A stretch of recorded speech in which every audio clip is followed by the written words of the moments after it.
Chapter 1354 Open Plot. Yanhai frowned as she looked at that puppet. Cultivators have categorized elder bark as the worst paragon, Tier 12 material. It cannot be used to make artifacts, pills, or arrays because its characteristics are stubborn and cannot fuse with substances of the same tier as itself. People have tried only using elder bark to make their weapons, but besides the fact it's hard to destroy, nothing is interesting about it. Due to its nature, elder bark has a few uses and is sought after by a small group of the cultivation world. Its primary use is to create indestructible Empyrean puppets. An Empyrean cannot destroy a puppet created with elder bark, as the minimum requirement to break it is a paragon tier attack. Such a restriction has drastically reduced its value, but cultivators have still found ways to make it worthwhile. Talented disciples from top lineages will receive an elder bark puppet as their Dao protector. Paragons are valuable, so unless someone has special status or shows talents on the level of Wu Hong, Yanhai, and Wang Wei, no lineage will dedicate a paragon as their Dao protector. The puppet becomes an alternative since it requires paragon tier strength to destroy. Of course, this is still not the primary use of these puppets. There are many rare areas or secret dimensions that prevent a paragon from entering, or cannot bear the entire presence of a paragon. Elder bark puppets are the best substitute to explore these places. Some mining areas are dangerous to Empyreans, but not paragons. These puppets are the best replacement. Yanhai observed the puppet briefly, and thought of something. She looked around to check, but there was no result. She then instantly returned her strength to 90%, and destroyed the puppet with one wave of her fingers. She waited for the aftermath, and another one showed up as expected. How annoying, she thought. She glanced at this creation, thinking about her next move. She wanted to annihilate all the puppets but did not know how many of them there were. With these people's resources, having a small army of these puppets is not impossible. My injury will aggravate if I have to sublimate myself to keep killing these things, she analyzed. It was not worth it for her to do so. After winning her battle, the situation was favorable to her, so she only had to wait. But will things be so simple? She thought. She did not think so. Regardless, she knew how to behave next. Yanhai sat cross-legged in the void, looking at the puppet while keeping an eye on the other battles with her divine sense. Another space layer. Monk looked at his opponent, Undead Phoenix, who was doing the same. Undead Phoenix was a handsome middle-aged man with white hair, but he had a gloomy aura surrounding his body. His black robe, with patterns of bones and death, did not help. "You look so young and promising, just like me back then," Undead Phoenix said. "You must be a genius." "You could say so," Monk replied calmly and with some not-so-subtle arrogance. "Yes, that arrogance, a genius indeed," Undead Phoenix uttered, not hiding his excitement. However, Monk frowned as that excitement was disgusting to him. "There is nothing I enjoy more than to destroy geniuses," Undead Phoenix said while licking his lips. His tongue was long but also completely black. An odd flame flashed deep in his eyes while he was excited. Monk frowned. He remembered the Fate Shadow Guard information, and understood what had happened.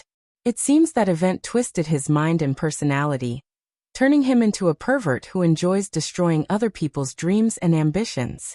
"I don't have time for your nonsense," Monk declared before summoning an exquisite box with a pill bottle inside.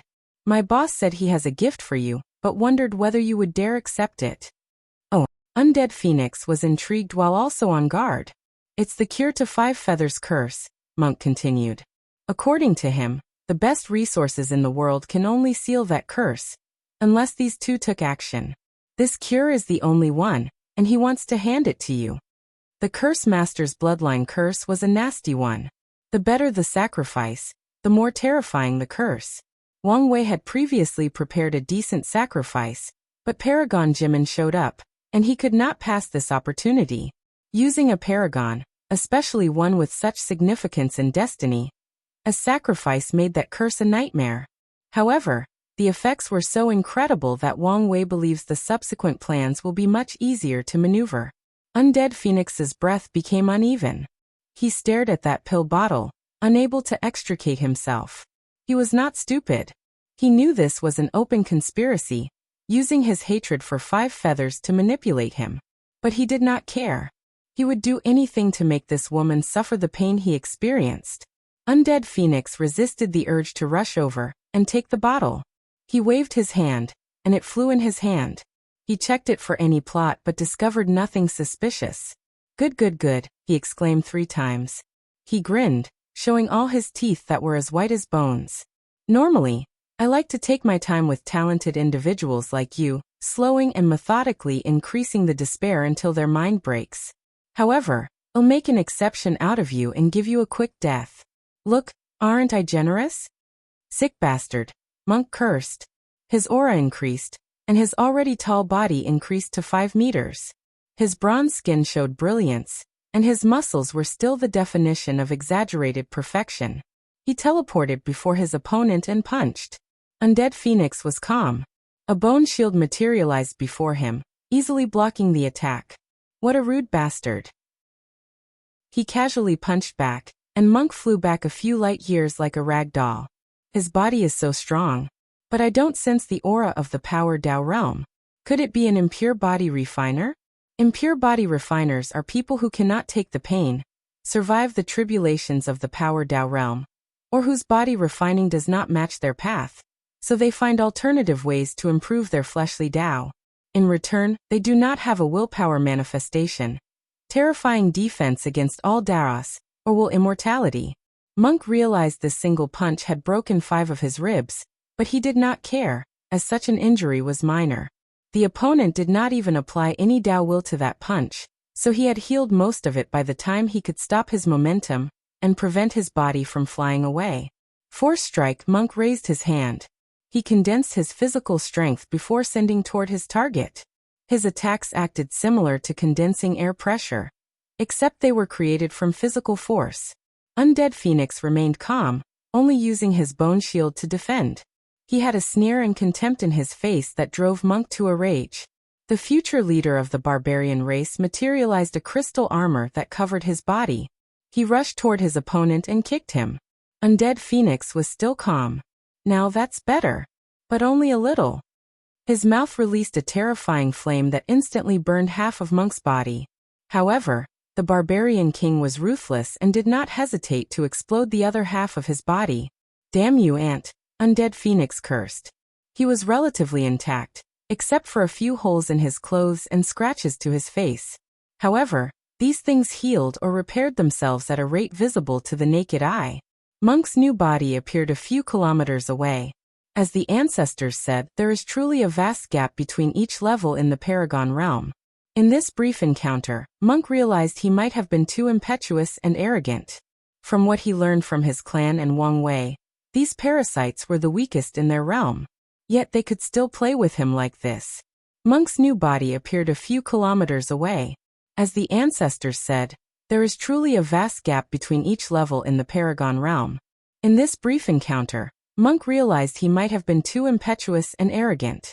From what he learned from his clan and Wang Wei, these parasites were the weakest in their realm. Yet they could still play with him like this. Can I ask how your strength ranks among the others? Monk suddenly asked. Of course I'm the strongest. Stronger than Time Eater? Undead Phoenix almost choked. He stared at Monk with intense killing intent, but the latter only chuckled.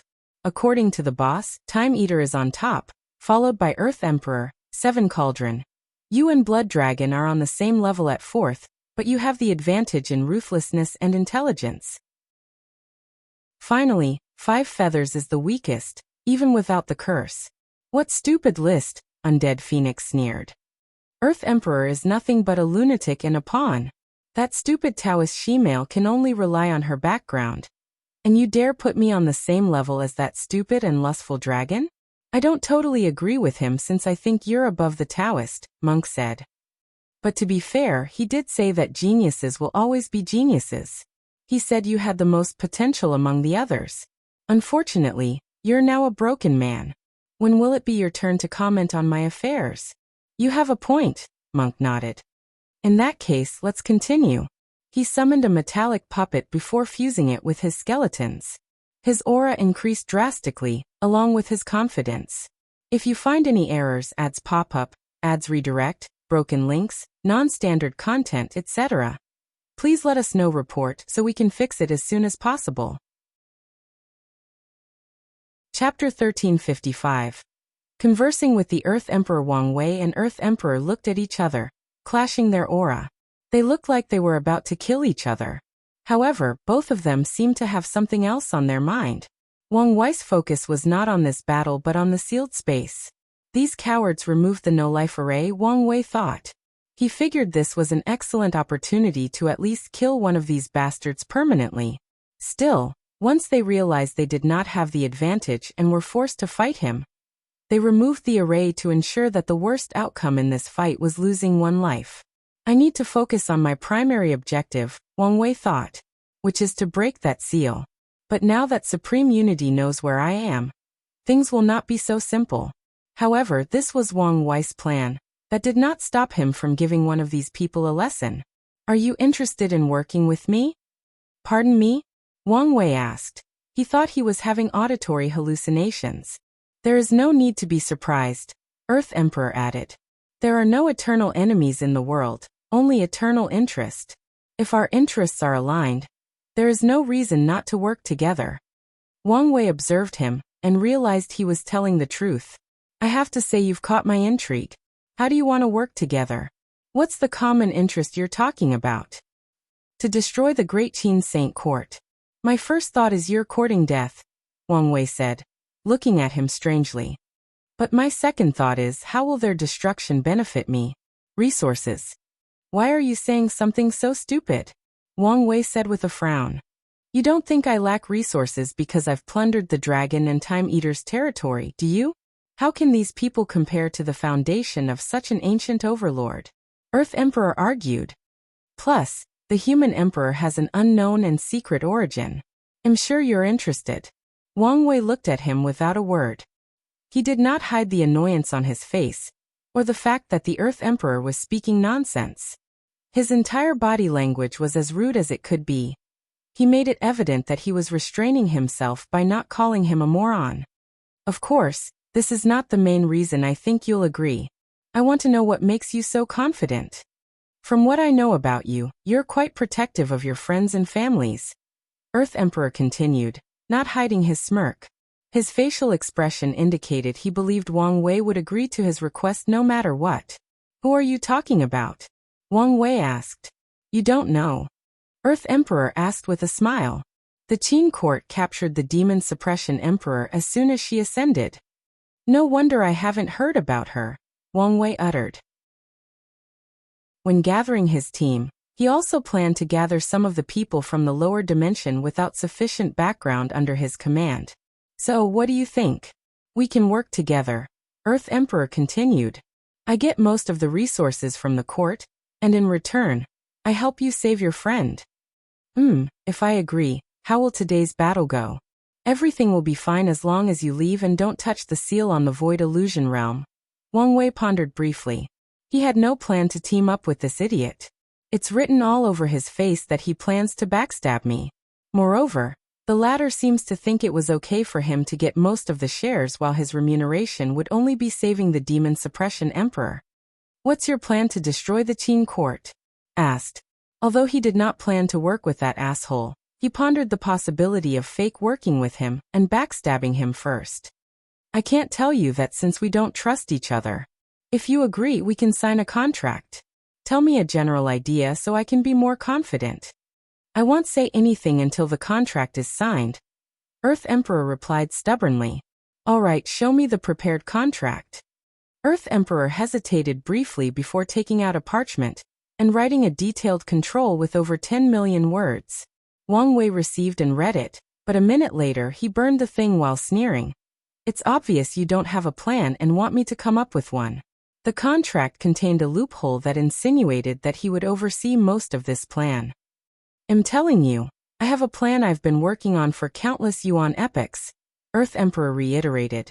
Just because you have a plan doesn't mean it's a good one, Wang Wei rebutted. Anyway, I won't work with someone like you. He decided it was not worth the risk and complication to use this approach to kill this bastard. He already had a plan, and he only needed to put it into motion, and he believed this guy would fall for it.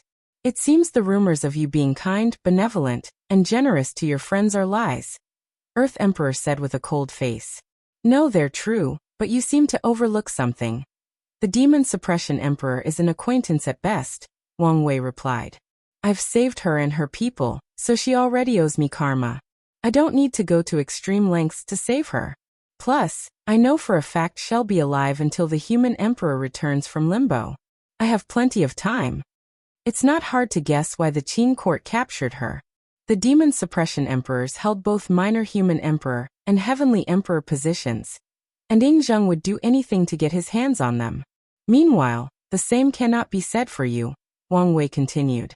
The human emperor might still keep her alive once he returns, trying to find a more peaceful way to take her position to prevent complications. But you're a useless pawn who has usurped power. He'll definitely kill you as soon as he's capable. I'm no one's pawn, Earth Emperor said with gritted teeth. What's the point of being agitated now after wasting such an opportunity?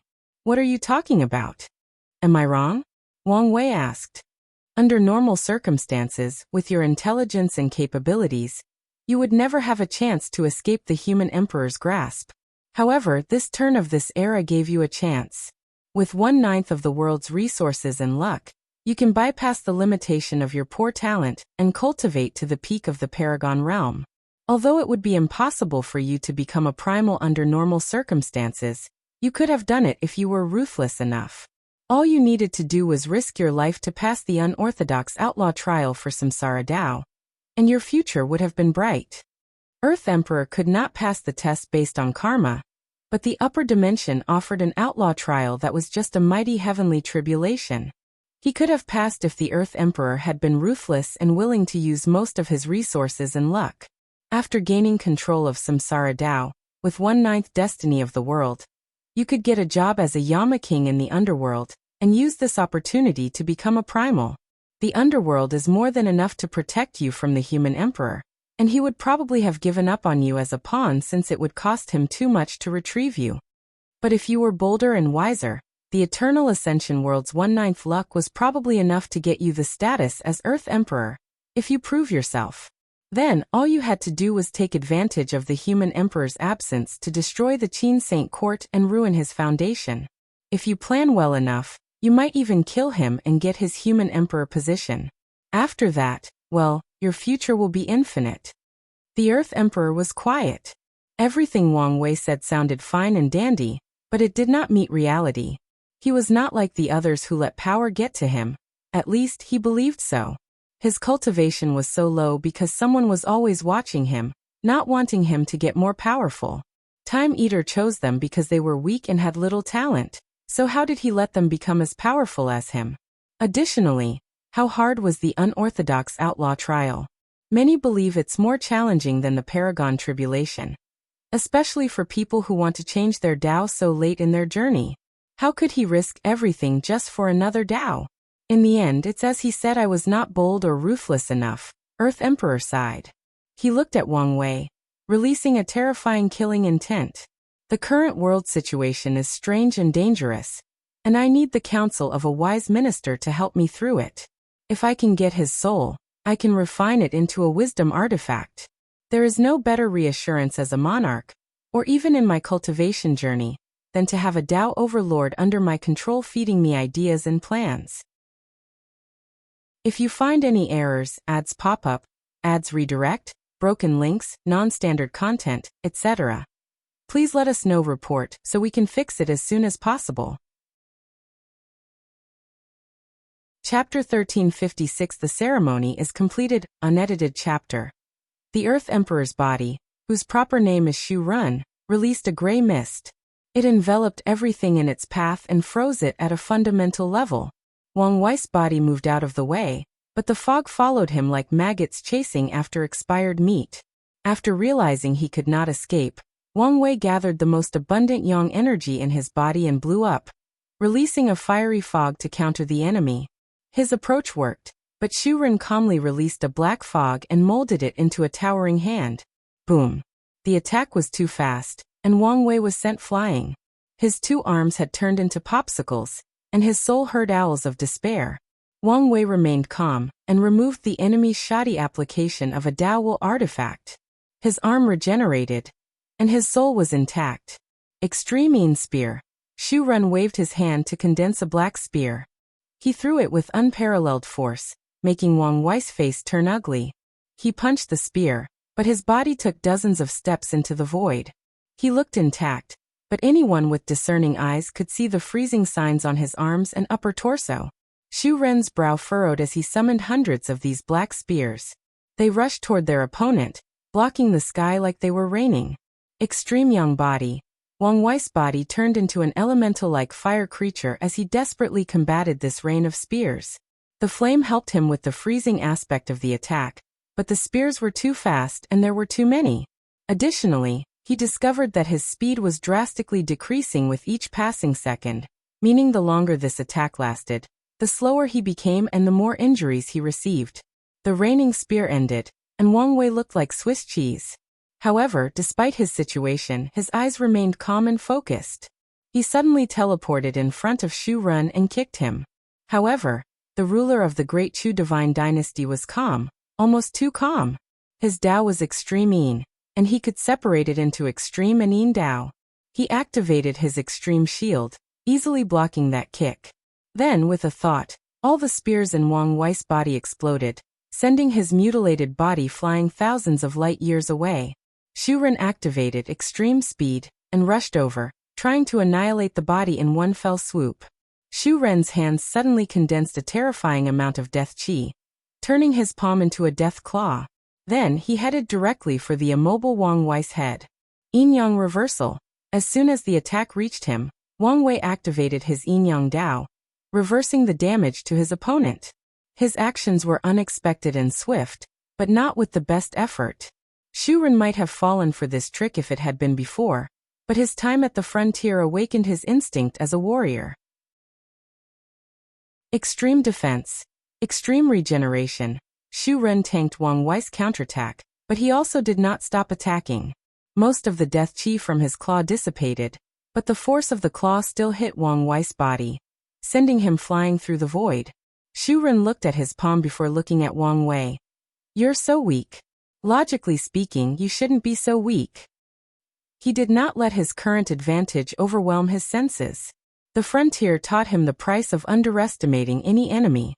"What's it to you whether I'm weak or not?" Wang Wei replied calmly. The good news for him was that Shu Ren's application of Dao was indeed terrible, and with his pseudo-will immortality, his body soon recovered after giving him time to breathe. "You're injured," Shu Ren announced. "It should have been the work of the lock. That's why your performance is so terrible. It's probably why you even considered working with me in the first place. You can think whatever you want." Shu Ren licked his lips. This was a perfect opportunity to catch this bastard and turn him into a wisdom artifact. He waved his hand, and two more terrifying aura appeared before him. Wang Wei's face turned ugly after seeing the two creation life forms that were also paragons. Achieving paragon strength through the taboo battle realm had one flaw: the lack of evolution of the Grandmaster Wheel. Although he could fight with these paragons, they can besiege him if they use their best creation lives. Wang Wei did not hesitate to use his Order Disorder Dao, banishing the appearance of creation lives in this battle. He used Willpower Backlash as a disorder, thus making his appearance paler. "Another injury, huh?" Shu Ren smiled. He did not mind that he had lost a few helpers since it meant drastically weakening his opponent. He activated Extreme Speed and Extreme Strength, and with one step, he appeared before Wang Wei. Bang! Half of Wang Wei's body exploded into a blood mist, and Shu Ren licked his lips. He understood why that pervert undead phoenix enjoyed tormenting these geniuses. Seeing these people, who are usually proud and arrogant, struggle while at death's door can bring true spiritual satisfaction. Wang Wei's blood turned into spears, but with a thought, Shu Ren froze them. He looked into Wang Wei's eyes, and the latter's regeneration suddenly paused. Yes, his soul is indeed in a weak state, Shu Ren thought. Although he was confident in his guess, he had to check. As a person whose Dao contained Yin Dao, he could be considered a master of the soul. Corrosive Moon. Shu Ren raised his hand to condense a beautiful moon in the void. Wang Wei's mind was affected, and he was drawn by the moon, even temporarily stopping his regeneration. A blue beam of light flew from the moon, and the danger suddenly awakened him. He raised his hand to block. His palms turned into skeletons, but he successfully blocked the beam. Or so he thought. Wang Wei's face turned ugly as he noticed the strange moonlight inside his sea of consciousness. This thing was destroying his soul power at an alarming rate. The worst part is that power was like a maggot. He could not get rid of it no matter what he did. Without much choice, he had no choice but to cut off the part it was attached to, thus permanently losing some of his soul power. Shu Ren suddenly chuckled. His laughter echoed through the void. Where is your previous arrogance? Only an idiot will celebrate victory before a battle ends, Wang Wei sneered. There is plenty of time, and I guarantee you that by the end, I'll rip your heart from your chest and use it as a trophy. You mean like this? Shu Ren mocked. He raised his palm to condense an extreme Yin crystal, and with a thought, it turned into a beating heart. Wang Wei looked shocked as he sensed a cold energy coursing through his blood and veins. Shu Ren laughed and became even more arrogant. Although his Tao was extreme Yin, he still dabbled in Yin Yang, and this technique was a basic application. He exchanged a Yin item for Wang Wei's heart, which contained an extreme amount of Yang energy. Wang Wei calmly suppressed the hell-like cold inside his body and said with a strange tone, "This was easier than I thought." Shu Ren suddenly felt a sense of impending doom and disaster. You have injured me enough, meaning the requirements for the ceremony have been met, Wang Wei continued. As soon as he finished, 2 magical circles appeared above the battlefield. What did you do? Shu Ren roared, trying to run away, but it was futile. The tattoo of the clock flew out of Wang Wei's chest and floated above Shu Ren's head. The clock's handle moved until it reached the skull. A terrifying power descended from the sky into Shu Ren. He reacted swiftly by activating all his defensive and life-saving measures, but it did not matter. His body started to age at an alarming rate. In a matter of seconds, he turned into an elderly man with long white hair, cloudy eyes, a beard longer than his knees, and thinner than a mummy. You're still alive? I guess I underestimated you, Wang Wei said. He raised his hand to manifest a hand of time. With the opponent's current situation, Time Dao was the best approach to kill him as soon as possible. However, the Earth Emperor proved he was not a regular paragon. As death approached him, he summoned a dimension of probably his version of hell that he created. This projection contained some of the aura of Yama King, which allowed it to block Wang Wei's potent offensive. Then Shu Ren was decisive as he blew the dimension to buy him enough time to run away. Escape? Wang Wei thought as he searched around. There were no signs of the latter. That can be. I need you to lose at least 1 life. He raised his hand to summon his karma thread, focusing on the ones related to his title as the Earth Emperor. He used it to connect to Shu Ren and cast a curse. This was one of his creations that combined with his order-disorder Tao. The conditions of the curse were simple. Neither of them could use longevity pills that can increase lifespan. Such conditions are usually useless for Tier 10 cultivators, since they are immortal. However, Shu Ren's condition was that his existence was affected by the power of time, thus aging him. The best way to heal such an injury is longevity pills. Now his only choice is to sacrifice 1 life to return to his peak, Wang Wei thought with a smile. If you find any errors, ads pop up, ads redirect, broken links, non-standard content, etc., please let us know. Report so we can fix it as soon as possible. Chapter 1357 Vessel. Wang Wei left his fighting space, and the first thing he saw was his ancestor sitting cross-legged in the void with a weird puppet guarding her. His lips twitched, thinking how Monk was probably suffering. Ancestor, what's the situation? Yen Hai looked at him before explaining what happened with the elder bark puppet. Wang Wei frowned after hearing her explanation. This was not good news. The parasites must have been busy, so the actions of these puppets were not theirs. Wang Wei casually destroyed the puppet and waited. He frowned after 5 minutes and no response. He looked at the seal in the distance. His first instinct was to start destroying it with his ancestor. After all, Monk and Old Man Dai can still hold on for a while. However, will things be this simple? Will Supreme Unity let them act after expressing his desire to prevent them from freeing the Void Illusion realm? Let's play it safe first, Wang Wei thought. He realized that he was at an impasse, and the wrong move meant he would fail his objective. He could not fail. The liberation of the mortals was the first step to dealing with the lock. His battle with Supreme Unity had just begun, and he could not afford any failures. So Wang Wei shifted his focus to the remaining 2 battles. Old Man Dai was fine. He followed his agreement with Wang Wei to the T. His only objective was to hold off 7 Cauldron. Nothing more, nothing less. Such a battle method was aggravating for the Taoist priest, but Old Man Dai did not care. He remained steadfast, ensuring his opponent could not free herself to aid the others. As for Monk, well, he was suffering. Undead Phoenix was lost in the lust of torturing his opponent. As such, his body suffered countless minor and severe wounds, but nothing that could be considered true damage. However, Wang Wei did not worry about him. In his eyes, Wang Wei saw a firm will, and more importantly, he could see Monk was using this opportunity to increase his fighting experience. What should my next move be? Wang Wei thought.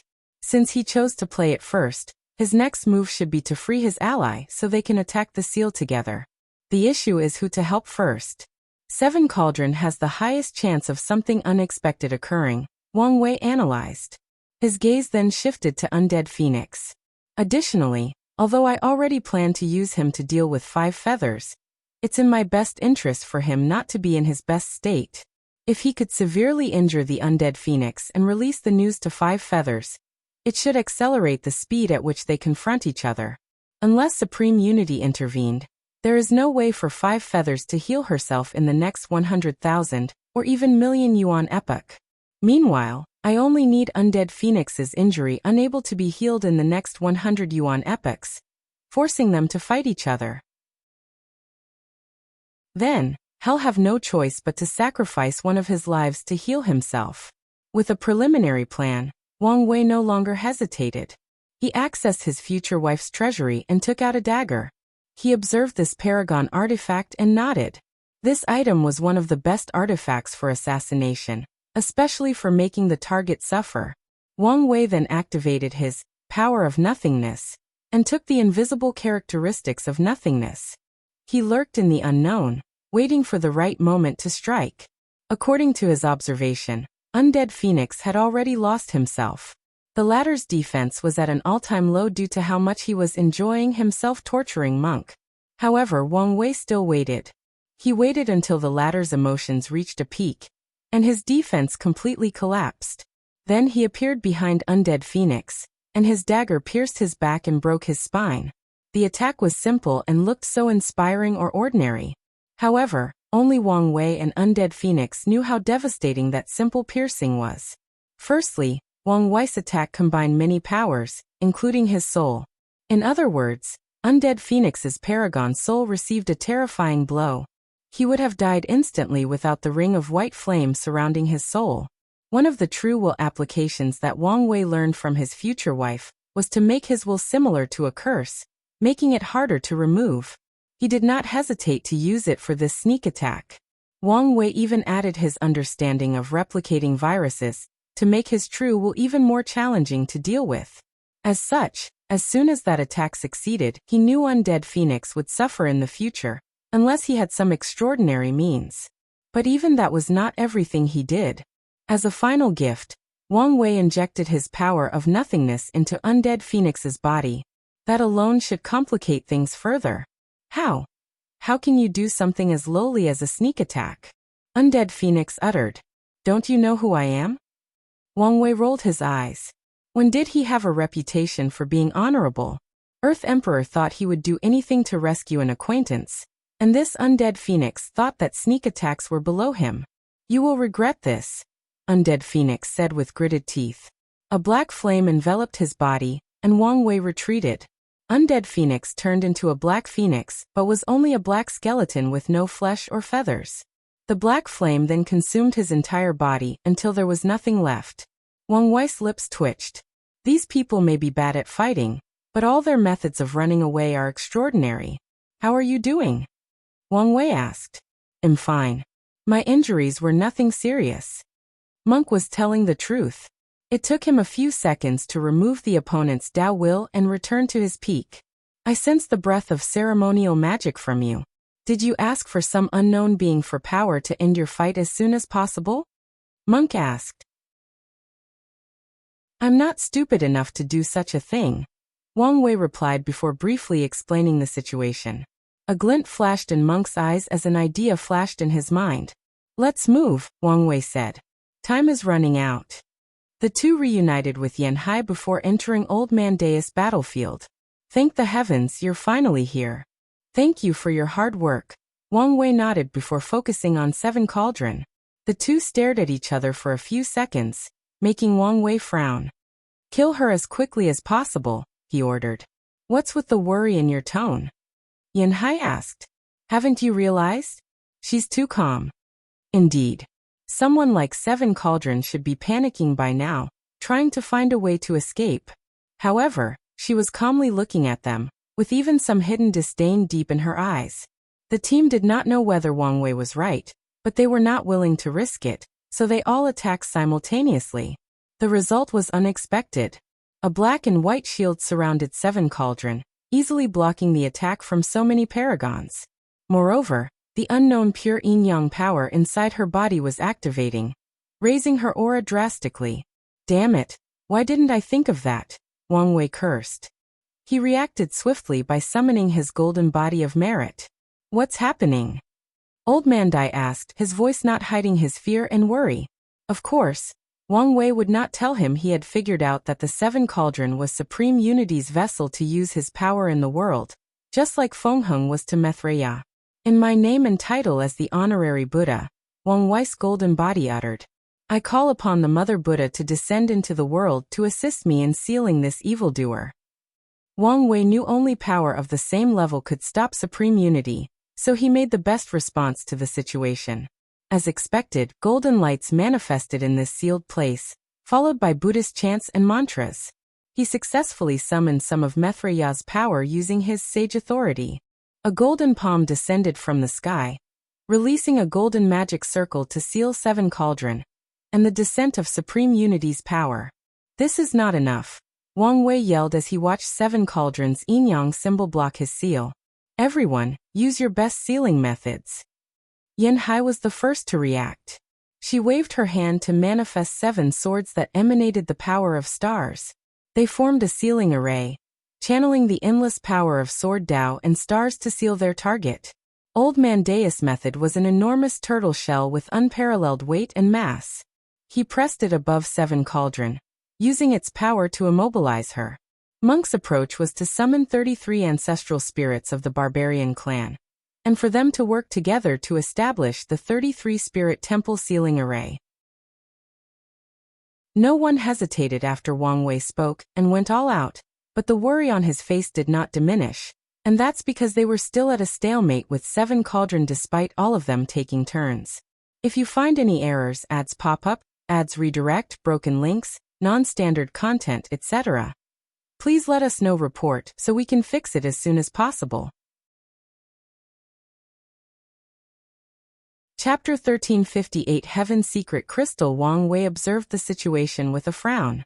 Seven Cauldrons stood toweringly in the void with a yin-yang symbol above her head, blocking a humongous Buddha palm. 7 swords that had turned into stars, a turtle shell bigger than any stars, and 33 spirits standing before 33 temples. She's not just blocking us, but slowly gaining the advantage, Wang Wei analyzed. Boy, you must do something. We won't last long, Yan Hai suddenly messaged him through divine sense. Wang Wei resisted the urge to roll his eyes. He knew this and was trying to find a solution. In thinking, he replied succinctly.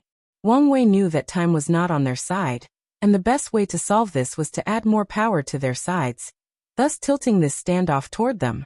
The question is, who and how do we do this?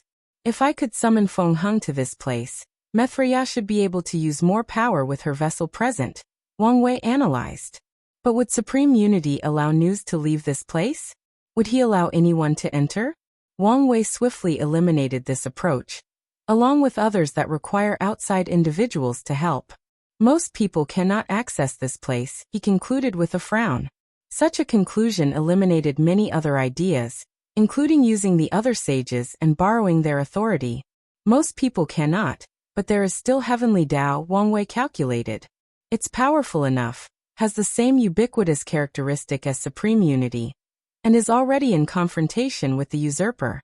This idea was feasible, but another problem was summoning heavenly Tao. Regular summon methods won't work, Wang Wei thought. Heavenly Tao had lost most of its power and authority, so regular methods of summoning would have no effect. So that eliminates those two methods, Wang Wei continued. He was a destiny son and had a deep karmic connection with heavenly Tao, a fact he could have previously used to summon the latter. However, this was no longer applicable. The same is true for his status as a sage. The best way to summon heavenly Tao now is to make a significant achievement with worldwide ramifications. Since the lock appeared, the only way to truly mobilize heavenly Tao and increase its fighting power against supreme unity has been to improve the world's prosperity. Wang Wei's eyes light up. Usually, he couldn't think of such an accomplishment in such a short period while in danger. However, this battle started because of such an opportunity. Wang Wei calmly looked at Seven Cauldron. Before this battle, he suspected there might be fraud, so he visited a few people, one of which was Sun Junyao. He asked her to come with him because he figured she had condensed a paragon soul with Blood Dragon's resources before the lock descended. As such, her soul could occupy a puppet, and she could become a quasi-paragon fighting force. Sun Junyao can then work together with Emperor Kong, another quasi-paragon, and block one paragon. Wang Wei was cautious, so he brought extra help. It also helped that his action also deepened his connection to her, thus making it easier to cut off their fate connection. I'm glad I was paranoid, Wang Wei thought as he contacted Sun Junyao. Like Yan Hai and the others, she came with him through a unique dimension, meaning she was already present in this sealed space. Everyone, I have a way to fuse all our sealing methods, Wang Wei suddenly said. Work together with me. Wang Wei's aura rose drastically while his complexion became paler. It appeared he was losing blood at an alarming rate. The others reacted and started cooperating with him. Wang Wei's soul started blending with the others, allowing him to take brief control over their sealing techniques. Seven Cauldron frowned. Her cold and indifferent demeanor, which somehow made her look more beautiful and holy, finally had some fluctuation.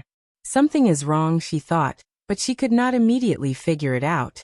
However, she did not focus too much on it. All these plans and schemes are useless in the face of absolute power. Boom. A brilliant light enveloped their fighting space, followed by a sound so loud that it echoed in the emptiness of the void. People immediately checked the source of the light and sound, but their divine sense was cut off just by the residual of that power. What a terrifying sword power, Old Man Dai stated, not hiding his shock. Meanwhile, Yan Hai gave him a look that said, "You know what you're talking about, youngster." In the distance, people saw the most beautiful woman alive floating in the void, holding a talisman in her right hand. She was perspiring as her complexion was pale, but that only increased her allure and charm. Luckily, the people present had a strong will, so they turned their eyes to something more substantial. The seal on the void illusion was destroyed. Excellent work, Lady Sun, Wang Wei praised. However, Sun Junyao was not strong enough to reply. Yan Hai's peak attack was not something that an Empyrean could control. If not for her paragon soul, that attack would have gone out of control and killed her along with it. You can leave to recuperate. Sun Junyao mustered the strength to say, "I've repaid you for what you did for my disciple. From now on, I only owe you 2 more debts." Of course, Wang Wei nodded. Sun Junyao disappeared, and Wang Wei continued his work. He ignored Seven Cauldron's increase in resistance and said to the sky, "Heaven and earth above, the world has been wounded for many years. Long ago, our ancestors were wise and created means to facilitate open communication, fair trade, and sharing thoughts and ideas from any distance. They brought our civilization together, allowing us to work together for a better future. However, greedy eyes have blocked our progress and regressed our civilization.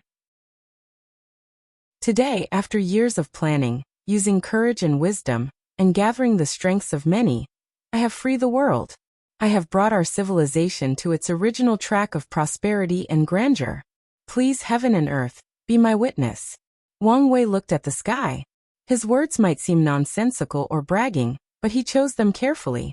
The Eternal Ascension World's Heaven Dao is exceptionally ambitious, and the one thing it cares about more than anything is the rise and prosperity of the cultivation civilization. According to Wang Wei, if Supreme Unity was willing to promise Heavenly Dao to improve the world, and even show it a concrete plan on how his actions might benefit the world better than Heavenly Dao, then the latter might have allocated its power to the Taoist priest. The sky suddenly changed. Although this area was sealed, everyone could see the visions happening in the Eternal Ascension world. A golden hue enveloped the entire world. However, black thunder flashed between heaven and earth before the visions could fully manifest or even merit descending. All sentient beings heard a roar of anger and frustration. Without any knowledge or experience, everyone knew that this roar originated from Heavenly Dao. The Eternal Ascension world's sky suddenly became a battlefield between golden aura and black thunder, and in a short period, the black thunder had the advantage. This is our opportunity, Wang Wei reminded, and as expected, everyone focused on sealing 7 cauldron. However, her action was relatively swift and decisive. She removed the seal array that blocked the area and ignored these people's attacks before forcefully teleporting away. Wang Wei frowned before thinking of something. As expected, 7 cauldron appeared above the sky and played her role as a vessel. The black thunder rapidly corroded the golden hue as soon as she appeared. Luckily, someone else appeared to reverse the situation somewhat. The monk Feng Heng had a unique aura, and without uttering a word, he started battling. Wang Wei kept observing this fight. Despite the support, Heavenly Dao was still at a significant disadvantage. The good news is it has regained its strength. He estimated that the lock might have granted Supreme Unity control over 95% of Heavenly Dao, but his subsequent actions had reduced his control to less than 90%. I can probably grant Heavenly Dao my authority to increase its power, Wang Wei analyzed. However, it may be best to reserve this trick for the next battle.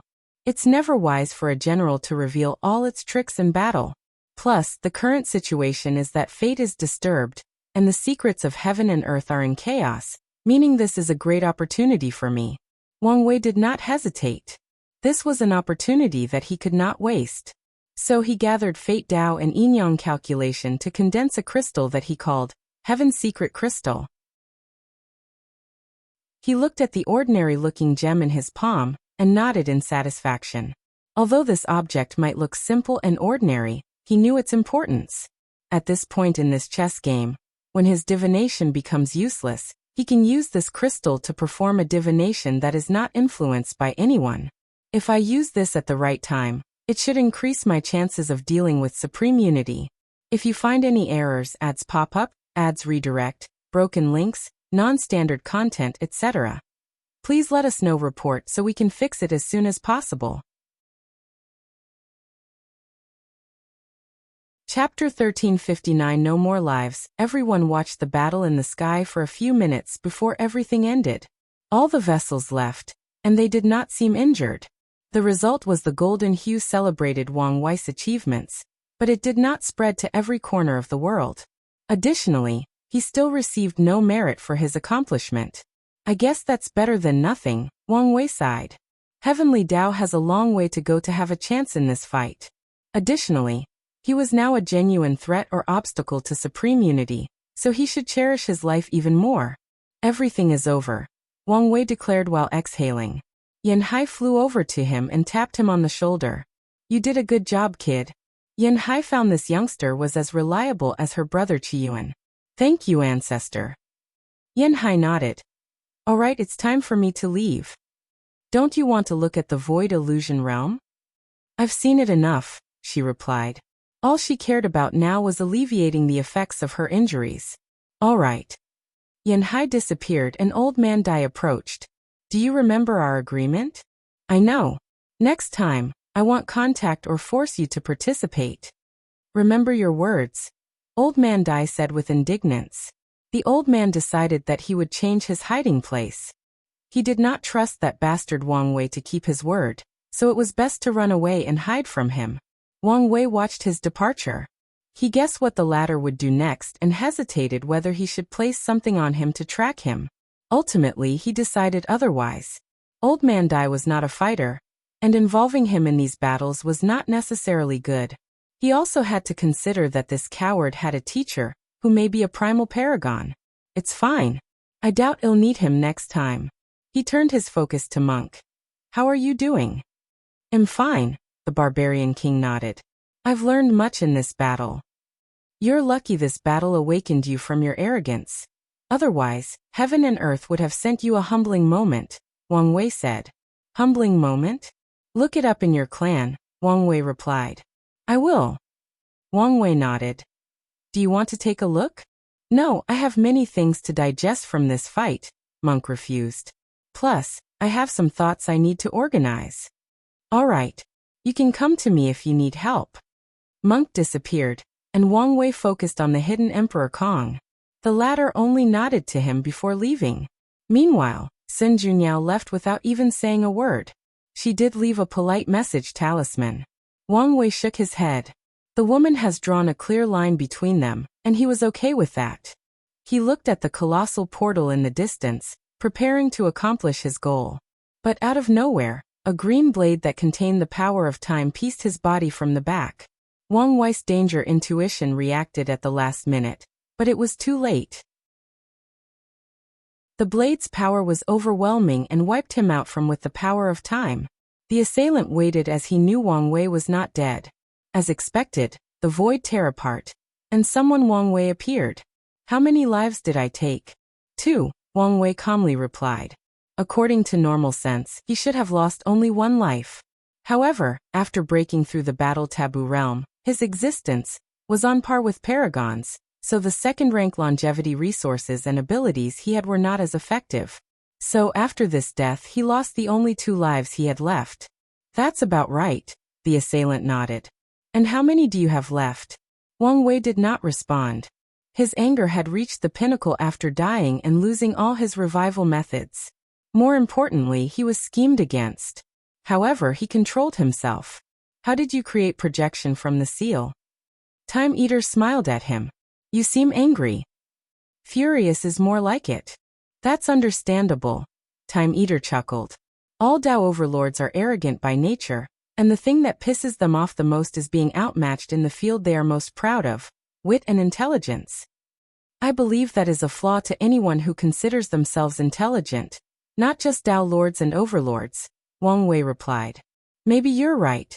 Time Eater replied casually. So, what are you going to do with that fury? What am I going to do?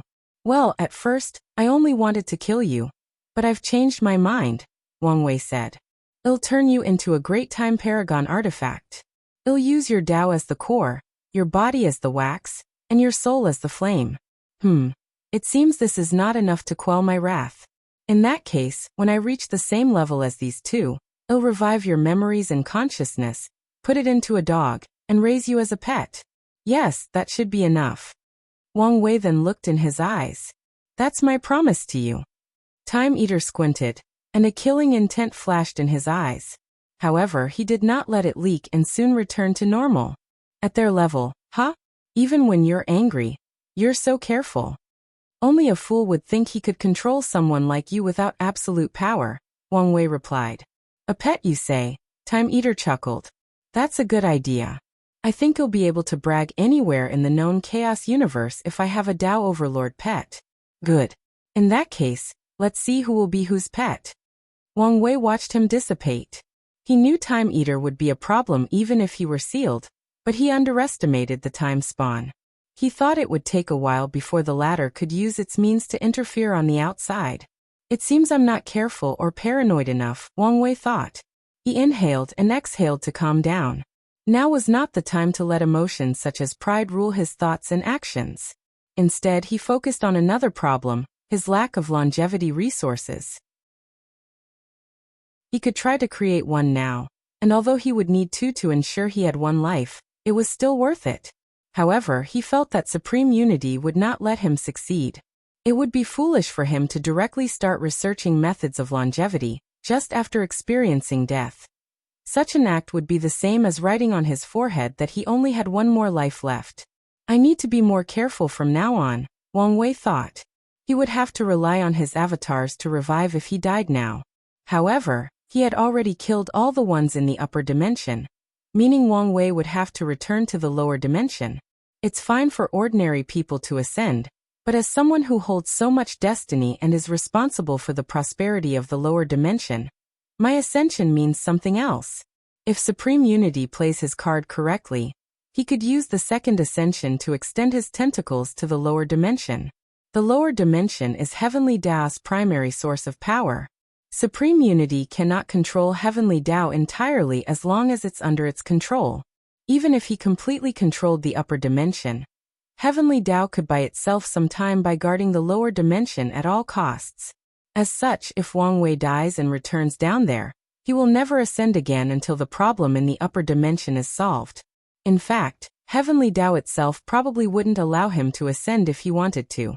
But the question is, can anyone solve the issue of the upper dimension if he loses? There are plenty of talents from the Golden Era with such ability, but currently, Wang Wei shook his head. Emperor Kong is one of them, but he only has the potential and hasn't grown to that level yet. Maybe if Heavenly Tao forced him to experience the outlaw trial, but how complicated would that make things in the current situation? Supreme Unity would not allow the latter to train another worthy chess player. Wang Wei doesn't know much about the sealed talents of the overlords and top lineages, but as of now, no active talent is capable enough for the task. So the conclusion is I cannot die, or the fate of the world will only be catastrophic, Wang Wei summarized with a wry smile. He exhaled to calm down. Alright, maybe I'm overthinking. The world does not revolve around me. There may be countless talents hidden in the world who can take on this task. He decided not to put too much pressure on his shoulder. The world is vast, and the fact he was the son of destiny does not mean much in the grand scheme of things. More importantly, I should not underestimate this world's Heavenly Tao, Wang Wei thought. The Eternal Ascension world's Heavenly Tao has accomplished great things, and won't be defeated so easily. If you find any errors, ads pop up, ads redirect, broken links, non-standard content, etc., please let us know report so we can fix it as soon as possible. Chapter 1360 Too many purple crystals. Wang Wei looked in the distance thoughtfully. He looked at the karma thread between him and Time Eater. He could tell the latter had a great understanding of karma, or at the very least, knew enough to protect himself very well. This is not over, he sneered. He sent a message to Feng Heng, asking him to send the other two Buddhist sages to stay near Time Eater's seal and constantly reinforce it. Although he did not expect this method to increase the seal's strength, it should distract Time Eater, forcing him to waste his time and prevent him from having the time to act against him. Those two are not enough. It would be better if there were 4 of them, Wang Wei thought. The following message was to Red Mask, and her target was the Pure Flame Sage. She was to invite him for this task, with promises of reward. And if the latter refuses, Red Mask has the power to do whatever means necessary for him to agree, as long as she doesn't kill him. The last one, Wang Wei thought with a frown. He could not ask Lin Qi or Emperor Kong since these two had too much work to do, and could not abandon their lineage foundation, just to guard a seal. Should I ask the sect? Wang Wei thought about it, but he had a better idea, Ao Shen. He contributed immensely to the revival of the demon race in the lower dimension. Although it was not enough to condense a golden body, it was close enough. If the demon race values him, they should have helped him condense it. The golden body of merit, no matter the level, has many values, and the most important is to help pass the Paragon tribulation. Ao Shen's talent is enough to be considered a Paragon seed, and having a golden body would increase his chances and positions. The demon race should make such a small investment. Let's contact him and see the result, Wang Wei thought. With all of Ao Shen's achievements, destiny, luck, and the support of the demon clan, his cultivation should also be in the lower levels of the Empyrean realm. As such, he was more than enough to be one of the seal's guardians. Wang Wei sent the message but did not wait for a response since he knew the latter would not return to him so quickly. He flew to the Void Illusion Realm's door and entered. The sight of that welcome was both expected and slightly surprising. Wang Wei saw endless white and emptiness. The description of the void illusion realm from records displayed a vivid world, created from spiritual power and illusion. However, this place was more than deserted. After all, this thing has been used for countless Yuan epochs. Wang Wei shook his head.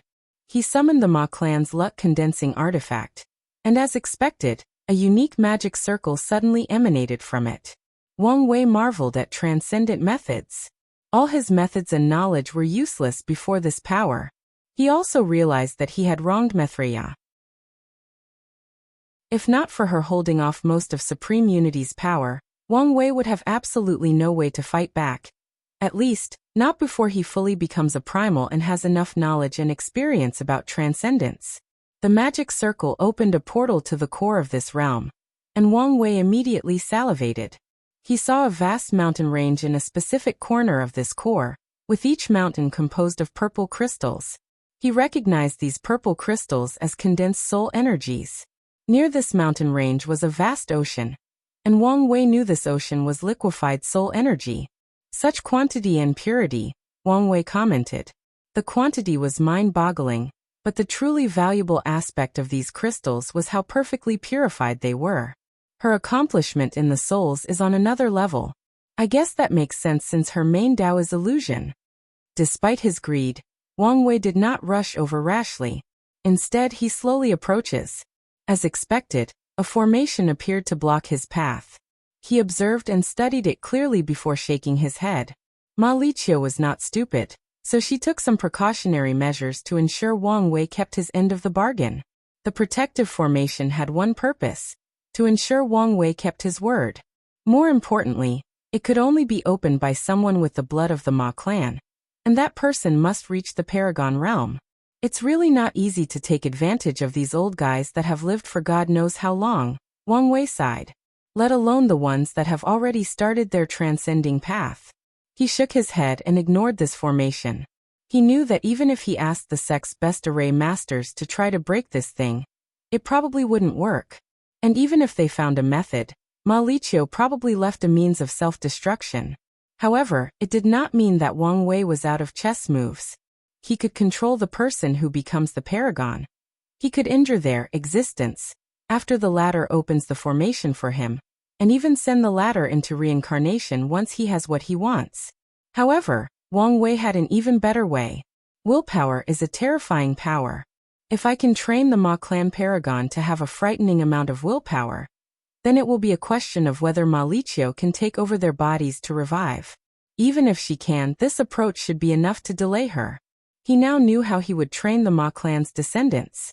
When it comes to talent, it's easier to do than expected. Since they are Ma Liqiu's descendants, Wang Wei only needs to awaken their talents for illusion. Although this approach will turn these people into a better vessel for Ma Liqiu, it's still the most efficient way to improve their talents and find someone capable of reaching the Paragon realm. The next step is the Ma clan's luck and destiny. These guys' chi luck is such a pitfall that they might choke while drinking water. However, that is also easy to deal with. After Wang Wei revived the Void Illusion realm, he could nourish their clan's chi luck dragon to restore their family. He must also find or cultivate a guardian for their clan, to ensure the people don't squander their clan's chi luck and destiny again. Finally, Wang Wei will train these talents' minds and willpower. He will ensure their willpower is always higher than their cultivation, and train them to resist body or soul possession. I can also add obsession, Wang Wei thought as he fine-tuned the plan. If the chosen person has a strong will, and is obsessed with reviving the Ma clan, these two powers should be enough to cause Ma Liqiu some problems. Wang Wei had no issue with Ma Liqiu and even had a plan on how to treat her. However, things have changed. He needed access to these soul powers as soon as possible, but he did not want her to revive anytime soon, so he could only treat her this way. Now that he knew how to proceed with the Ma clan, Wang Wei focused on the Void Illusion realm. Ma Liqiu did lie as she handed him complete control over this realm. At least Wang Wei could not detect any backdoors, and he did not believe there were none. If his deduction is correct that this realm was her path of transcendence, she would never hand it over to him. Once he gained complete control, rebuilding the Void Illusion realm was the next step. The process was easier than expected since Wang Wei had experience with the dream world. He rebuilt the lower dimensions dream world with a few modifications to tweak things to fit the aesthetic and situation of the upper dimension. However, Wang Wei did immediately open access to cultivators. His current task was to spread the mortal civilization through this thing. Once everything was prepared, Wang Wei sent his people to spread the news worldwide. He also contacted Sage Lin Qi and his association. The latter had way more contacts and connections with mortals, and he also had more trust and prestige among them. Now, all that is left to build as fast as possible, Wang Wei muttered as he looked in the distance. He has access to the mortal civilization's results from the lower dimension, making things easier for the mortals here. However, he also knew that supreme unity would not let things proceed smoothly. If nothing unexpected occurs, the next step is a war between mortals and cultivators, Wang Wei analyzed. With the way things are proceeding, this war was inevitable. The cultivators have become crazy because their lifespans are running out, and now that Wang Wei is about to arm the mortals, they will no longer accept their fate as fat sheep that can be easily slaughtered. Once the mortals can hold on by themselves, my next task should be how to reduce Supreme Unity's influence in the world, followed by how to remove that damn lock, Wang Wei thought. If you find any errors, ads pop up, ads redirect, broken links, non-standard content, etc., please let us know. Report so we can fix it as soon as possible. Chapter 1361, A Time of Great Opportunity. Emperor Enlightening Academy. Emperor Kong floated in the air, looking at the sky. He watched what happened to these parasites and was now in a strange mood. That battle had a significant effect on the world, and I sense an opportunity, but I cannot quite grasp it. He reviewed everything he had experienced, trying to catch that fleeting thought. Sadly, it eluded him like a thief who roams the night freely. Emperor Kong considered talking to his disciples, but he remembered he had sent them on a critical mission to one of the important branches. In that case, let's meet the teacher. Master Shang stood atop a long tower, looking hazily at the sky or maybe the stars. Was it stargazing? In some ways. After Master Shang was revived and cultivated, he voluntarily fused with the Academy's luck and became the artifact spirit/guardian of the Academy's luck-condensing artifact. Emperor Kong was against this, but the latter was adamant. The benefits of this act were numerous. The Academy's luck was condensed beyond the norm, allowing their destiny to prosper at an efficient rate compared to top lineages. The artifact was also better protected, and more importantly, due to its limitations, Master Shang could cultivate luck and destiny Dao without the outlaw trial. Your mind is perturbed, Master Shang said without looking at his proud disciple. I am. Emperor Kong nodded. I feel an opportunity is before me, and I cannot grasp it. Emperor Kong would never doubt his intuition. Most cultivators of his realm would not question their senses or feelings, let alone those of someone like him with great luck and destiny. I was wondering if you had detected something. You're here at the right time, Master Shang declared. The secrets of heaven and earth were momentarily disturbed, allowing me to see a few things. Emperor Kong listened eagerly. Heavenly Dao's reliance on Wang Wei has increased, Master Shang continued. It needs him to continue confronting the black and white Sunday. It also doesn't want him to be distracted. You mean? Emperor Kong asked with shining eyes. Yes, the moons have become a distraction, Master Shang continued. The destiny to eliminate them has been open to others. Now their luck is at its weakest, and Heavenly Dao encourages people to take this opportunity to remove these parasites. This is certainly good news, Kong said with a smile before swiftly controlling himself. With destiny on their side, it will be easier to scheme and kill these parasites. However, is it really a good idea to take Wang Wei's destiny? Master Shang looked at him. You're too cautious about matters about him. And it's still not enough, Emperor Kong replied. Master Shang looked him in the eyes and did not say anything more. He has seen Kong grow up, and he has enough trust in him to believe his judgment. You don't need to worry about him, Master Shang continued as he looked at the sky.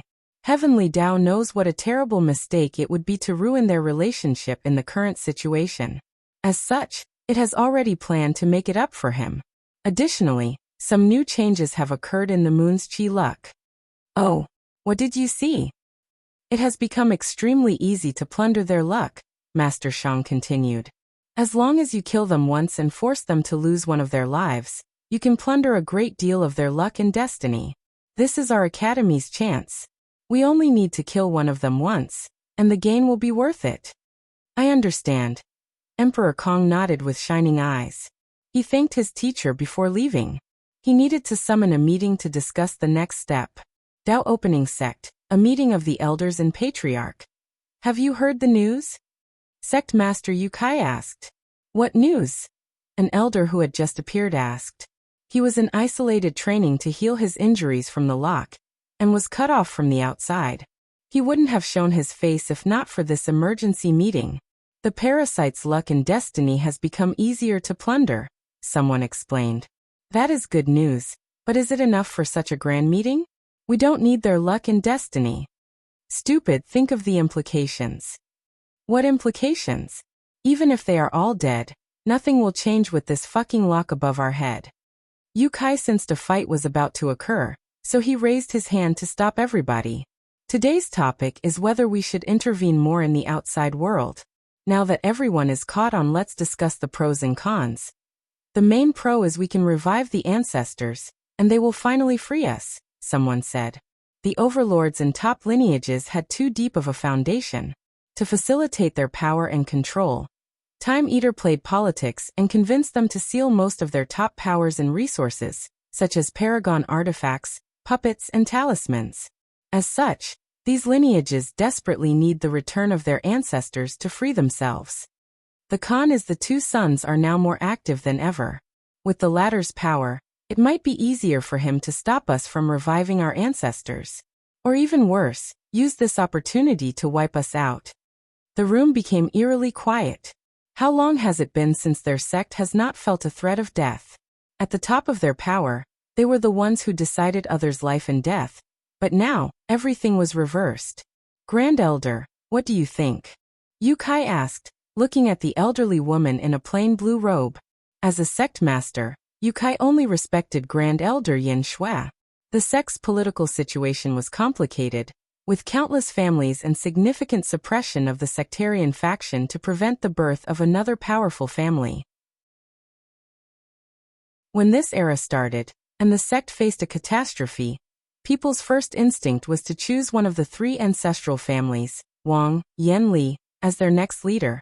However, Grand Elder Yin Shui vetoed these people and supported Yu Kai. She advocated and ensured the latter retained all his rights and power as sect master. Grand Elder Yin Shui had many ways to take power. When the catastrophe started, the remaining paragons in the sect knew their fate, so they chose one person to survive and look after the sect in this upcoming turbulent era. Yin Shui was chosen, and without hesitation, she injured her existence, so her cultivation would drop to the Empyrean realm. With her status and strength, she could have easily taken over. However, she fought to preserve the sect's rules and orthodoxy. Regarding such a major decision, it's best to hear from the ancestor, Yin Shui said. You have a point, Yu Kai said. Things have reached the point that they may need the opinion and guidance of their ancestors. Yu Kai agreed, and since Yin Shui was the only one who could contact Yin Hai, the elderly woman left the room and returned a few minutes later. The ancestor said we don't need to do anything, Yin Shui announced. Young Master Wang Wei has taken on the burden, and we only need to wait until he needs or asks for our help. That's it. She also said that if something happens to him, prepare to avenge him no matter the cost. I understand. Yu Kai nodded. He knew how high Wang Wei's status was in the sect, but he did not expect it to be to this level. However, he was not worried or jealous. He has accomplished his mission as a sect master, and has enough luck and merit to become a paragon. So, even if Wang Wei returns and wants his position, he can give it up. Tribal Sacred Mountain. Star Sage Fan Sui looked at the sky, pondering the fate of the demon race. Should we partake in this feast? Or is it too early? She took this question seriously, as it would determine the fate of the demon race. Ao Shun is indeed talented, but he is not ready. Participating in this event has a higher chance of killing him than giving any benefit. But if that is true, Where is his opportunity? Star Sage Fan Sui looked at the lock above the heavens briefly before her eyes shifted to the sealed Time Eater. Are you this world's next time nexus? Will the world's next catastrophe originate from you? In that case, we can prepare to participate in that one. She waved her hand to send someone to summon Ao Shun. As Wang Wei predicted, the latter became an Empyrean, but he has not condensed a golden body of merit. Wang Wei slightly underestimates the complicated political situation of the demon race. Did something happen? Fan Sui asked, and Ao Shun was shocked before remembering who this woman was. So he told her about Wang Wei's message. It's indeed fate, Fan Sui said, but Ao Shun did not understand. In my name, I'll sponsor you for the merit you lack, and you can accept his proposal. A light of wisdom flashed in Ao Shun's eyes. As you wish. If you find any errors, ads pop up, ads redirect, broken links, non-standard content, etc., please let us know report so we can fix it as soon as possible. Chapter 1362 A Time of Great Opportunity. 2. Tong Ruobing opened her eyes, frowning deeply. She waved her hand, and a communication talisman manifested. She warned the maids not to disturb her in case of an emergency. Nothing should have happened so soon, so why was she contacted? When Tong Ruobing read the message, her frown deepened. Why is she asking for me? Especially with such urgency? She walked out of the room and soon arrived at the entrance. Why are you here? She asked directly, looking at a beautiful young woman in black with a small mole underneath her left eye that elevated her beauty. The elders are looking for you, Sun Xiu replied. Why did they send you? Tong Ruobing asked, raising her guard. She had every reason to guard against the latter's scheme. The Great Talisman City was the only professional faction from the lower dimension that joined the Skill Dao Association and became one of the core figures. Sadly, they have never cultivated a primal paragon, so their status is not the best. But after Tong Ruobing ascended and re-established her foundation, her faction saw hope. They provided her with all the resources and guidance necessary to ensure that she could grow to one day become a primal. Of course, such status and resources are bound to affect someone else, and that's where Sun Xiu comes in.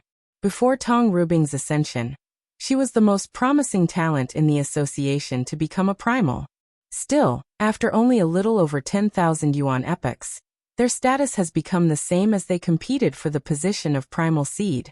It's an emergency and no one wanted to leave, so they asked me to fetch you, Sun Xiu replied, not hiding her annoyance. Tong Ruobing glanced at her and secretly shook her head. She has great disdain for this woman. The Skill Path Association has enough resources to train more than one primal seeds, but this woman insisted on competing with her, and even tried to suppress her after she initially ascended. The chances of someone with such a petty and small mindset becoming a primal is too little. Tong Ruobing even wondered whether this woman could survive the Paragon tribulation. Lead the way, Tong Ruobing said. The Skill Dao Association was a congregation of mountains similar to the Dao Opening sect, except they were not floating in the sky. Tong Ruobing's location was one of the 4 primary mountains, symbolizing the 4 main professions: pill, weapon, array, and talismans. She frowned when she realized their destination was Destiny Mountain. The Skill Dao Association accepted people worldwide into their mountains. There is a specific quota, and even other overlords will compete for them. However, Destiny Mountain was unique as it did not cultivate anyone with divination talents. Instead, they were in charge of observing the association's luck, destiny, and future. The two soon reached their destination, and Tong Ruobing was shocked to find out that all the top leaders of the association were present. And once they all glanced at her, she felt suffocated. Luckily, she had also entered the Empyrean realm, and the most powerful people present were in this realm. The current associate president waved his hand to activate an isolated profession, and Tong Ruobing sensed the changes in the environment. This is definitely a paragon array, and it may be more than just one. What exactly is going on? Child, come, said a calm and soothing voice. Elder Chun, Tong Ruobing saluted, looking at the elderly woman with clear eyes and no pupils. Did something happen? The secrets of heaven and earth became chaotic, allowing me to peep at our association's fate without much repercussions. Elder Chen explained in a plain and slow voice. Tong Ruobing did not comment, and waited for the latter to explain. I saw an opportunity to break this prison, and you will play a part in it, Elder Chen continued. Are you serious? What can someone like me do in such a situation? Tong Ruobing was puzzled. Although the association did not give access to certain information, she was smart enough to deduce the level of power involved. Thus, she knew how weak she was. My divination cannot be wrong, Elder Chen continued. You will play a part, and the destiny for breaking this lock will bring great fortune to us. Now, I need you to think clearly about whether you have something or experience something that could help the situation. It's alright if you don't. There is a chance that you haven't encountered it yet. Elder Chen was experienced enough to understand how fate operated, so it's entirely possible that Tong Ruobing hasn't encountered the events that led to her participation. However, it would be best if they knew in advance. That way, they could maximize their benefits. Something that can affect the current situation. Tong Ruobing muttered before something lashed into her eyes. Did you think of something? Elder Chen asked. Tong Ruobing summoned an orb with millions of sealing talismans. This is the blood and aura of a terrifying creature sealed in the lower dimension. This is the only thing I can think about. Can I see? Yes, but please be extra careful. Elder Chen nodded. She knew Tong Ruobing was not the kind of highly cautious type, but she still acted in such a manner. That enough is proof of how serious this sealed blood was. So, she slowly lifted the talismans to sense inside. A murmur penetrated deep into Elder Chen's soul, trying to force her to worship some kind of entity. Additionally, she also sensed her soul rapidly being corroded as madness overwhelmed her senses. She reacted swiftly and protected herself. What a terrifying thing, she commented. It wasn't this bad, Tong Ruobing said with a frown. She realized this thing's power had silently increased while she was not paying attention. She shuddered, thinking what would have happened had she opened it while still in the Great Emperor realm. The power level is only on par with the Empyrean realm, Elder Chen commented. But its essence has indeed surpassed the Paragon realm. My prediction wasn't wrong. This thing will be one of the keys to removing the lock. Everyone's eyes looked at that orb with fiery eyes. The world was currently experiencing a catastrophe, meaning there were both dangers and opportunities. If their association could choose the right side and acquire enough destiny, then they can cultivate a few more primal paragons and reach the same level as the Grand Sect Alliance and the Dao Opening Sect among the Overlords. Child, can you tell me in detail about how you acquired this thing? Tong Ruobing hesitated briefly before explaining everything that occurred with the abyss gap in the lower dimension. She left some details out, but they were not that important. Wang Weiha, Elder Chen muttered. It seems the Dao Opening Sect will soon become the leader in the upcoming era. Isn't that expected? The association president uttered. The Grand Sect Alliance is a group forced together, while the four primals of the Dao Opening Sect are basically family. Isn't that why many people tried to suppress their development? Let's not talk about this, Elder Chen continued.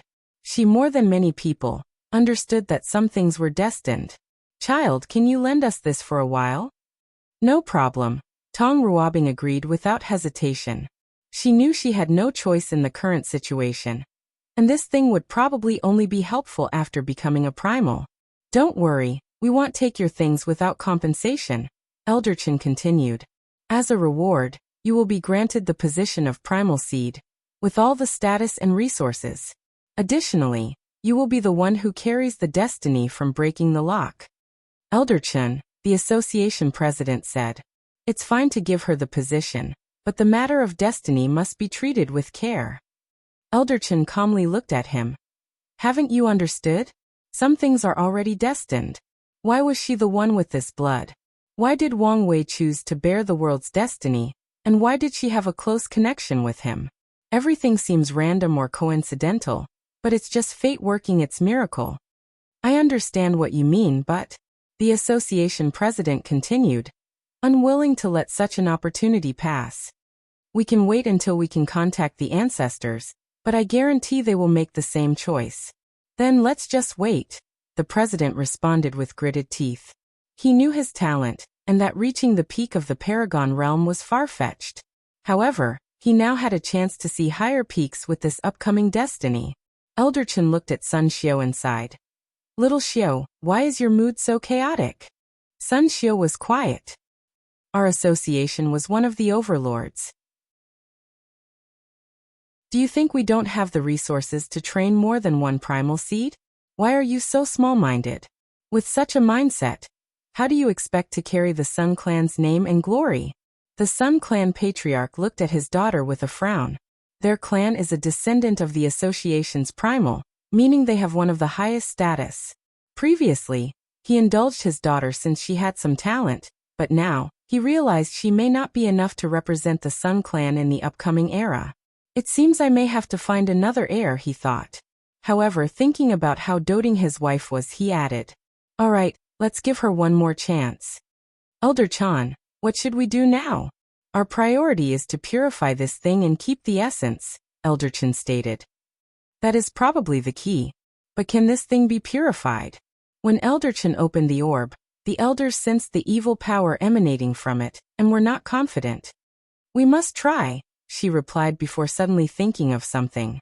Looking at Tong Ruobing, she asked, Do you want to participate? Me. Elder Chen nodded.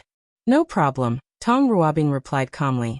If you find any errors, ads pop up, ads redirect, broken links, non-standard content, etc., please let us know. Report so we can fix it as soon as possible. Chapter 1363, A Time of Great Opportunity 3. No need to read the second paragraph. There is a problem with this chapter. It should have been released before the one called Grand Daos Grand Move. But I wrote the chapter but never published it.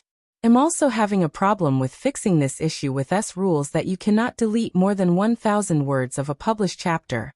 Especially privileged ones. Hopefully, this long introduction fixes the issue.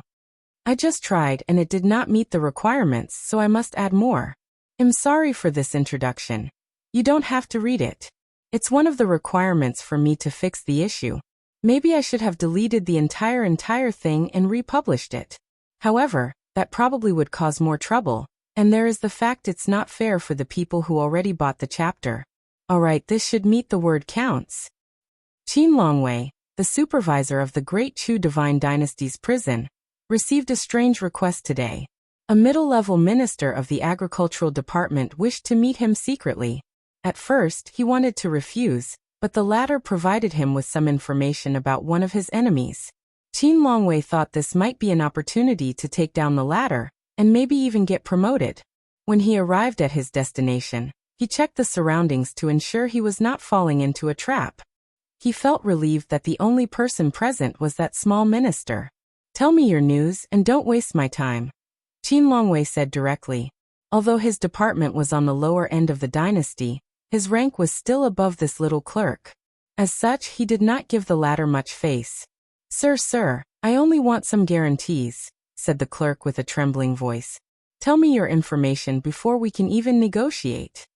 Sir, if you're not talking, I won't stay here for long, Qin Longwei sneered before walking away. He had already captured the clerk's mindset as soon as he laid eyes on them. As someone who deals with all kinds of criminals and the low lives of the dynasty, he can tell when someone is desperate.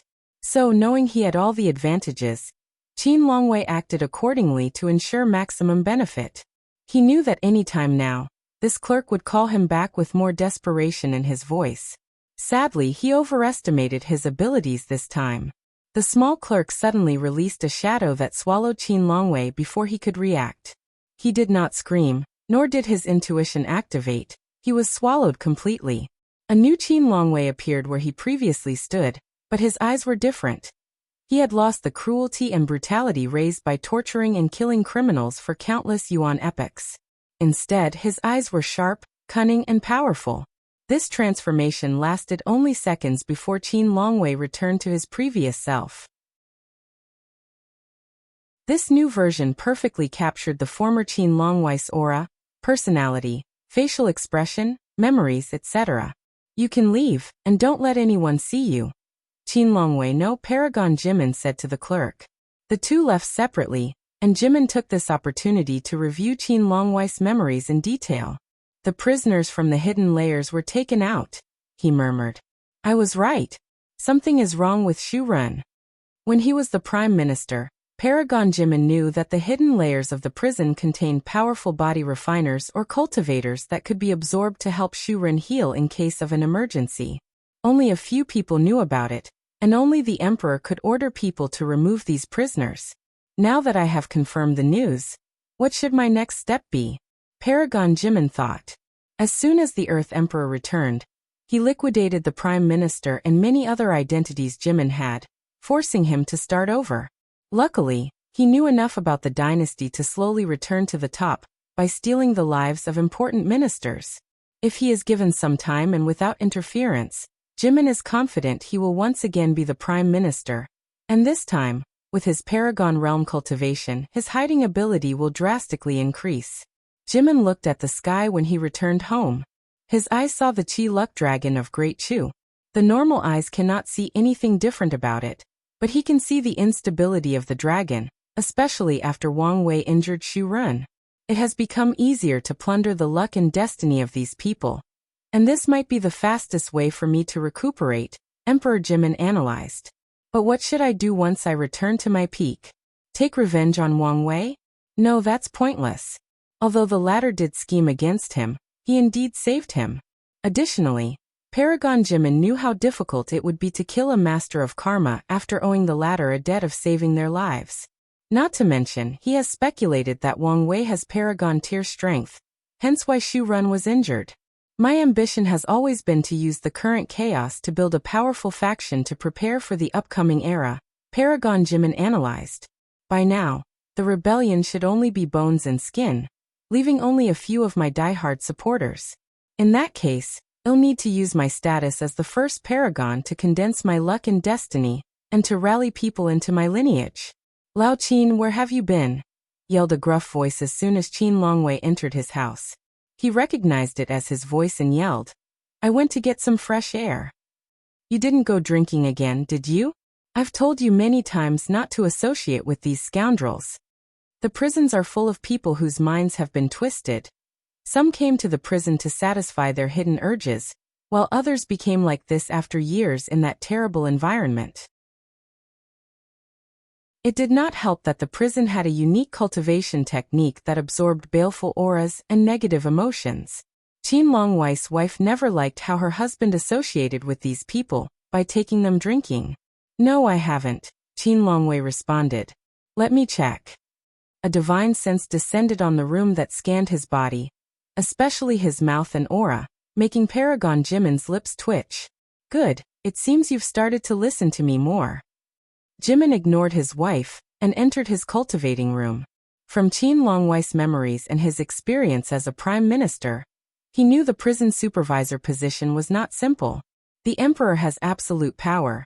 With one word he can imprison or kill nobles, high-ranking ministers, or their families. These people cannot do anything to the emperor, but can't they kill a lowly prison supervisor? Before Qin Longwei took office, the Great Chu dynasty often switched supervisors. Qin Longwei successfully stayed in his position for so long because he formed a bond or connection with his officers, forming a tight group that bound their interests and protected each other. His wife is from a middle-tier noble clan, so she looks down on these people, but Qin Longwei knows this is his method of survival. Since I've decided to kill that bastard, I need to make a plan, Paragon Jimin continued once he was alone. But where to start? He reviewed all the information he knew about the dynasty, and his mind finally locked into one person. The third prince, he muttered.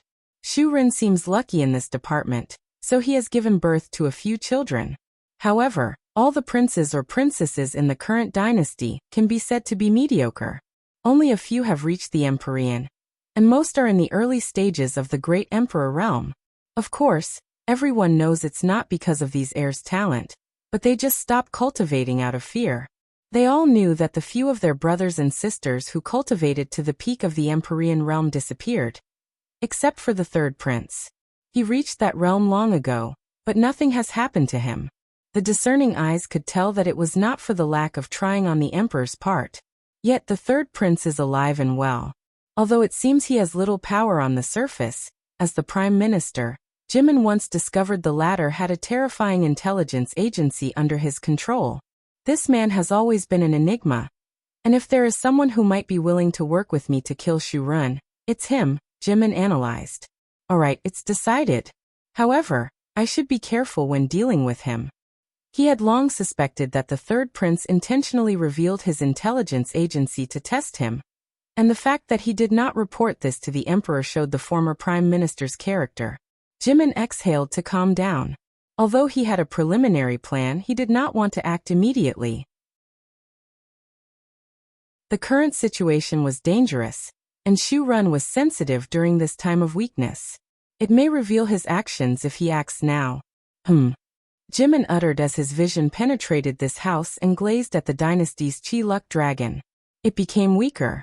What happened? Someone was desperately hiding the effects on the dragon, but this could not stop the former paragon. His luck has dissipated immensely, similar to when the emperor experienced death. Could it be?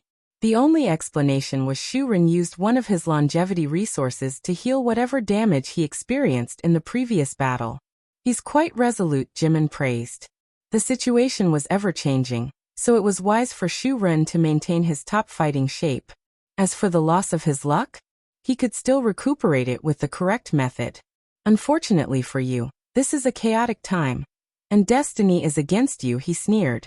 Under standard times, Shu Run could indeed recuperate his luck and destiny. But now he was nothing but a fat pig that had caught the entire world's attention. If you find any errors, ads pop up, ads redirect, broken links, non-standard content, etc., please let us know. Report so we can fix it as soon as possible.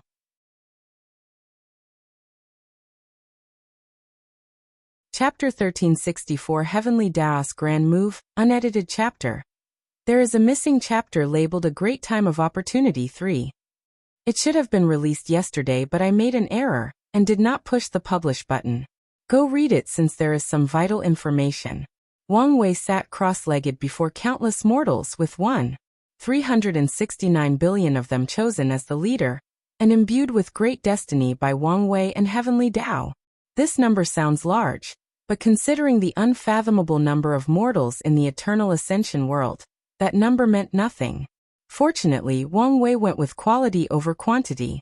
These leaders are intelligent enough to inherit all the knowledge of the mortal civilization, and have the political and tactical minds to lead their minds. Additionally, Wang Wei knew what was coming, so after teaching them the knowledge, he also trained them through simulation on how to fight against cultivators. Your training is completed, Wang Wei said. 6 months have passed outside, but these people have experienced more than a dozen years of learning and training. The destiny of your species is in your hands, Wang Wei continued. Although many cultivators will provide aid, ultimately, you must rely on yourselves. We understand, enlightened sage, they responded in unison. Wang Wei nodded. Although he did not ask them to call him as such, his actions are worthy of such a title. Now go. Sir, will we see you again? Asked one of the female leaders. If fate wills it, we will, Wang Wei replied. He waved his hand, and everyone's mind returned to their bodies. He sighed to himself. Mortals are nothing in the grand scheme of things. They are at the bottom of the hierarchical chain. And yet, the future and destiny of the eternal ascension world has to rely on them to ensure it has a future. Wang Wei shook his head to regain his focus, and he muttered under his breath. The seeds have been planted. Now we only need guardians to ensure they can bloom into beautiful flowers without any hindrance. He did not hesitate to contact Feng Heng and Sage Lin Qi. The three spent the next few hours discussing how to protect these mortals while they build their civilization, and how to spread their accomplishments better. Once they had a concrete plan, Wang Wei forwarded it to a few allies, including his ancestor and the sect and Emperor Kong and Sun Junyao. He did not know whether the latter would participate, but still sent the news. I think I can do more, Wang Wei pondered. He sent messages to all the people he had connections to in the lower dimension, especially the ones who participated in his banquet. He did not talk to these people, or ask them to repay the favor they owed him. Instead, he spoke of the benefits of doing so, including future merit and the blessing of luck and destiny. He was forthright about the mortal civilization since he knew it couldn't remain a secret with supreme unity around. Of course, Wang Wei did not expect most of them to act, mainly because Heavenly Dao's current merit system was malfunctioning, but as long as 10% of these people caught the bait and involved the factions behind them, then the mortals' chances at survival in this catastrophe will drastically increase. He created a clone to watch the Void Illusion realm before finally leaving. Something is wrong. What's wrong with my destiny? And the world? Wang Wei has been so focused on the Heaven Secret Crystal and the establishment of the mortal civilization that he did not notice the subtle changes between heaven and earth. Now that he was free, he immediately noticed something. It's so easy to plunder these parasites' destiny, Wang Wei muttered. Additionally, the burden of dealing with them has been diverted to others. Wang Wei floated in the void, observing the destiny of the world with a frown. So that's how it is. I was just thinking how such a capable Heavenly Dao like yourself could fail so miserably, he smiled. The three-way battle between the Sun's vessels and Heavenly Dao was more successful than he analyzed. Heavenly Dao opened the secrets and destiny of the world to everyone, thus creating countless small chess players in this game that will define the world's fate. It's indeed a brilliant move. This world is full of talents, so why not use them? Why not create more variables to give it a chance at surviving? Wang Wei analyzed. More importantly, these small chess players can lessen the burden on my shoulders, and I will not lose much since Heavenly Dao will repay me even more. A brilliant smile appeared on Wang Wei's face. It's been 6 months and the world is too quiet. These new chess players are too conservative. Where is their passion as young people? In that case, let's send them a signal to hurry up. Additionally, these parasites should be distracted to prevent them from hindering the mortal civilizations. Wang Wei thought of all the parasites, choosing his next target as if he were shopping for shoes. Let's see. I don't need to do much for the fight between Undead Phoenix and Five Feathers, and any new actions might make them more reserved in their actions. Seven Cauldron is a vessel that cannot be touched easily, so it only leaves Shu Run, the Earth Emperor. Wang Wei waved his hand to manifest a string of fate and gently plucked it. He looked at his work and smiled before teleporting away. Great Chu Divine Dynasty, Supreme Yin Palace. All the ministers stood before the throne with their heads lowered. Things have not been going well for them ever since the Emperor returned.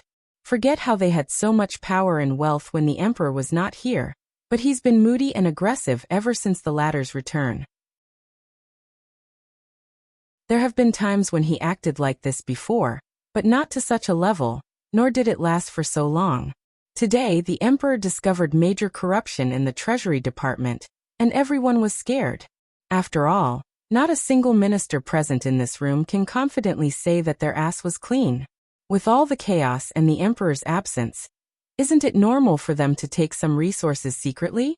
So, don't you have anything to say? Shu Ren asked while releasing his aura. He knew his ministers were corrupted. In fact, he encouraged them since, when necessary, he could use this to control or eliminate them. However, he could not tolerate how these people took so much that he could not find the resources he needed to at least temporarily seal the terrifying curse, or whatever from Wang Wei's technique. Your Majesty, I have something to offer you, said someone. Although the person spoke without pause, anyone could detect the subtle fluctuations in their voice. Shu Ren calmly looked at the Minister of Right, a middle-aged woman who could be described as plump, but that did not hide the subtle beauty in her face. Shu Ren chuckled, but no one detected any joy or positive emotions from him. Only endless killing intent. It was common for these subordinates to offer rare treasures or gifts to their superiors and even the emperors, but was it really the time for this? Many people felt that this Minister of Right had been dealing too much with the Taoist and Buddhist priests and had her brain rotten. Taoism and Buddhism are both the official religions of the Great Chu dynasty. However, a small minority believes this was a desperate act to save herself. You better choose your next few words very carefully, Shu Ren warned. The Minister of Right, also known as Lady Ren, swiftly summoned an ice coffin containing a body. Such a beautiful woman. That was everybody's first thought, followed by what Shu Ren said next. Is that Sun Junyao? The Earth Emperor asked in shock before realizing what he saw. No, it's not her. This person also has the essence of perfection, but not nearly on Sun Junyao's level. Your Majesty is wise and has great vision, Lady Ren swiftly said. Shu Ren looked at the sleeping woman whose beauty was accentuated by the ice and cold surrounding her. A hint of desire flashed in his eyes, but he swiftly controlled himself. He calmly looked at Lady Ren, his eyes cold and indifferent. Do you think this is an appropriate gift? Lady Ren started sweating as the aura pressure got to her. Her mind went on overdrive as she swiftly responded. Your Majesty, there is no need to worry. She is just the work of some fool studying perfection.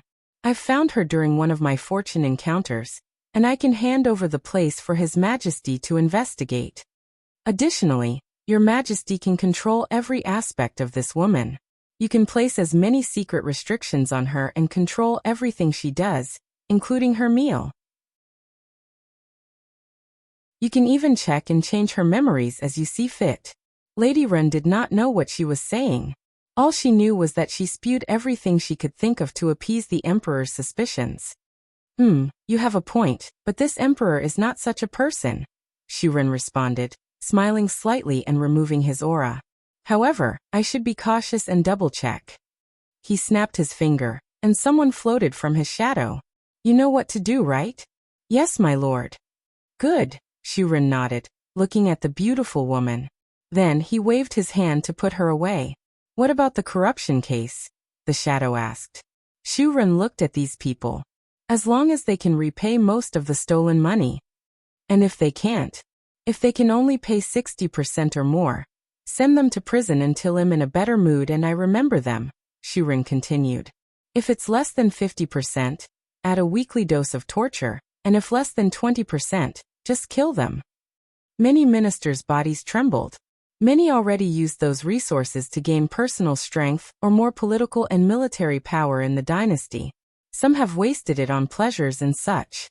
The only person who felt relief was Lady Ren. Although the Emperor did not say anything explicitly, it's apparent that he liked her gift. As you wish, the shadow replied before disappearing. Shu Ren took one last look at these people and sneered before leaving. If you find any errors, ads pop up, ads redirect, broken links, non-standard content, etc., please let us know. Report so we can fix it as soon as possible.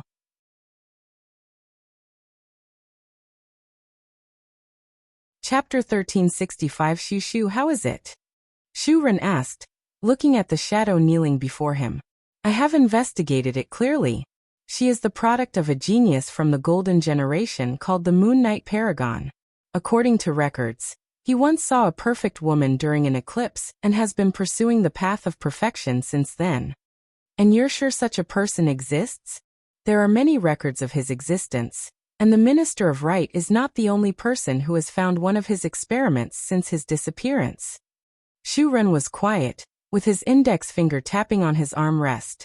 Did you find any anomaly inside that secret realm? Not as far as I can detect, hence why I brought it with me so you can check if you wish. Shu Ren hesitated briefly before summoning a puppet of the same realm.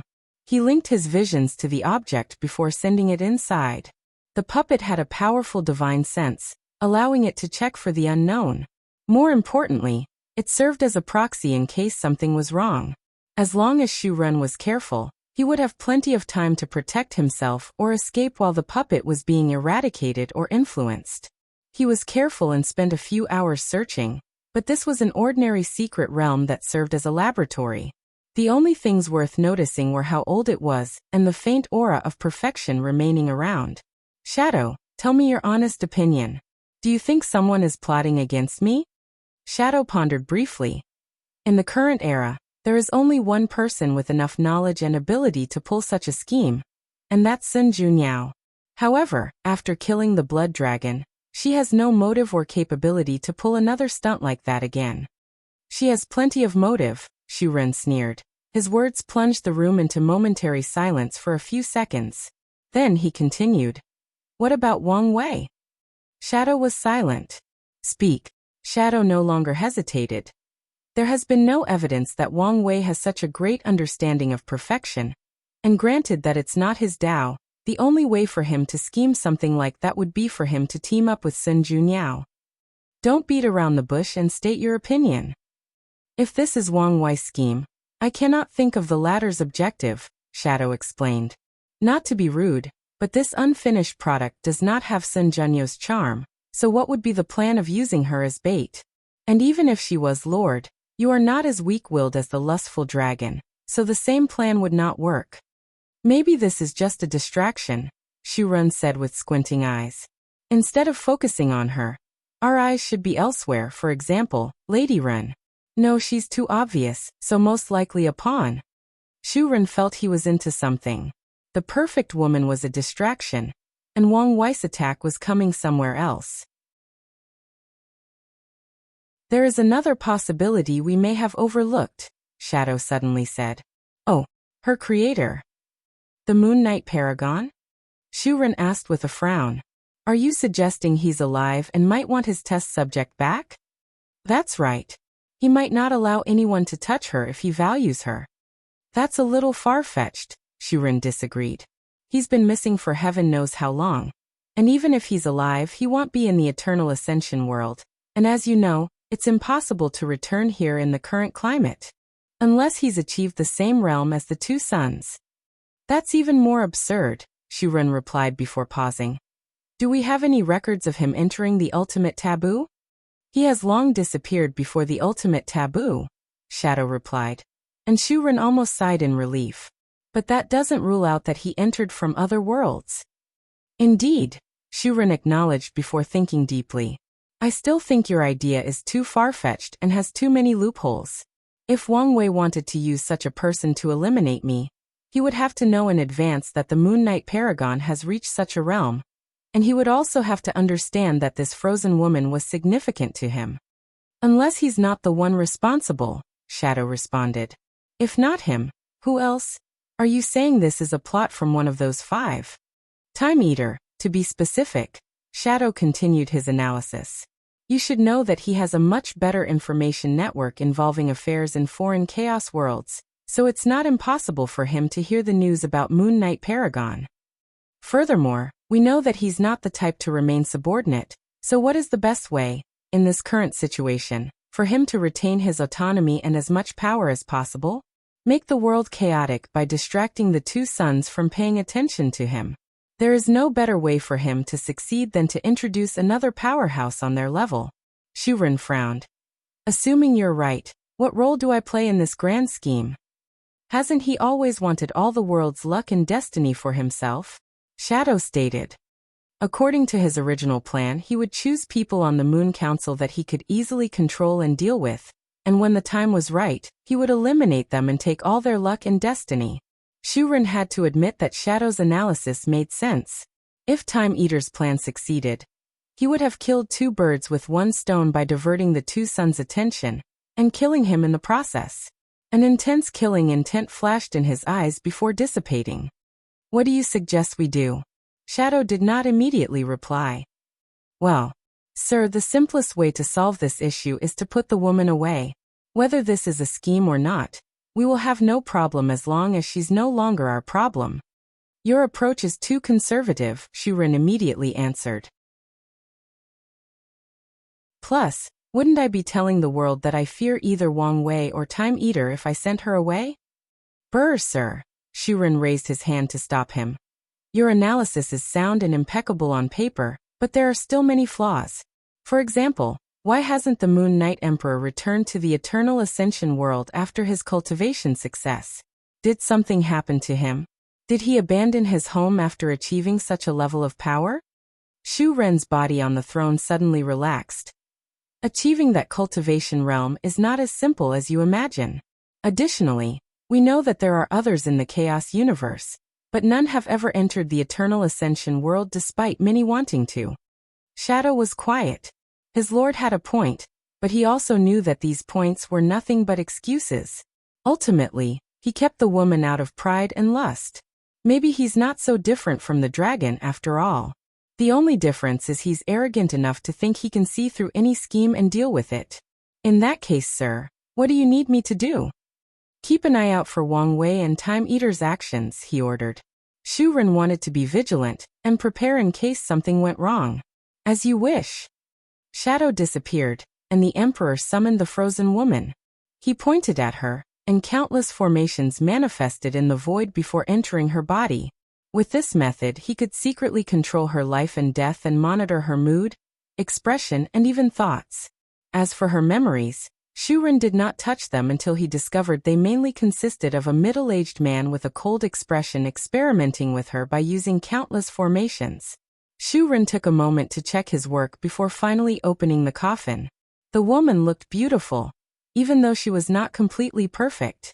On the contrary, such an imperfection added some points to her overall charm. I couldn't have Sun Junyao, but I can have her. Better yet, I may be able to cultivate my own Sun Junyao. Shu Ren thought with shining eyes. The frozen woman's eyelid trembled before opening. She looked at Shu Ren with her pure eyes and frowned. You're not my creator. Who are you? Creator? Who is that?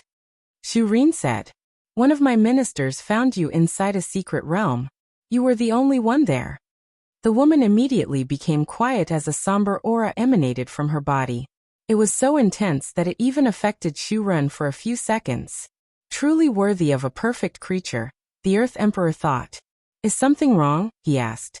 It seems I was a failure and father. The somber atmosphere intensified, but Shu Ren was no longer affected. I'm sorry that happened to you, he said in the most sincere voice possible. If you wish, I can help you search for your father. My dynasty is one of the biggest in the world, and I can monopolize a great deal of power. You're a ruler? That's right, Shu Ren responded with a smile. You do have a regal bearing, the woman nodded. However, there is no need. Since I could not meet father's expectations, there is no point in seeing him again. I see, Shu Ren nodded. Oh, how rude of me. What do I call you? I don't have a name. That's not good. We need a way to identify and address you. How about I give you one?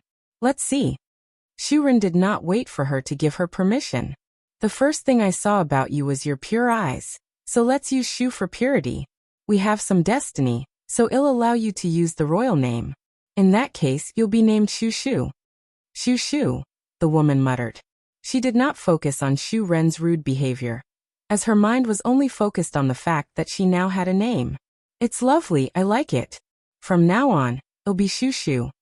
If you find any errors, ads pop up, ads redirect, broken links, non-standard content, etc., please let us know. Report so we can fix it as soon as possible.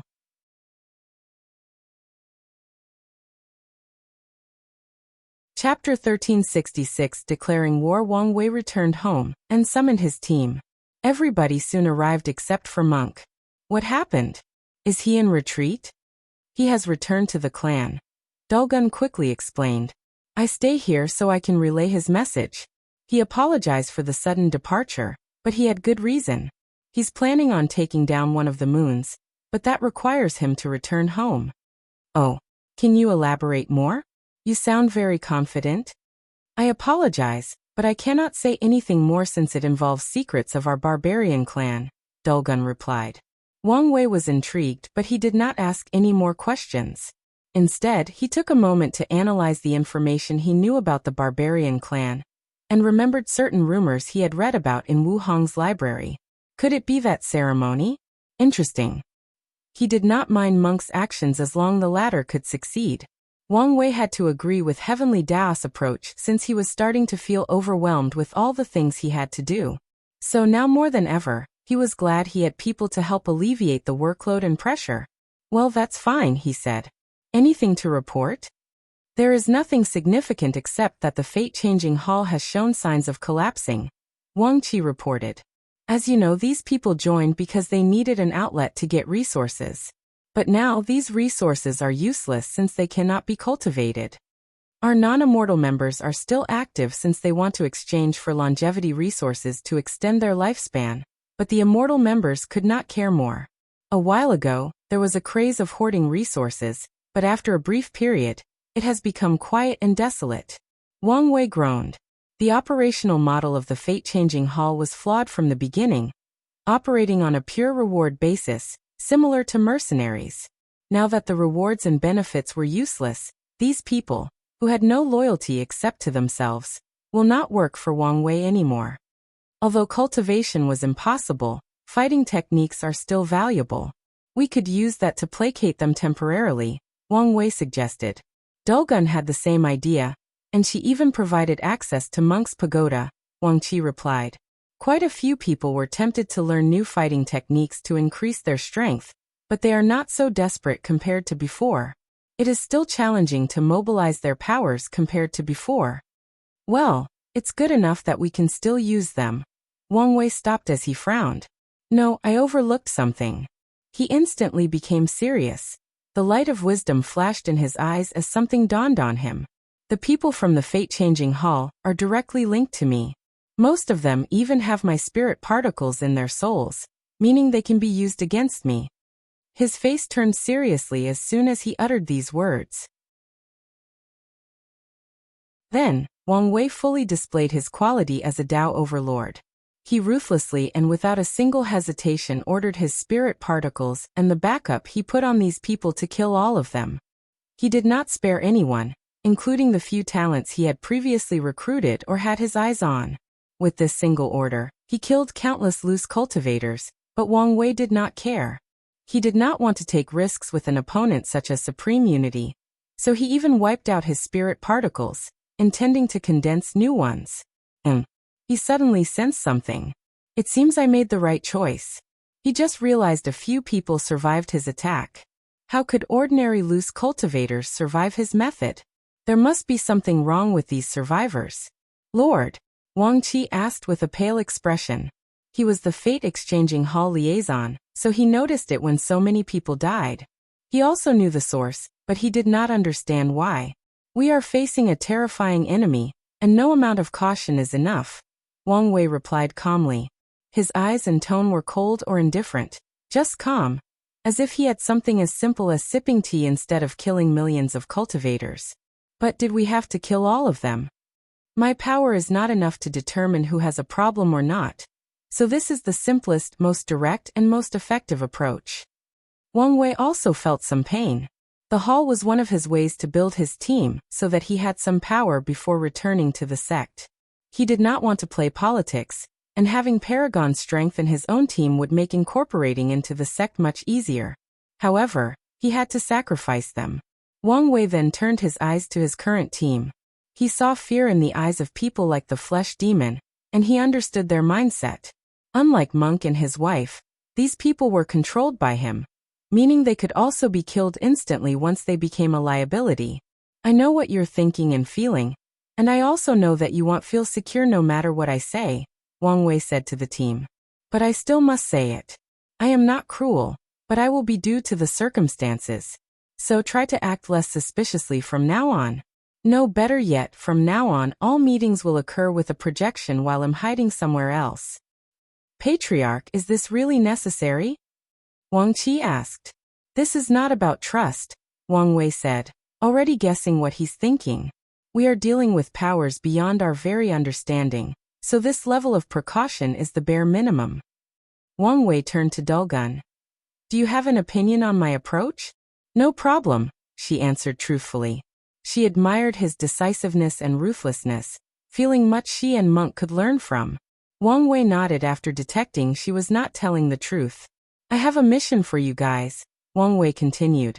You need to help protect these mortal civilizations from any accident. He distributed a map to everyone. Dulgun, you can contact your clan to see if they can help. No problem. One more thing, Wang Wei said. He raised his hand and reduced the cause and effects between him and this team. Just like how the hall's members can be used against him, it's the same for the people he controlled, so he needed to take precautions. Although he did not know how effective such an approach was, it was better than nothing. Everyone felt a slight weight lifted from their shoulders. Most did not know what just happened, but the ones who did not explain, and Wang Wei was not about to either. After all, he could be accidentally revealing information to the enemy.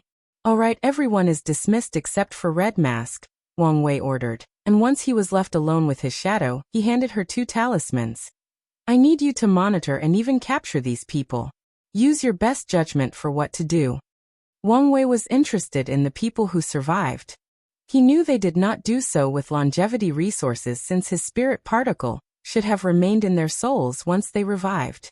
The second talisman contained the location of the Tao imprints of all the emperors and empyreans from the hall. Create a team to eradicate these people. Wang Wei did not think these people would be able to grow to the point that they could avenge him. But he would not leave such an obvious flaw for someone with a destiny to grow and come back. I understand, Red Mask nodded. Wang Wei dismissed her, taking this moment to think. What happened with the fate-changing hall is more than enough proof for him that his paranoia was warranted. He cannot directly detect the means of transcendence. He can only rely on his deduction and cautious nature. I need a new hiding place, Wang Wei thought. He was not joking when he said he would only attend future meetings using a projection. Swish! Red Mask suddenly appeared in the room, and a terrifying power immediately pressed her to the ground, followed by a frightening killing intent locked on her before disappearing. I almost killed you, Wang Wei said as he removed his methods and stopped his attack. He also realized his nerves were too tense. Sorry about that. Did something happen? Red Mask took a moment to regain her bearing. She knew how strong her lord was. After all, she had borrowed his power a few times in some missions, so she knew, especially after his recent retreat. However, it was a different experience from using that power to its full force being directed toward her. Wang Wei felt the dread in her soul, and waved his hand to release a subtle soul power that soothes her spirit. I'm fine, sir, Red Mask said slowly. What is the emergency that made you return unannounced? War, she replied. Someone has declared war. Who? It's. If you find any errors, ads pop up, ads redirect, broken links, non-standard content, etc. Please let us know. Report so we can fix it as soon as possible.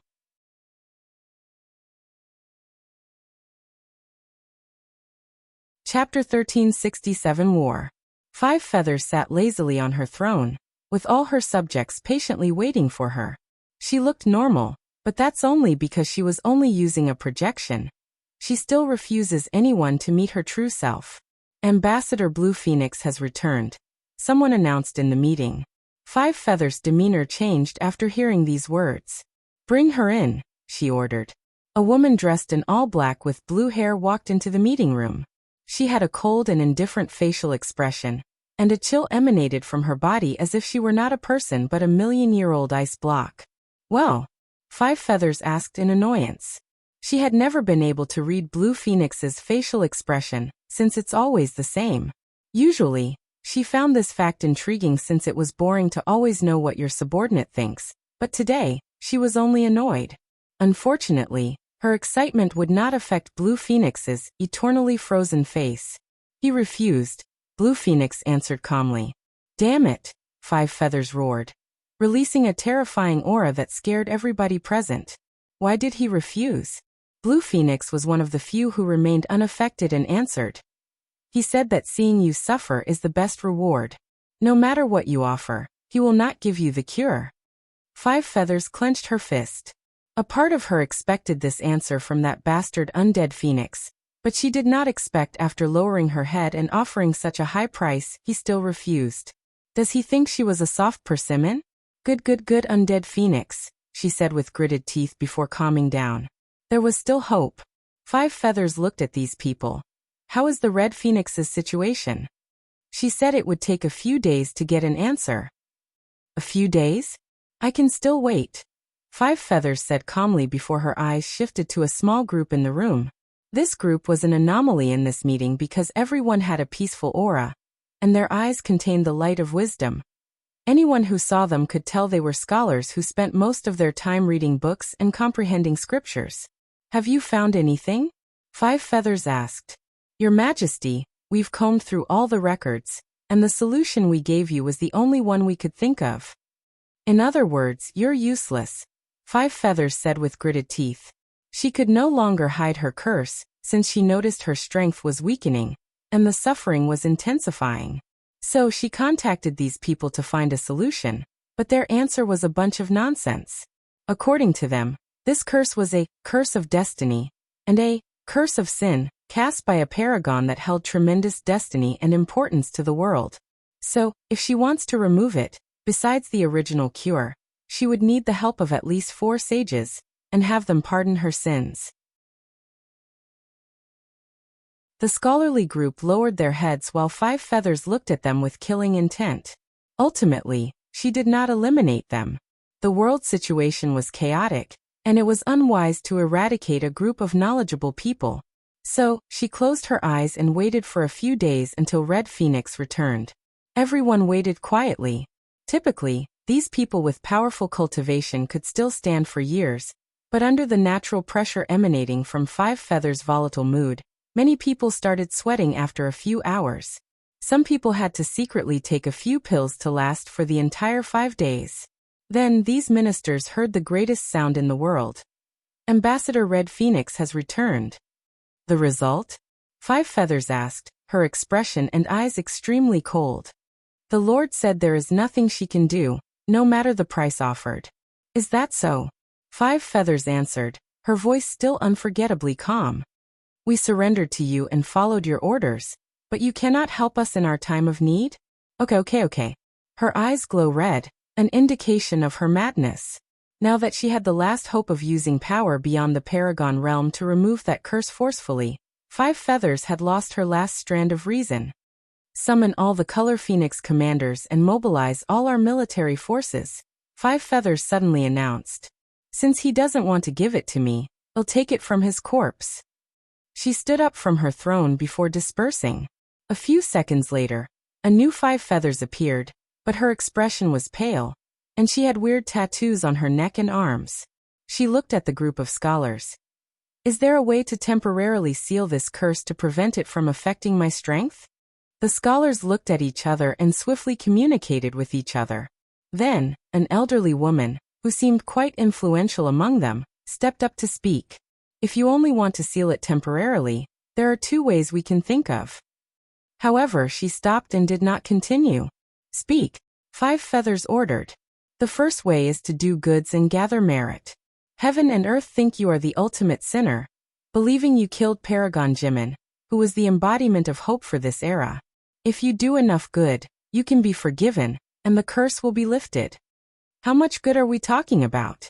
And how long will this method take? The elderly scholar did answer, but her silence was more than enough. Tell me the second method. The scholar hesitated again, but she swiftly explained when she saw the impatience in 5 feathers' eyes. The second approach is to do the opposite and follow a path of extreme. What do you mean? Be more straightforward. There is a devil cultivator's technique called the body of sin, the scholar explained. By cultivating it, you can absorb the curse and use it for your power.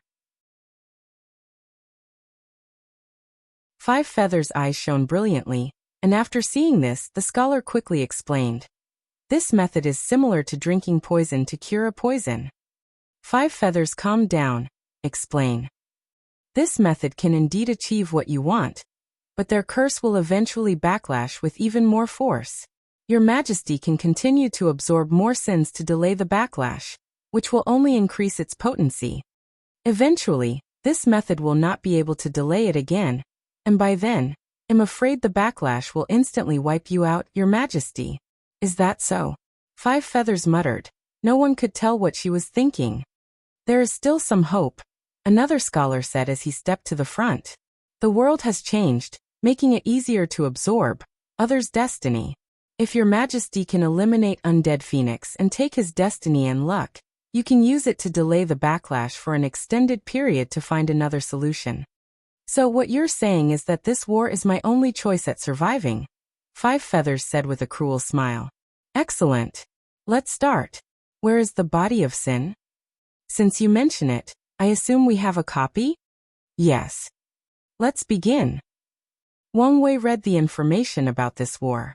It was very sudden. 5 feathers seemed to have become crazy and rallied all her troops and started fighting the core territory of Undead Phoenix. A war? I expected them to fight, but not a direct war, Wang Wei thought with a frown. These people are technically Supreme Unity's subordinates, so Wang Wei figured they could fight between themselves but not to the point of destabilizing the entire situation. Maybe she's doing it on purpose, Red Mask said. Oh, we have received news that one of the Color Phoenix commanders visited Seven Cauldron. 5 Feathers probably wanted to use her power as a vessel to cleanse the curse. Are you saying after she failed, she used this war to attract his attention and asked them to remove the curse? Red Mask nodded. You may have a point, but I have a bad feeling about this war, Wang Wei said. He trusted his intuition, so there must be a reason he was feeling that way. Anyway, this war is our advantage. The mortals need time to grow, and this is a great distraction. We can also take this opportunity to save the mortals living in these two's territories. This is also an opportunity for us to infiltrate their ranks, Red Mask added. Many people die or disappear during a war, making it the perfect time for the Fate Shadow Guards to replace the enemy's people and infiltrate their ranks. You know what to do, so I won't comment much, Wang Wei nodded. However, don't forget to keep an eye on the others. I need to know as soon as one of them intends to participate in this war, or muddy the pie for their advantage. As you wish. Red Mask disappeared, and Wang Wei sent a message to the team to continue their work of helping the mortals. Then he left the Dao burial ground to watch this war's development. If you find any errors, ads pop up, ads redirect, broken links, non-standard content, etc., please let us know report so we can fix it as soon as possible.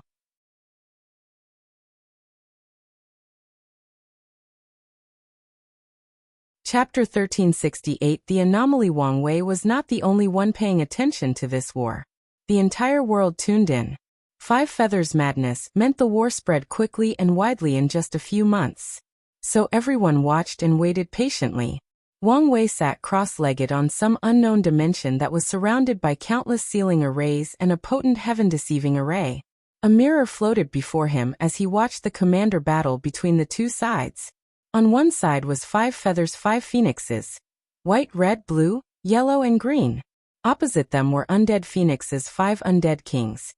Purple Zombie King, Gold Banshee Queen, Silver Evil Spirit Sovereign, Black Soul-Sucking Tyrant, and the Iron Bone Dragon Monarch. All these 10 people were peak Emperors, with a few even being everlasting Empyreans, meaning they were the peak power level in this war besides their leaders. Something is indeed wrong, Wang Wei thought. He noticed that the Undead Kings used their pseudo-immortality, they can't die due to their connection with the Undead Phoenix, to fight like madmen who did not care for their injuries. Additionally, as undead, they did not feel or know fear or pain in the first place. Undead Phoenix seems worried about 5 Feathers' sudden change in how she did things, so he used his men to test her out, Wang Wei analyzed. He wants to kill one of the Color Phoenixes as soon as possible to tip the top powerhouse battle on his side. If one of the Phoenixes dies, one Undead King will be free to slaughter the enemy's army or legion. By then, 5 Feathers would have no choice but to find another way to stop the Undead King or intervene herself. However, the Phoenix seems to choose a more defensive way of fighting, Wang Wei continued. It's almost as if they are stalling for time. Are they waiting for backup? Or is 5 Feathers planning something major? Wang Wei thought about it before sending orders to Red Mask. He wanted her to focus all her time on finding 5 Feathers' location. Then Wang Wei changed the location of his dimension, just in case. His eyes then shifted to one of the Phoenixes. White Phoenix. Years ago, I planted something on her to use as a chess piece. Should I activate it now? Wang Wei hesitated. He put that mark on her a long time ago, and he feared it may have been discovered. It's worth the risk, Wang Wei thought. He still remembered the bad feeling he had about this war. Wang Wei observed White Phoenix and waited until the battle reached the most intense, and activated the particle. He forcefully invaded her sea of consciousness, activating the restrictions placed on her soul and memories. Wang Wei did not care and destroyed the limits, leaving cracks all over her sea of consciousness. He then focused on gathering information from the last few months. Damn it, all of those are useless, Wang Wei thought as he hurriedly gathered as many memory pieces as possible until he found fragments of what he wanted. Scholar, treat curse. Body of sin. Wang Wei felt he was so close to the truth, and a little bit more, he could see the entire picture. However, his rationale took over. He knew the consequences of letting greed dictate his actions. So he stopped himself and eliminated the spirit particle before expeditiously changing the coordinates of his residing dimensions. Why do I feel I just escaped a disaster? Wang Wei muttered. He trusted his feelings, so he knew there must be a reason. He suddenly thought of something, so he sent a projection to the previous locale, while changing his coordinate for the third time. What did he see? Nothing except an endless void. A terrifying power had annihilated the previous coordinate of his dimension, leaving only an infinite void. The projection looked in the distance and saw 7 Cauldron floating above, looking at him indifferently. I see. It seems I have become enough of a nuisance that you want to eradicate me personally. Wang Wei chuckled. I guess I should be proud. You lowly rat. Let's see how long you can hide. 7 Cauldron, no, Supreme Unity said. Haven't you heard the saying? Good people die young, while terrible people live 1,000 years. I'm a disaster, so I guarantee I'll live long enough until I'm capable of ripping your spine from your body. Keep testing my patient and see what will happen, Supreme Unity said calmly. I can still overthrow this chessboard by killing everybody, including your sect and loved ones. Why don't you say these words to her? Wang Wei's projection pointed to the east, and as expected, Feng Heng, with glowing golden eyes, showed himself. The two glanced at each other briefly before Supreme Unity disappeared after snorting coldly. Mithreya then focused on Wang Wei. I know you're disappointed in me with how weak my response has been to the current situation. Not really, Wang Wei said. At first, he did blame her, but as time passed and he understood how scary transcendents are, he realized that he was only alive because Mithreya occupied Supreme Unity's 9,999% strength. There is an explanation for this, Mithreya continued, not elaborating whether she believed his words or not. Firstly, I have to admit that I underestimated how much control he had over this world. In terms of scheming, I am indeed not as good as him. Mithreya has long realized she had an antagonized fate with Taoism. All her greatest trials and tribulations originated from them. The real reason, though, is because I'm distracted, Mithreya continued. I noticed an anomaly with our world's branch of the River of Time, and have been investigating. Is it an emergency? Yes, Mithreya nodded. My intuition tells me that if I don't find the cause of the anomaly, something terrible will happen. Wang Wei frowned. When you say terrible, on what scale are you operating with? I'm afraid that even someone only level will be affected, maybe even die. Wang Wei's lips twitched. Fate seems to have forgotten that he was only a little Empyrean, so why was it given its problems on the level of transcendence? Could his life have been too smooth, and someone felt he needed more challenges? My time is up, Mithreya said as she looked in the distance. You need to keep an eye on Time Eater. He's more dangerous than you realize. Is he responsible for the anomaly? Wang Wei asked swiftly. No, but although there is no proof, I feel he is involved somehow, Mithreya said while sighing. She wanted to kill Time Eater as soon as she felt the anomaly, but Supreme Unity stopped her. All right, Wang Wei nodded. The glow in Feng Heng's eyes disappeared, and he regained clarity. He looked at his surroundings until he saw Wang Wei.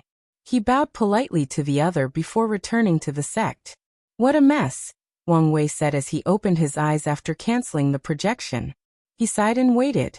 He again contacted Red Mask, telling her to find 5 feathers as soon as possible. After the hint he found from White Phoenix's memories, Wang Wei had an inkling of what 5 feathers was going to do, and he hoped he was wrong. A few days later, he sent another projection because Red Mask contacted him. What did you find? We discovered something in the Grand Nirvana world, Red Mask reported. Grand Nirvana world? If I remember correctly, it used to be called the Life Tree Domain, and is also the largest area of 5 Feathers territory. That's right. There is an invisible energy barrier that prevents anyone from entering or leaving, Red Mask reported. If 5 Feathers is doing something, this must be the location. Can't you sneak in? I'm sorry, but we've lost a few good agents while trying to, Red Mask reported. It's fine, Wang Wei replied. He won't force his subordinate into an impossible mission. Does Undead Phoenix know about this change? I'll leak the news to him, Red Mask responded. All right, Anything else to report? Yes, she nodded. Regarding those people who survived the hall's cleanup, I've dealt with them. Wang Wei was about to ask more when he suddenly thought of something. You didn't do it personally, did you? I know of the Lord's current cautious nature, so I sent the death squads, and they were ordered to kill themselves after the mission was completed, Red Mask reported. She was connected to the Lord, so Red Mask knew best not to interact with these people. Excellent, Wang Wei praised. Frown now on. Hide yourself, and do everything from the shadow. If a mission requires your level of strength, don't show up and use a vessel. I'll provide talismans with my powers. Make sure that the vessel uses the talisman before leaving for the mission. The last thing we want is for that thing to land on the wrong hand. As you wish. Alright, tell me about these people. If you find any errors, ads pop up, ads redirect, broken links, non-standard content, etc., please let us know. Report so we can fix it as soon as possible.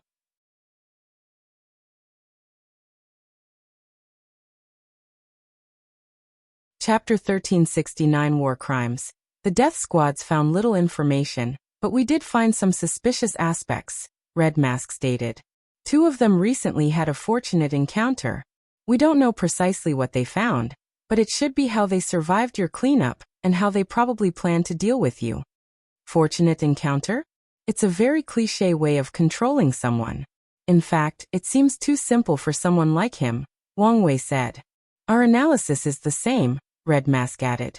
We believe these 2 were sacrificial pawns to distract you, and the real blow should come from the 3rd individual. What's so special about him? According to the information we gathered, he experienced an epiphany and created a new technique. Epiphany? This is indeed a more subtle way of manipulation, Wang Wei commented. Supreme Unity is now the pseudo-embodiment of heaven and earth, so it should be simple to manipulate someone into an epiphany to create a specific technique, skill, or spell. Wang Wei looked at Red Mask. You should understand what kind of opponent we are facing. Do you know what to do? I do, sir. Good. The 2 ended their conversation, and Red Mask started her work. After leaking the information to Undead Phoenix, she reorganized the Fate Guard's operations. Security and caution will become the norm. The Fate Shadow Guard will also have a new emergency system, Paranoid Mode. Once activated, all personnel, missions, and procedures will be done with extra care. This event also signals that they are facing a mighty enemy. Of course, all of these are for the future. Red Mask is only laying the foundation. Once she succeeds, her power and influence will be on par, if not more powerful than Wang Ju before her reincarnation. The war suddenly escalated. After receiving the information, Undead Phoenix sent someone to check if the news was correct. He tried to have his people infiltrate that area, but after failing, he no longer wanted to wait. So he directly attacked the area. The entire world watched as he floated outside the energy barrier surrounding the Grand Nirvana world. 5 Feathers looked at Undead Phoenix from a distance and frowned. I wanted to gather more, but this should be enough. She was confident in her Paragon array, knowing that even if the latter used his best trump card, it would take him a few hours to break through and enter. Little chicken, aren't you going to greet me? Undead Phoenix's voice echoed between heaven and earth. Usually 5 Feathers hated when anyone, this bastard especially, called her a chicken. However, she did not care this time, or at least she did not show it. A red light flashed from her eyes, and she ignored him. She floated in the sky and condensed her power. With a single thought, 5 Feathers released a torrent of soul attacks, instantly dispersing the souls of all the mortals in her territory. Everyone looking at this war, including Wang Wei, was shocked. During the last era, the Overlords divided the world into 13 parts, and each of their territories contained 269 trillion realms. However, this was not the full extent of their territory. The world was too vast and complex to divide, so everyone came together and agreed on the size of a realm.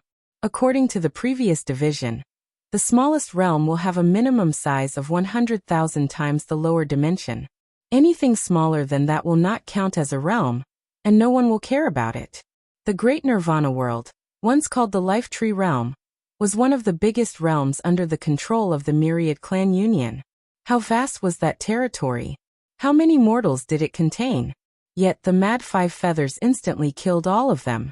Even worse, she seems to have secretly moved mortals from other territories before committing such atrocities. Wang Wei's eyes were red as he watched this happening.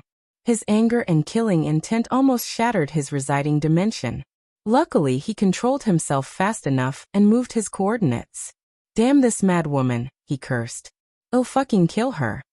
He was desperately trying to save more people, but this woman killed so many. More importantly, it is what her actions represent. He could foresee how many people would become emboldened after seeing how she wantonly killed these mortals without a care in the world.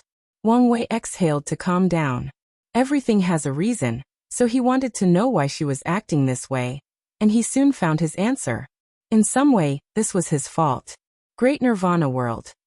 Five Feathers absorbed the endless red lights symbolizing karmic sins, and completed the body of sin. A look of relief and desire flashed in her eyes.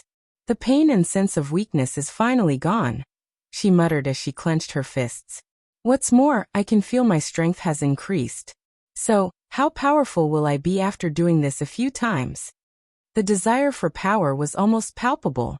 However, she controlled herself before looking in the distance. Let's not get ahead of ourselves. First, let's test out this newfound power. Swish. Five Feathers disappeared, and before Undead Phoenix could react, she materialized above him with her hands clad in this dark red flame. She slapped him with such tremendous force that he flew a few million light years before crashing on the ground.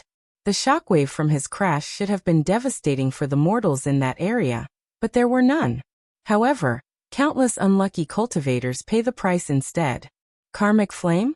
No, it should be Karmasin flame. Undead Phoenix analyzed as he slowly stood up. He had a deep frown on his face despite the fact this attack only left minor bruises on his arms. She never had this kind of power before. The power has indeed increased, but it seems the fusion between the sins and my flame Dao is far from perfect, Five Feathers thought. In that case, let's use this fight to get to know my new powers.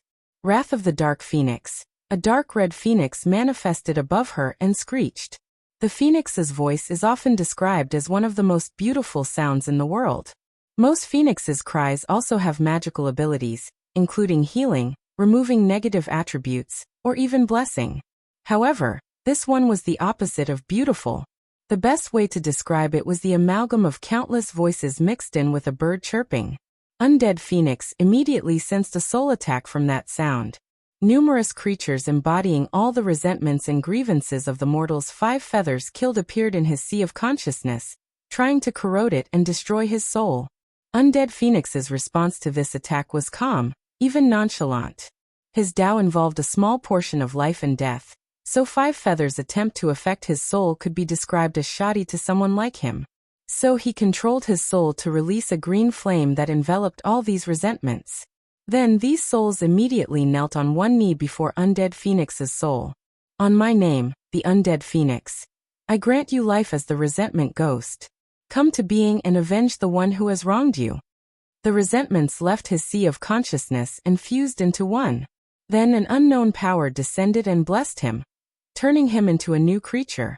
It was all black, and its body resembled a black cloak with countless screaming faces constantly popping in and out. The creature then looked at Five Feathers. The blue soul flame in its eye socket did not prevent anyone watching from sensing its anger and resentment. The Dark Phoenix frowned as she looked at this abomination. She was worried. She could tell this creature was her antithesis. It was the backlash of her actions, meaning if she faced her, she'd probably suffer tremendously, and might even lose the power she just acquired.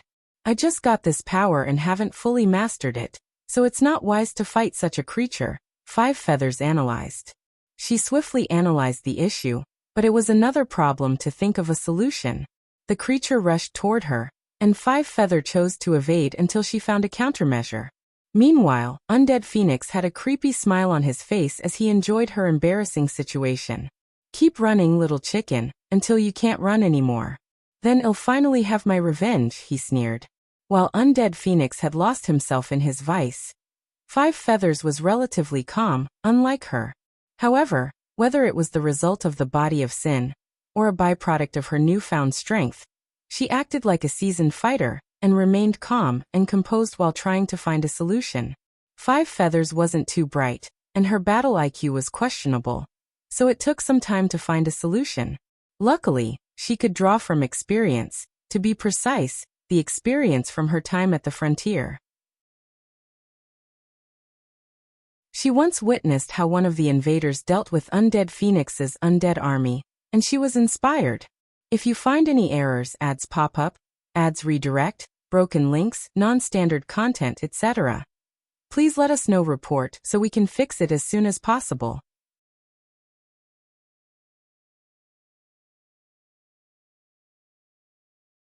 Chapter 1370 Survive. Five Feathers waved her hand to mobilize her earth Dao and created an enormous stretch of dark piles of earth floating in the void before reciting an incantation. Everything will eventually return to earth. The body, the soul, man's wealth and treasure, and that also includes their sins and resentments. Earth's reincarnation. Many people watching this battle were shocked. Five Feathers successfully used Earth Dao to control reincarnation Dao. Such manipulation is often expected with geniuses, especially when it involves high Daos, like reincarnation, but they saw it from someone unexpected. These people now finally understood when their ancestors warned them with the saying, "Paragons are paragons, no matter how weak or terrible they are or looked." Five Feathers' maneuver proves that no simple individual can reach this realm. The resentment creature screamed as a powerful force pulled him toward the earth. It tried to resist, but the pull was its antithesis, just as its existence was contrary to Five Feathers. Then, with one last look of unwillingness and anger, the creature flew toward the earth. Undead Phoenix realized what was happening, and decided to do something about it. Sadly, it was too late. Five Feathers rushed toward him, and their fists clashed, generating shockwaves that tore apart the spatial integrity of their surroundings. Why is her flesh so powerful? Undead Phoenix asked before realizing that the karmic sins must have tempered with her body.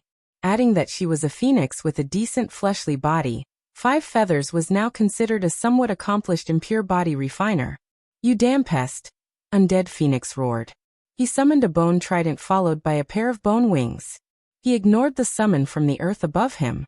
Such a new technique was not enough to affect him. "I'm done playing around with you," he said with gritted teeth. He teleported before her and stabbed his trident with all the force he could muster. Five Feathers' face became serious as she sensed this attack contained the power to strip her of her vitality. She summoned a sharp golden sword with a tinge of red made from her metal Dao, and weaved some karmic sins into it. Clink! The sounds of metal clashing reverberated across this realm, leaving devastating effects. Some parts of this area instantly lost their vitality, meaning that mortal cultivators immediately lost most of their lifespans and died of old age, while immortals aged and became weaker.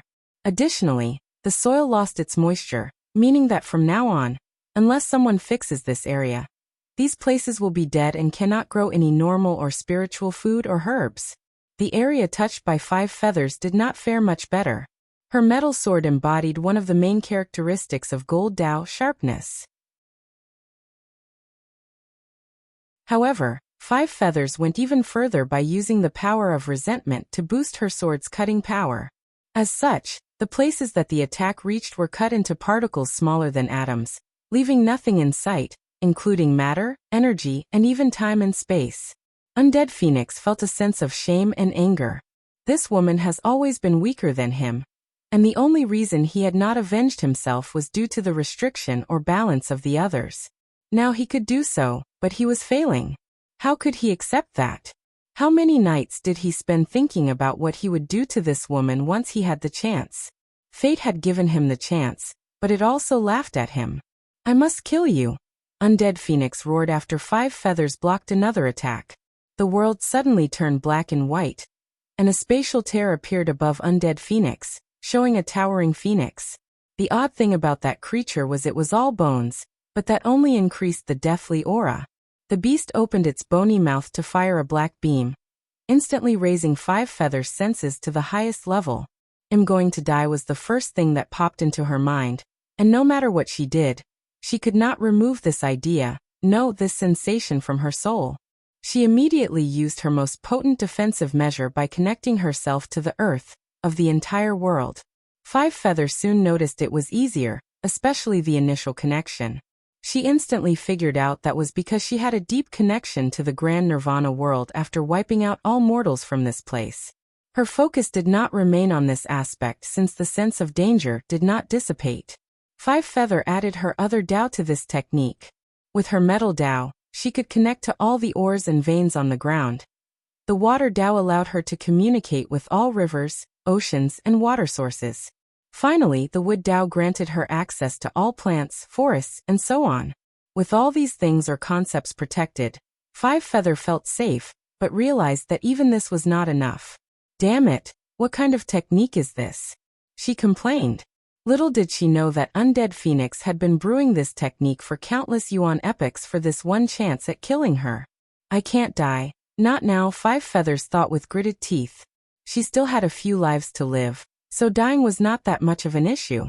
The problem was the curse and the body of sin.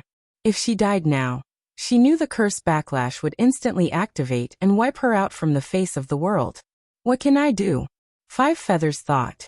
While on the verge of death, she forced herself to remain calm and pushed her ability to the limit. Her eyes shone as she found the answer. While on the verge of death, she used all her karmic sins to understand a little bit of Karma Dao. If this understanding were quantified, it would probably equal less than 2% Grand Dao Source, but that was enough. With this new Daos, Five Feathers realized she could not access all the karmic sins she had done in her life. She and all the other moons committed many terrible things during their reign, but now, she could use these things. She did not hesitate to empower her five-element nature defense technique. Boom! A shockwave traversed heaven and earth, bringing back the color that had been lost. The devastation was catastrophic, to say the least, but most capable cultivators had already left. A maniacal laughter full of joy and a hint of sneer echoed between heaven and earth. I survived. I survived. You bastard, you thought you could kill me? Ha ha ha ha. Five Feathers only had a few wounds on her body. By any standards, they were minor, especially for a paragon. Meanwhile, Undead Phoenix had a contorted face. His skin had basically turned red from the pale shade, showing how high his anger had reached. I'll kill you, he roared, his voice more bestial than human. However, Five Feathers calmly teleported away, leaving a few words that echoed in the surroundings. This battle was fun, so let's do it again after I've truly mastered my new strength. Undead Phoenix roared again, his voice shaking heaven and earth. His madness had reached another level after losing his target, and it was apparent that he was about to go on a rampage. However, before he could start, he felt a killing so cold and terrifying that it sent a chill down his spine and awakened his wisdom. He looked around, trying to find the source to no avail. However, Undead Phoenix knew that something terrible would happen if he started killing people without rhyme or reason. So he took one last glance in Five Feathers' direction before returning to his territory. Wang Wei's invisible projection took one last glance at him before dissipating. Five Feathers had already killed so many mortals, and he could not have someone else go on a rampage. Wang Wei sat alone in his dimension. The chill in the surrounding hadn't abated in the slightest. He knew he needed to do something, or the good situation he had created would be destroyed. First, I need to put a damper on these cultivators, who will become emboldened after this war and start to hunt mortals to increase their lifespan, he muttered. And the best way to do so is to use cruelty. Wang Wei waved his hand to summon countless subordinates, all immortals with a few tier 11, including Empyreans.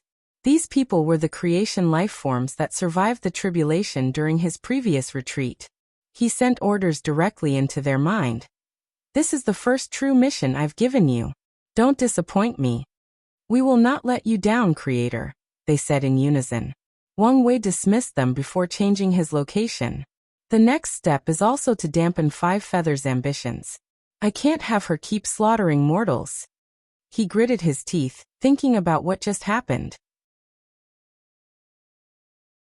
Wang Wei also understood why Supreme Unity did not stop these two from fighting, since their war would complete his objective.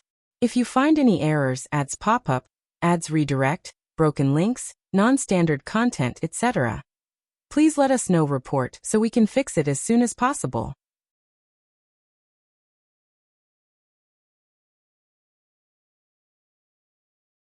Chapter 1371 More War Crimes. 5 Feathers sat on her throne with a smile on the corner of her mouth. She calmly listened to the reports of the war situation. Overall, their sides were not doing well due to the nature of Undead Phoenix's legions, but she did not mind. It was still possible to sever the connection between the undead legions and him, but it took time and sometimes many resources. 5 Feathers muttered as she noticed something. How dare you show up before me? She disappeared and teleported to an area not far from her castle. How dare you show up before me after what you did to White Phoenix? 5 Feathers said with a terrifying killing intent. She's fine, isn't she? Wang Wei replied. A soul collapse was not enough to kill someone of White Phoenix's caliber, especially since she had access to resources to revive herself. Do you think you can deal with our animosity with just a few words?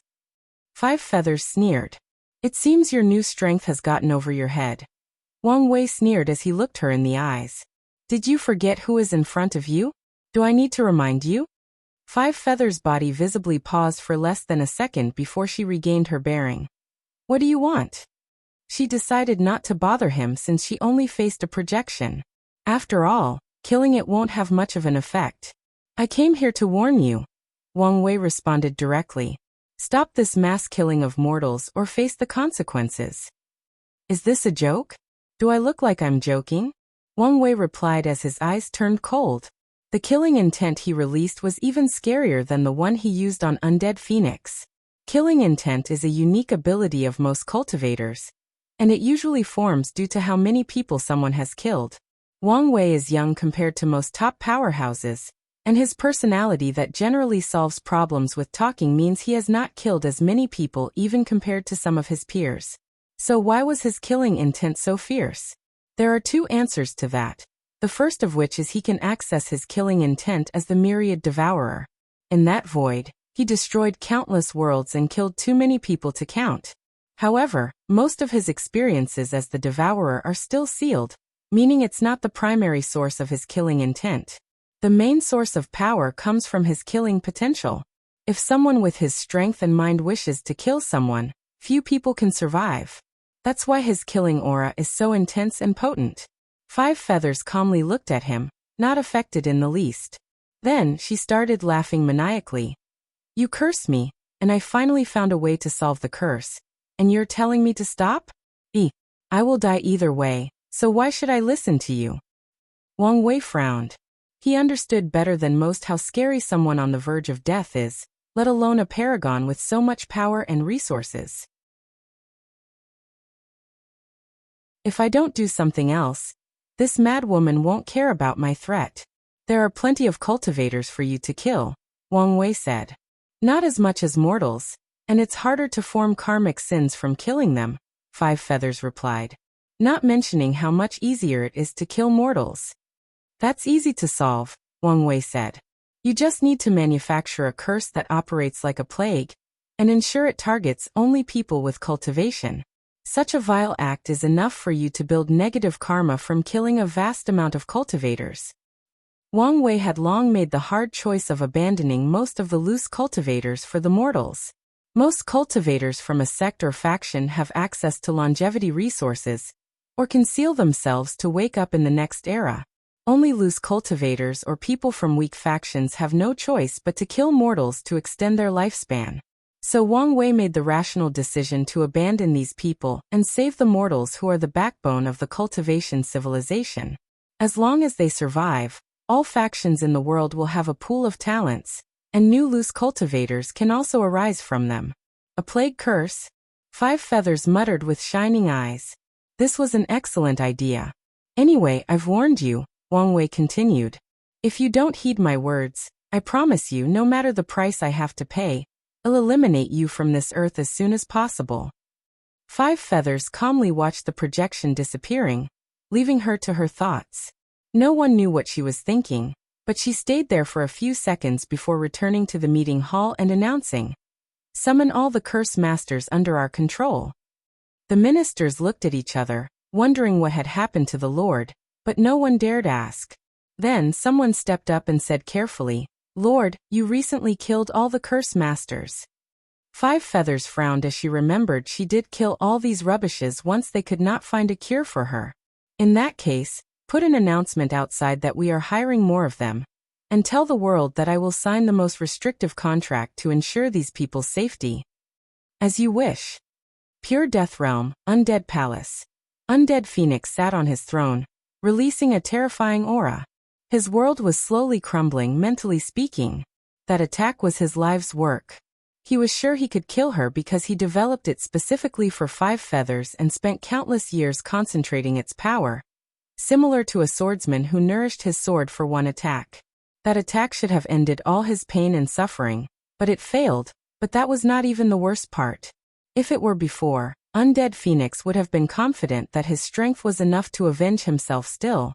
But he was no longer confident. His intuition told him that this was his best opportunity. And after missing it, it would become more challenging to kill her from now on. "Lord, someone outside wishes to see you." "Who?"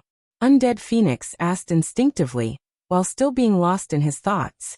"Forget it. I won't see any visitors." The announcer hesitated briefly before continuing. "The visitor said they have a solution to your problem. They offered this as proof." The announcer opened his palm to show a slight golden light, which immediately made Undead Phoenix squint after detecting the nature of this light. He also guessed who this visitor was, and after hesitating, he accepted the meeting. Great Shu Divine Dynasty, Supreme Een Palace Royal Garden. Shu Ren was staring at a screen before him in a small pavilion next to a table with 2 teacups. While watching the battle, he was shocked by how strong Five Feathers had become, but this was not his main focus. Her technique of using Earth Dao to manipulate Samsara Dao has inspired him. Earth Emperor, I should have thought about it since it's in the title, Shu Ren thought. There are also records that in the first era of this world, before the world was complete, people could reach Samsara by digging through the earth. I thought such information was insignificant, but it was the crux of the issue. Shu Ren shook his head. Regardless, with this idea, I may be able to perfect my 9 hells into true samsara.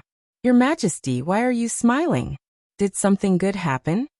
You can say that, Shu Ren replied with a smile, looking dotingly into Shu Shu's eyes.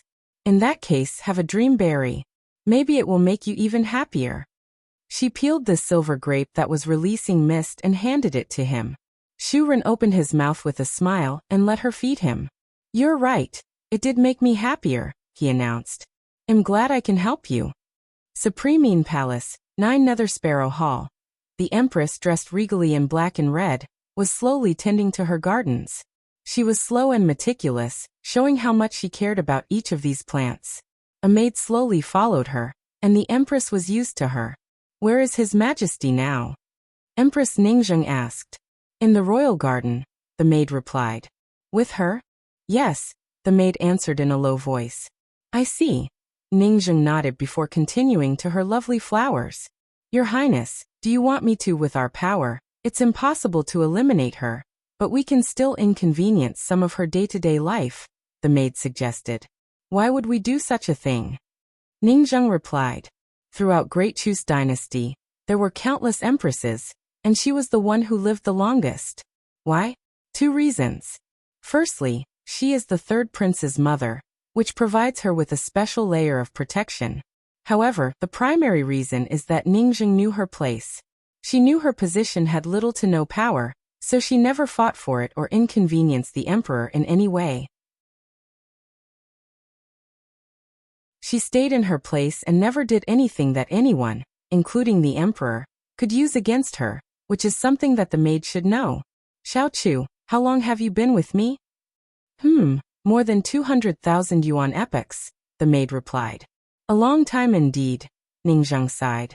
A white light flashed in the garden, and Xiao Chu's head fell from her body. The empress snapped her finger, and a shadowy figure appeared, kneeling before her. Find out who got to her, she ordered. Yes, Lord.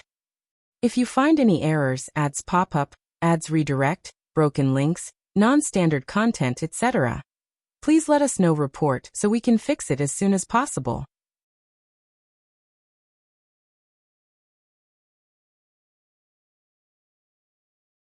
Chapter 1372 The Different Natures of Cruelty. Chui W. De took a deep breath as he glanced at this new world, and a genuine smile appeared. Before coming out, his creator had properly trained him on the situation outside, and he knew things like the fact his name had the initial character W for Wang, which was proof of his status as a creation life form, would lead to discrimination. However, he did not care about these things. He had reached the pinnacle of his homeworld, and serving the creator outside was the only way to progress. So when the notice reached the world, even after telling people about the restrictions, Chueda did not hesitate to sign up. Chueda did not waste any more time. He had a mission, and failing at it would be worse than death. He activated one of the abilities his creator granted him, Karma Eyes. He immediately noticed someone in the distance whose karma was rapidly increasing, and without hesitation, Chueda teleported more than 20 million light-years with one step, arriving at his destination after a dozen or so steps. As expected, he witnessed a slaughter. A young man floated above the sky with countless swords surrounding him. The swords descended on the ground like rain, and each one would kill one or more mortals. It did not matter whether they were men, women, or even children. The sword had no mercy and did not discriminate against gender or age. The dead mortals then turned into blood mists, flying to the young man and condensing into blood orbs. The young slaughterer was calm, with no expression. It was as if he were removing the weeds from his front door. You're young and full of vitality. So, why are you resulting in such an act? What's it to you? The young man snapped. However, his face became stiff after sensing the terrifying aura emanating from Chueda. Well, answer me. Yes, sir. There are plenty of these mortals. There is no need to fight between us, right? Do you think I'm a lowlife like you? Chueda sneered. The heavenly fate continent was cruel because the creator rarely interacts, but all cultivators agree upon a hidden rule: to leave the mortals alone. He knew this world was more dangerous, especially since it was facing a catastrophe, but Chueda did not expect it to degenerate to such a level. The young man's stiffness reached his body as he realized he had encountered a righteous cultivator. He cursed his bad luck but did not hesitate to activate his escape secret technique. Sadly, his attempt was futile. The difference in strength was so great that Chueda stopped him with just one look. It seems there is no need for an answer to my question. You just don't see mortals as the same kind. Same king. The young man sneered. Those. Chueda did not listen to his nonsense. Since his curiosity was already satisfied, he performed his mission. With a wave of his hand, the young man's body dissipated, leaving only his soul. Chueda conjured a transparent cauldron before shoving the soul inside. A scream of immense agony echoed in the void, and the voice was that of that young man. The invisible cauldron had a soul-burning flame with no attack potency, but made up for it by incorporating powers from Wang Wei's pain talent. The flame brought the ultimate agony to the soul while also keeping it from breaking from the pain. This flame is one of the tortured methods of the Fate Shadow Guards, and the creator was not Wang Wei himself but Wang Ju. Chueda frowned at the devastation in the area. He waved his hand and used a combination of earth and wood spells to restore the houses, the fertile land, and the environment. However, the looming sense of dread and darkness did not dissipate even with his actions. It's understandable. After all, they've just lost countless friends, families, and loved ones, Chueda analyzed. In that case, should I revive them? It would not take much energy to rebuild a body for all these mortals, and their souls have not been sent to the underworld, so he could revive everyone who had just died. Maybe this is not a good idea, Chueda analyzed. This world is experiencing great turmoil, and messing with life and death may complicate things. More importantly, this is not part of my mission. These words should have convinced him, but Chueda was still hesitant, especially after seeing a little girl crying while holding some clothes that appeared to be the remains of her parents. He sighed but did not immediately ask. Instead, he contacted his creator and asked for further advice. The answer he received was brief but direct. Your previous analysis was correct. Your actions could complicate things. So focus on prevention instead of repairmen. Chui sighed and took one last look at these people. He waved his hand to establish an array around his small kingdom to give them temporary peace, and chose a new leader that he blessed with wisdom and luck. After doing all he could, he departed to the following location. His next target was an elderly man as thin as bone with clothes too big for his body. As soon as Chui laid eyes on him, he knew the man's reason for his actions. Although not justified, it is understandable. Chui's presence could not be hidden with that terrified voice accompanying him. So the old man immediately noticed him. At first, the old man was calm, thinking that someone wanted to steal his hunting ground, but he was immediately shocked when he saw the invisible cauldron and the tortured soul. With one look, he could tell that the soul was full of karmic sins, and he guessed what had happened or would happen. The old man did not hesitate to use his greatest trump card, an emperor artifact.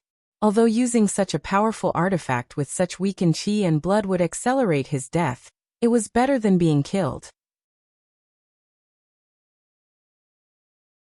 As long as he survives, no matter how weak he becomes or how little lifespan he has left, he can make up with them.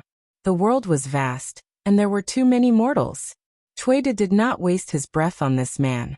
He used his aura alone to destroy this old man's physical body, and the cauldron automatically absorbed his soul. The two screams of agony should have made Chui uncomfortable, but on this occasion, he found this cacophony of sounds quite amusing. He swiftly cleaned the environment and settled the mortals before moving to his next target. He found a middle-aged woman burning people with a cold and indifferent face. The smell of searing flesh was rather unpleasant, but Chui has experienced worse. The middle-aged woman calmly turned to him, glanced at the cauldron behind him, and stood in place. Not going to run? There is no point, she replied coldly, even though you know your fate. Since I can kill others, I should expect to be killed, she responded, still cold and indifferent. Is that so? Chui, don't you feel bad at all? Why feel bad? You've killed children. Don't you feel anything at all? In this world, you either are preyed upon or be the prey. They died, not because I was cruel, but because they were weak. Weakness is a sin, she replied calmly. Chui shook his head.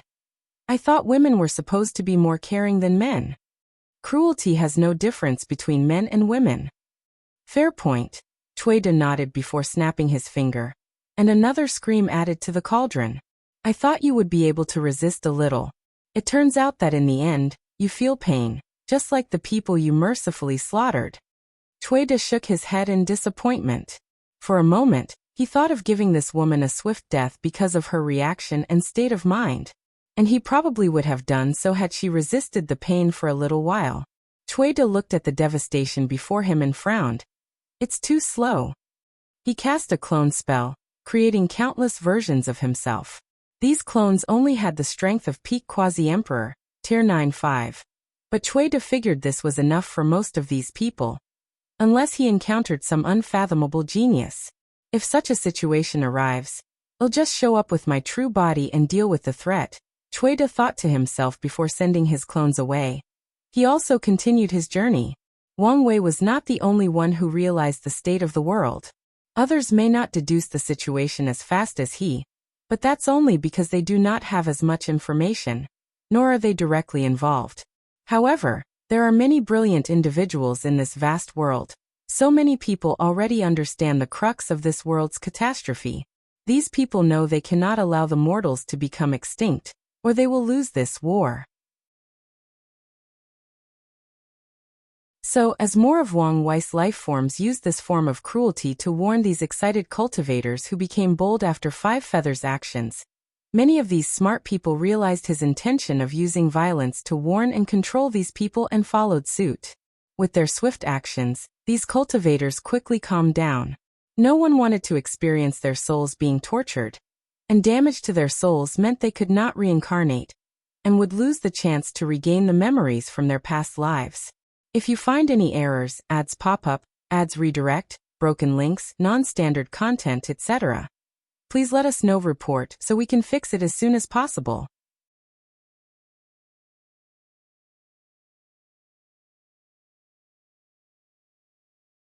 Chapter 1373 Sudden Negotiation. Wang Wei blended into the void, looking into the distance.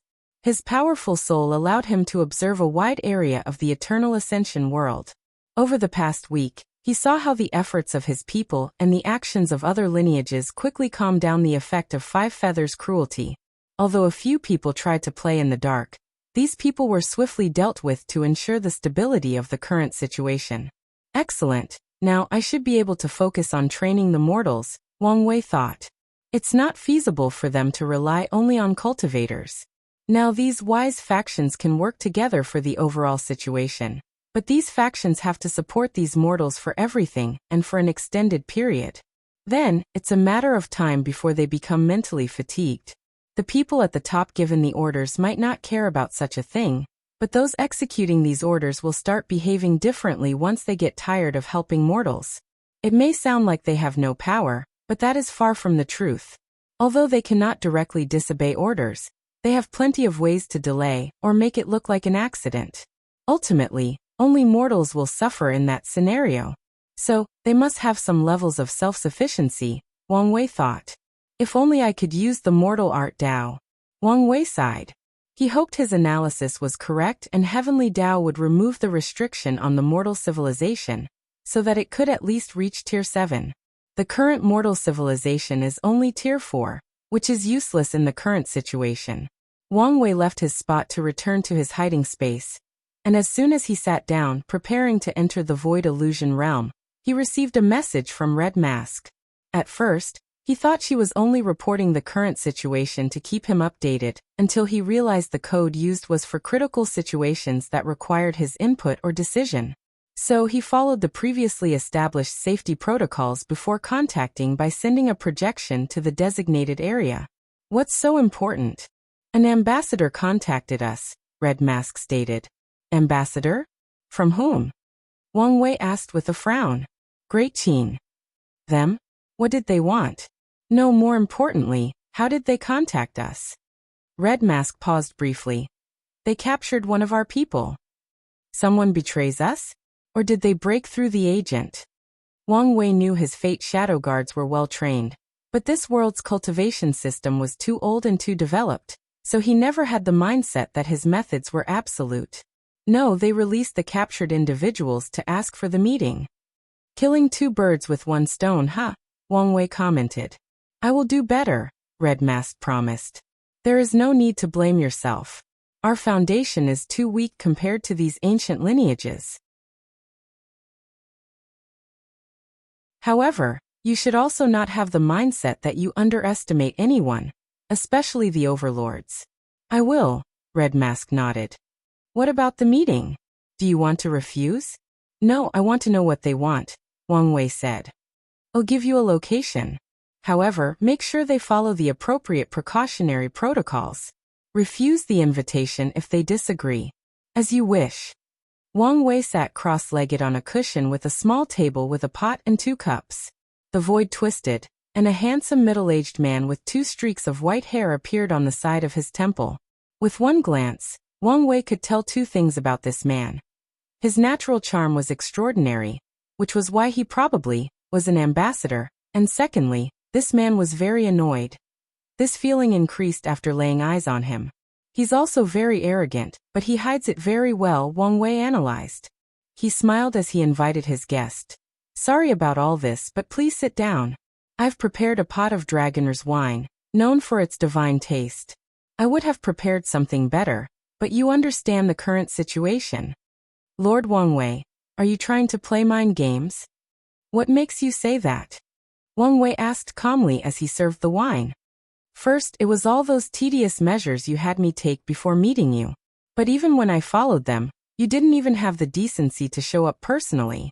Wang Wei sipped his wine. I'm going to assume you know about me. I mean, you've at least researched me before coming to this meeting. I did, but what does that have to do with anything?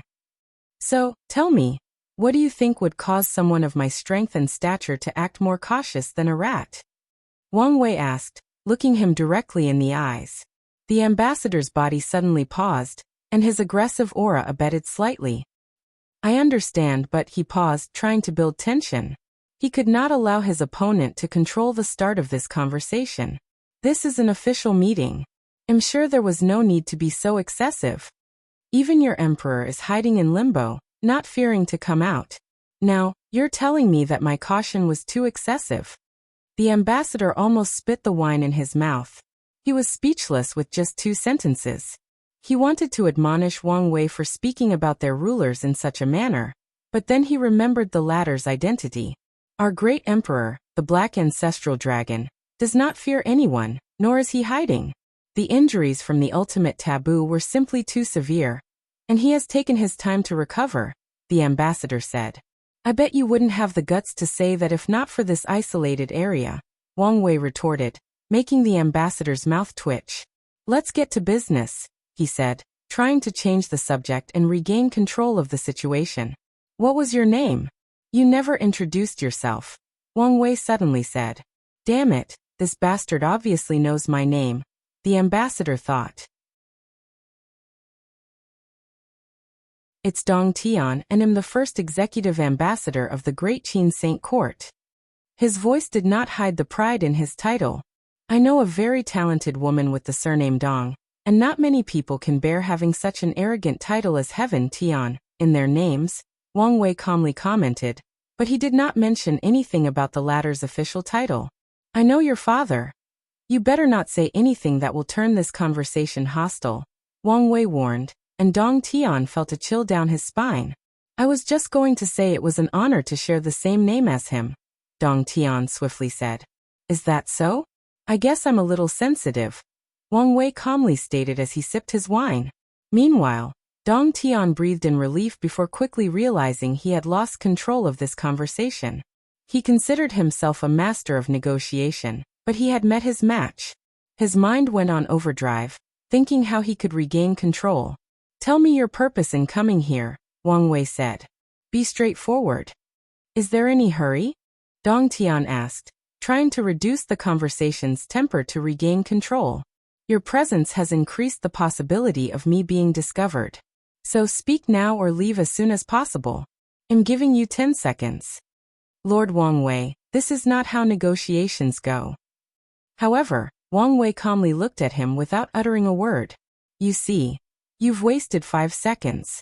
Dong Tian was about to argue, but his years of experience told him this man was not bluffing.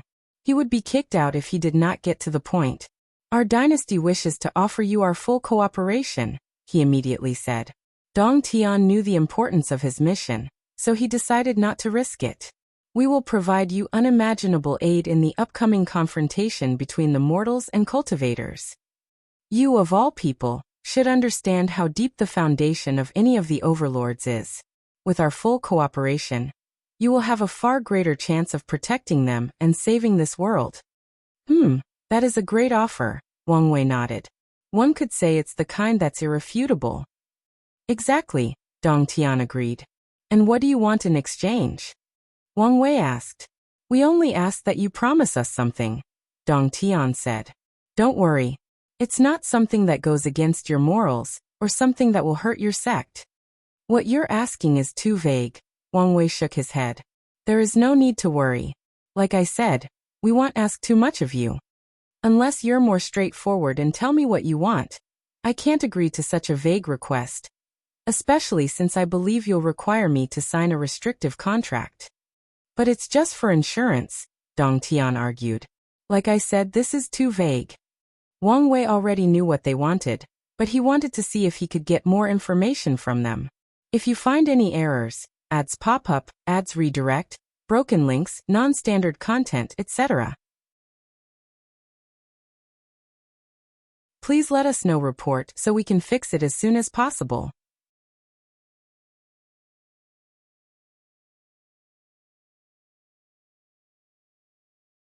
Chapter 1374 Don't do anything. Dong Tian frowned. Realizing this situation was not ideal. People like Wang Wei are arrogant, believing their futures are boundless. As such, they take unknown promises or restrictions seriously. There is a saying that favors are the most difficult debts to repay, and this situation fits. He pondered briefly before changing the wording of his request. We only require you to procure something for us. The thing is something that only you can acquire, and the process is not dangerous. It seems that I cannot get more information from you. Wang Wei stated directly, making Dong Tian frown. Yes, I do know what you want from me, Wang Wei said. And no, I can't read your mind. Dong Tian's face was gloomy. He could not tell whether this man was telling the truth, or whether this was a mind tactic to gain more advantage in this negotiation. No, this is not a mind tactic, Wang Wei added. Your emperor's plan might be top secret to your dynasty and the world, but after you took the demon suppression emperor, many people will be able to deduce what you're planning once they find out what's so unique about her. Dong Tian instantly became gloomy and did not hide his intent to kill. However, Wang Wei just shrugged. Don't be mad at me since it's your fault you were so sloppy when capturing her. You could have been more subtle, or made it look like you captured her for something else. Dong Tian controlled his emotions, and thus his face became deadpan. I need to control myself. Damn it, I should have listened to these old geezer and be more careful. It seems now your emotions are of regret, so what are you regretful for? Wang Wei asked. Is it because of your behavior for this meeting? It seems I'm right. Well, don't blame yourself. Many people are warned to be careful when dealing with my kind, but they rarely listen, and even when they do, it rarely matters. Lord Wang Wei, Dong Tian said, having calmed down his nerves. Now that you know our purpose, what do you think of our proposition? Calming down so quickly, huh? I now understand why you were chosen for this mission. Wang Wei commented before sipping his wine. Well, my answer is no. I don't think this is an issue of price, Dong Tian asked with a frown. That title is not worth much to you, so why not sell it for a high price? I have no problem selling it for a high price, Wang Wei responded. He was telling the truth. The human emperor's path of transcendence does not fit with him, so his title/position of three-realm emperor meant nothing to him. At best, he might be able to create a decent technique about it once he becomes a transcendent. So if he could get a price worth it, he might be willing to sell or exchange it. So it is an issue of price, Dong Tian commented. But I think our offer is very sincere. With our help, you will have access to 2 Overlord support, thus increasing your chances of surviving this catastrophe. Wang Wei looked at him intently. Whoever sent you in this plan is either stupid, thinks I'm stupid, or likes to gamble. Your dynasty has existed for so long, so I doubt such a foolish person can rise high enough to influence its power. No one will think I'm stupid, so that leaves the third option. He's a gambler. What's the meaning of this? Am I wrong? Wang Wei asked. Don't you people believe I'm desperate enough to accept such a stupid deal? He did not hide the sneer and disdain in his voice. My catastrophe, he continued. I may be on his list to deal with first, but who do you think he will eliminate next? It's people in limbo, like your emperor, who represent the final hope for heavenly Tao to fight back. You guys should be glad that I'm alive to bear the brunt of most of his focus. But once I'm gone, the blade will hang above your necks again. You don't want to help me in this catastrophe? Fine. Wait until he's no longer occupied and start cleaning you up. Dong Tian controlled his trembling hands. You should understand there is a difference between having our full cooperation and not.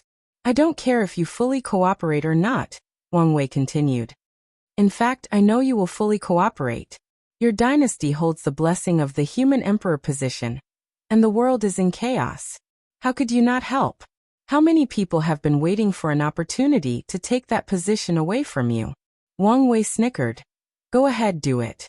Don't do anything. By now, I'm sure your emperor has fully digested the power of that position and may not need it, but there will still be some negative effects on the dynasty itself, and on acquiring the other 2 without it. To say Dong Tian was gloomy is an understatement. This conversation destroyed his pride as a negotiator, and more importantly, this man seemed to know the dynasty's top secrets. If he did not know how strong Wang Wei was and his terrifying background, he would have returned home and suggested the dynasty spent all its power to eradicate him. I suddenly had a thought, Wang Wei continued. Can a world, or an era, have 2 human emperors simultaneously? What do you mean? Dong Tian asked, feeling a sense of foreboding. Once I save this world, with everything I've done, it's not too far-fetched to say Heavenly Tao will grant no upgrade my human emperor position, right? So what will happen then? Will it strip it from you and give it to me? Or allow the existence of two emperors to exist simultaneously? Wang Wei smirked while Dong Tian panicked. There has been no precedent, so I don't know what will happen, but I look forward to that day. Maybe by then, you'll have to pay me to retain your title. Dong Tian remained quiet, not knowing what to say. However, Wang Wei was done with him. All right, you've overstayed your welcome. Tell your people how I feel about selling my position. Unless your emperor can take something of equal value, don't even think of getting his hands on it. And don't forget that he's not the only buyer. I'm sure many people walking the sovereign path are interested, and some might want to get their hands on it just to block his transcendent path. I have no obligation to only sell it to him. These words shocked and scared Dong Tian, but that will not change anything. Wang Wei stood up and disappeared. Wait! Dong Tian yelled, but it was too late. Wang Wei was gone, leaving only his voice echoing in the surrounding void as a last warning. You should leave soon since I will be eradicating this dimension. Dong Tian did not think he was bluffing and quickly escaped. Of course, his haste was not only out of a desire to leave that dangerous place, but also because he wanted to return home as soon as possible to recount what happened. Dong Tian was in such a hurry that he did not even notice Wang Wei secretly following. Well, even if he were in the correct mindset, it's doubtful whether he would notice. Wang Wei had no interest in Dong Tian's secrets, nor did he think he would find some hidden methods of the Qin dynasty. His only purpose was to prevent someone from framing him. He did not think Great Qin would go to war with him over the death of one ambassador, but it could turn their relationship from neutral to less friendly. And he did not want that, especially if it was not his choice. Luckily, he seemed to be overthinking. Dong Tian reached home without anyone interfering or trying to kill him. So Wang Wei dispersed the projection following him. As for what Great Qin would do afterward, it was easy to guess.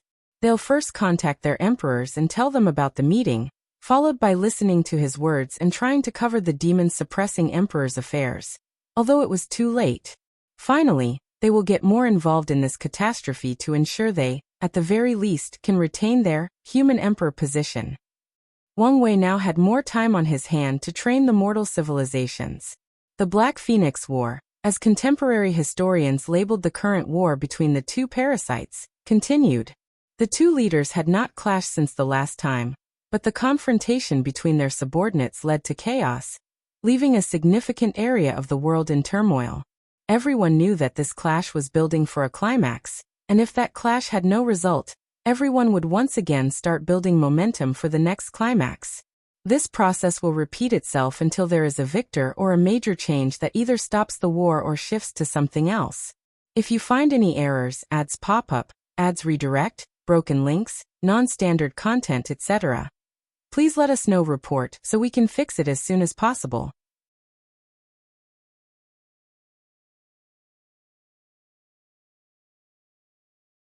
Chapter 1375 Loneliness. Over 50 years have passed since the last battle between Undead Phoenix and Five Feathers. For mortals, 50 years equals 3 generations, but for cultivators, this time is not as long as most of their retreat. Typically, the cultivation world operates slowly due to all the immortals and how differently they perceive time. However, many things have changed in the Eternal Ascension world in the past 50 years. Many people now understand that the next Yuan epoch will reveal this world's fate, and the past 50 years have already shown signs of this. Wang Wei sat alone in his dimension, reading about reports. Most of them are about cultivators about to reach the end of their lifespan and becoming more extreme. Instead of focusing on cultivating his technique to a higher level, these people opted for the easy road, killing mortals. Of course, the result was their extermination and the endless torture of their souls. Over the years, many ancient lineages, including most of the Overlords, have become more active in this catastrophe. As such, Wang Wei had plenty of aid and support. These lineages knew what was at stake and wanted to protect themselves and their ancestors. I'm surprised, Wang Wei thought as he looked at one piece of information. The Great Qin dynasty's enthusiasm was not as high as I anticipated. According to reports, the Qin dynasty did help, but their attitude did not seem anxious or worried about the future. Are they doing the bare minimum to keep their titles? Wang Wei analyzed. That also means they know it's possible to have two human emperors, and Yingzheng doesn't care about someone else getting it. Things are getting interesting. Wang Wei did not focus too much on the Qin dynasty, since he will still have the advantage in whatever future negotiations they will have. Yingzheng needed him, not the other way around. He then shifted his focus to something more important, supreme unity. He's been too quiet, Wang Wei complained. That could be a good sign that his ability to interfere has decreased, but I don't buy it. The last time the latter was so quiet, he showed up with one devastating move. Mithreya, I don't want to blame you, but you can't allow his next move to be as big as the last time. Wang Wei prayed. He did not like this feeling of entirely relying on someone else, of having no strength or ability to control his fate, but he had no choice in the current situation. Wang Wei dealt with all the things he needed to, so he started thinking about his next move. He toyed with the idea of being more active. He could draw supreme unity out if he made enough noise. But what big noise can I make? Wang Wei analyzed. Killing one of these parasites is enough, but such an act has pros and cons. Wang Wei knew Heavenly Tao was helping him share the pressure by allowing others to take on the burden of the parasites, so if Wang Wei started to show up and intervene again, the target on his back would increase. Why are these people taking so long? Wang Wei complained. He wished these people could be as swift as Sun Junyao. Wang Wei knew his complaint was unfair since even Sun Junyao spent countless years slowly planning out her actions.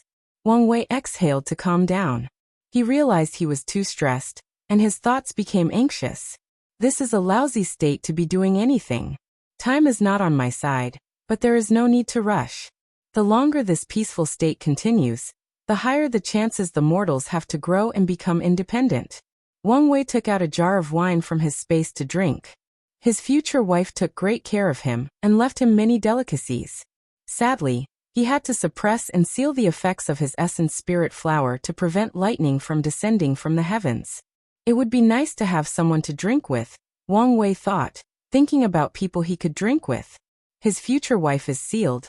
Li Jun and Yan Liling are still in the lower dimension, his parents have disappeared, and Wang Ju has reincarnated, leaving only a few people. I could drink with the ancestors, but there is still a wall of seniority between us, Wang Wei complained.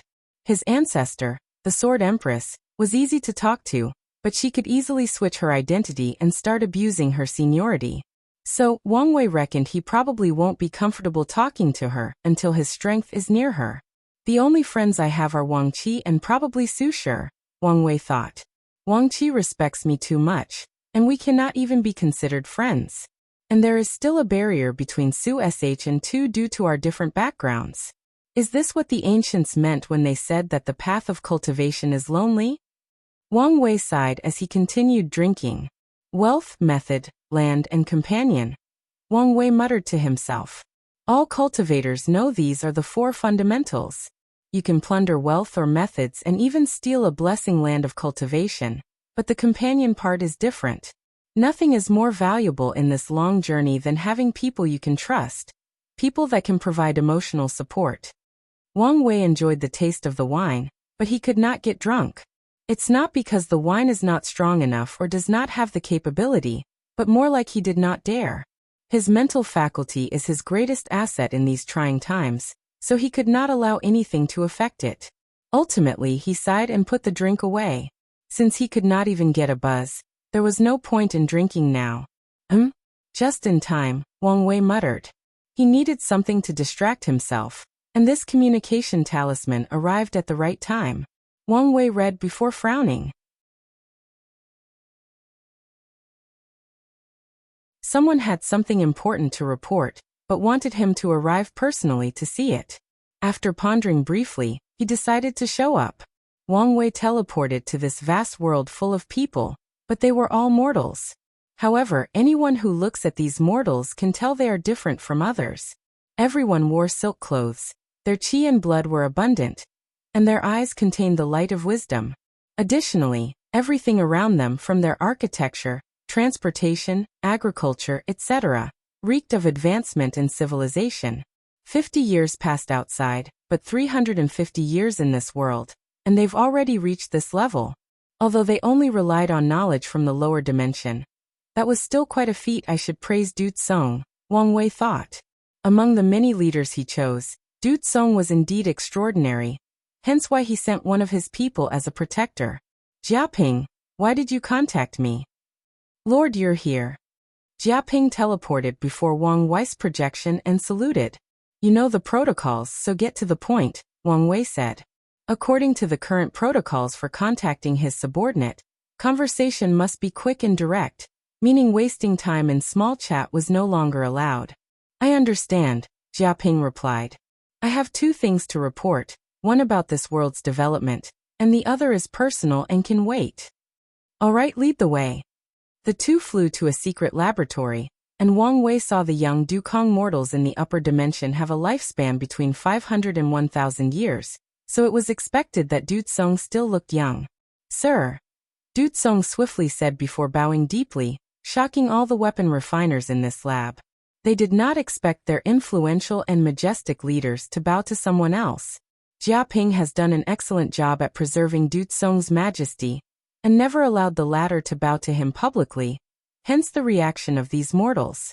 These people immediately became curious and looked at Wang Wei. They were more shocked. Their world worshipped one entity, the guardian deity, and this man looked exactly like him. You did a good job, Du Tsong, Wang Wei praised as he looked at him. Thank you. It's all thanks to your effort. I only lay down the foundation.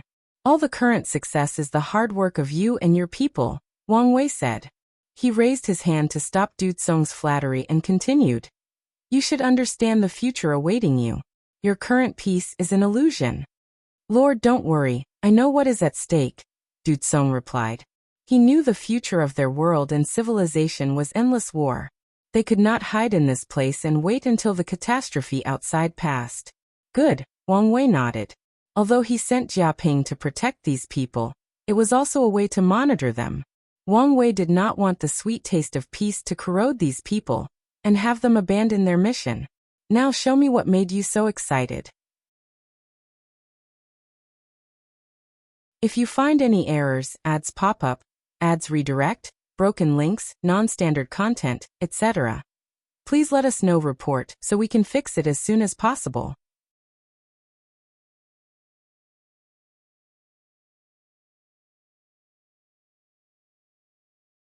Chapter 1376 Progress. Du Tsong led the team, followed by Wang Wei next to him and Jiaping behind. They stood before a black energy shield that seemed to hide what was inside. I didn't know you had a flair for the dramatic, Du Tsong, Wang Wei responded. This is such a monumental creation, so I couldn't help myself, Du Tsong chuckled. Lord, you didn't peek inside, did you? Get to the point, Du Tsong. I'm in a hurry, and no, I didn't peek, Wang Wei said. All right, Du Tsong said as he motioned for someone to reveal what was inside. The black energy shield dissipated, and Wang Wei saw a black armor shining with magic lights. He could tell this was not ordinary armor, but one similar to exoskeleton suits with its own power source. A power armor? Wang Wei asked. Power armor? That's an interesting way to call it, Du Tsong commented. We call it the rune mechanical armor, but that is not why we call you here. Lord, haven't you detected the level of this armor? A tier 5 armor? Wang Wei asked with shining light. You've broken the restrictions on your civilization? That's right, Du Tsong nodded. About 50 years ago, someone accidentally built a tier 5 power source that broke the limit of our records. After contacting Lord Jiaping, we deduced that there might be hope for us to break our limit and tried. This is the result. Good, Wang Wei repeated. Have you tested it out in battle? Of course. Du Tsong ordered his people, and a well-built woman walked to the armor and put it on. Then, Jiaping waved his hand to summon a prisoner with cultivation on par with the divine body realm. The prisoner was promised freedom if he won this battle, so the latter fought for his life. The final result was a tie, which was understandable, given that this armor was the first generation. Not bad. Wang Wei once again praised. Can you manufacture these armors in large quantities? We are currently in the process of reducing the difficulty of the manufacturing process, Du Tsong said. Another advantage the upper dimension mortals have over their counterparts is their vast number. As such, even if only a small number of their population can condense their spiritual power and use the power of runes, there are still a large number of them. Due to this large population, Du Tsong was confident of increasing the refining speed of these armors. However, we can only build a large number of them with the help of cultivators. Du Tsong suggested that we capture more cultivators and control them before forcing them into factories to build these weapons, Jia Ping added. That's not a bad suggestion, but there are some risks. We can be extra careful on how to select these prisoners, Du Tsong added, trying to persuade him. I have a better way, Wang Wei said. You can refine these cultivators' souls into a spiritual power energy source.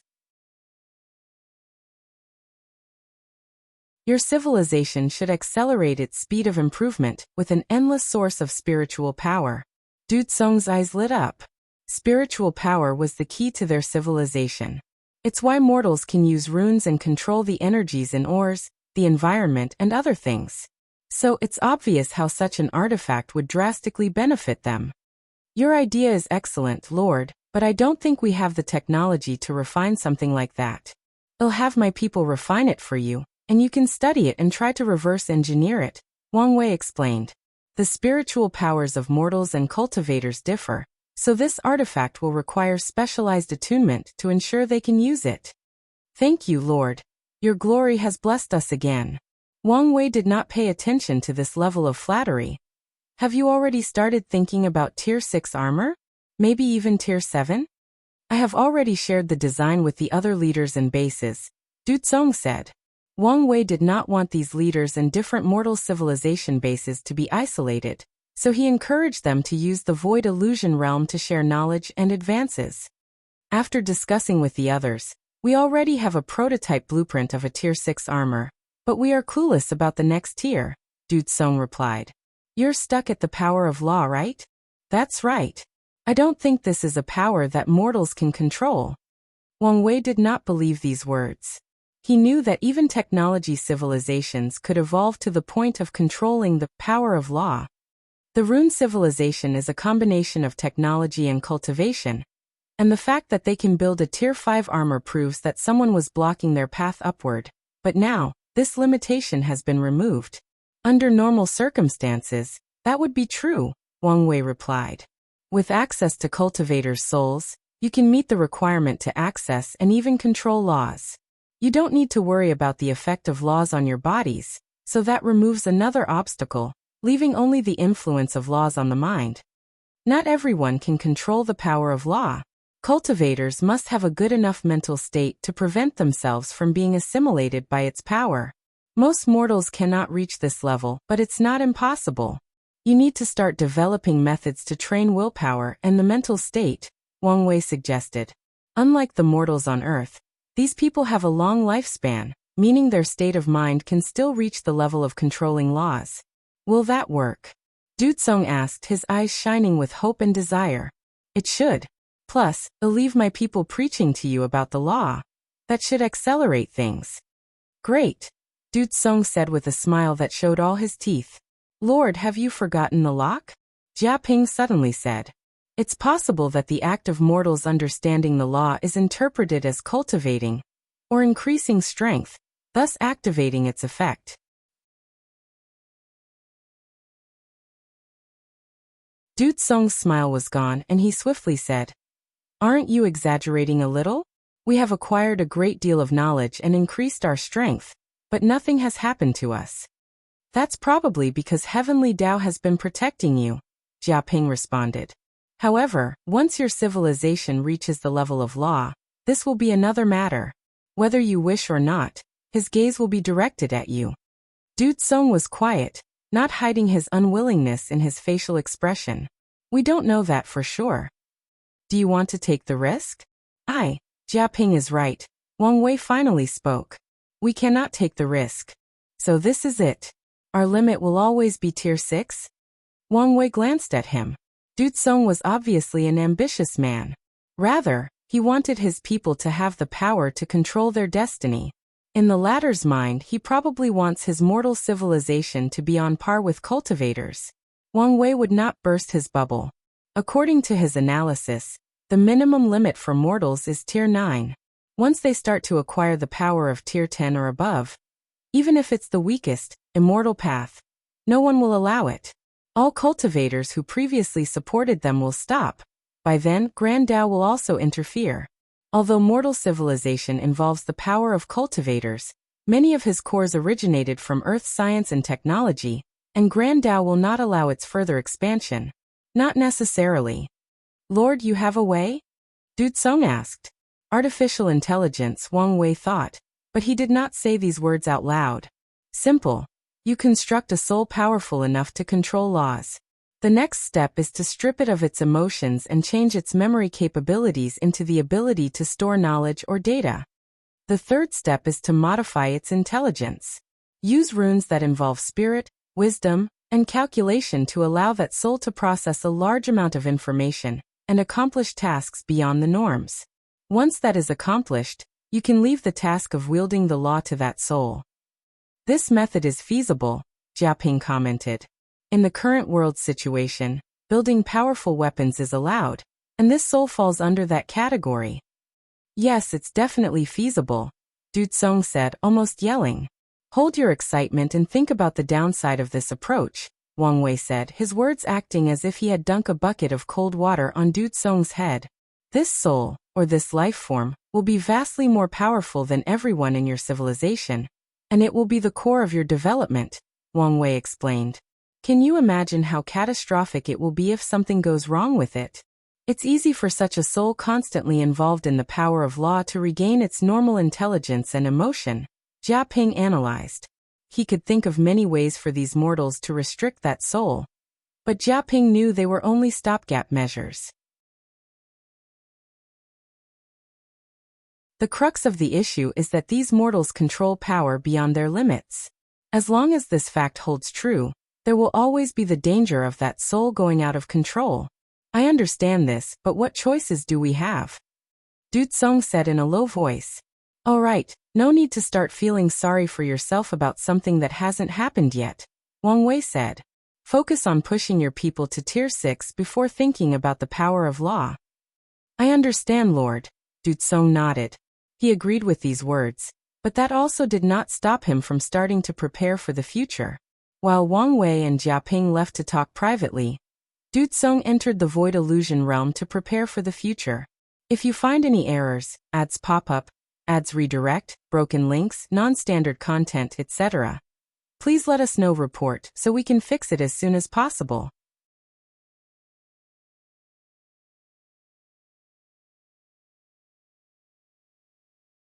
Chapter 1377 Luck Manifestation.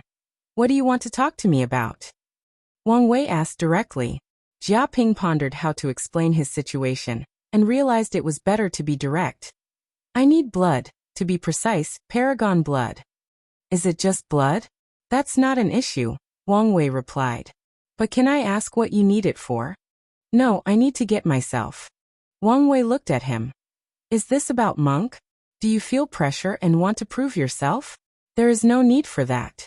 Monk is more an ally than a subordinate, so once he returns to his clan, you will be my right-hand man.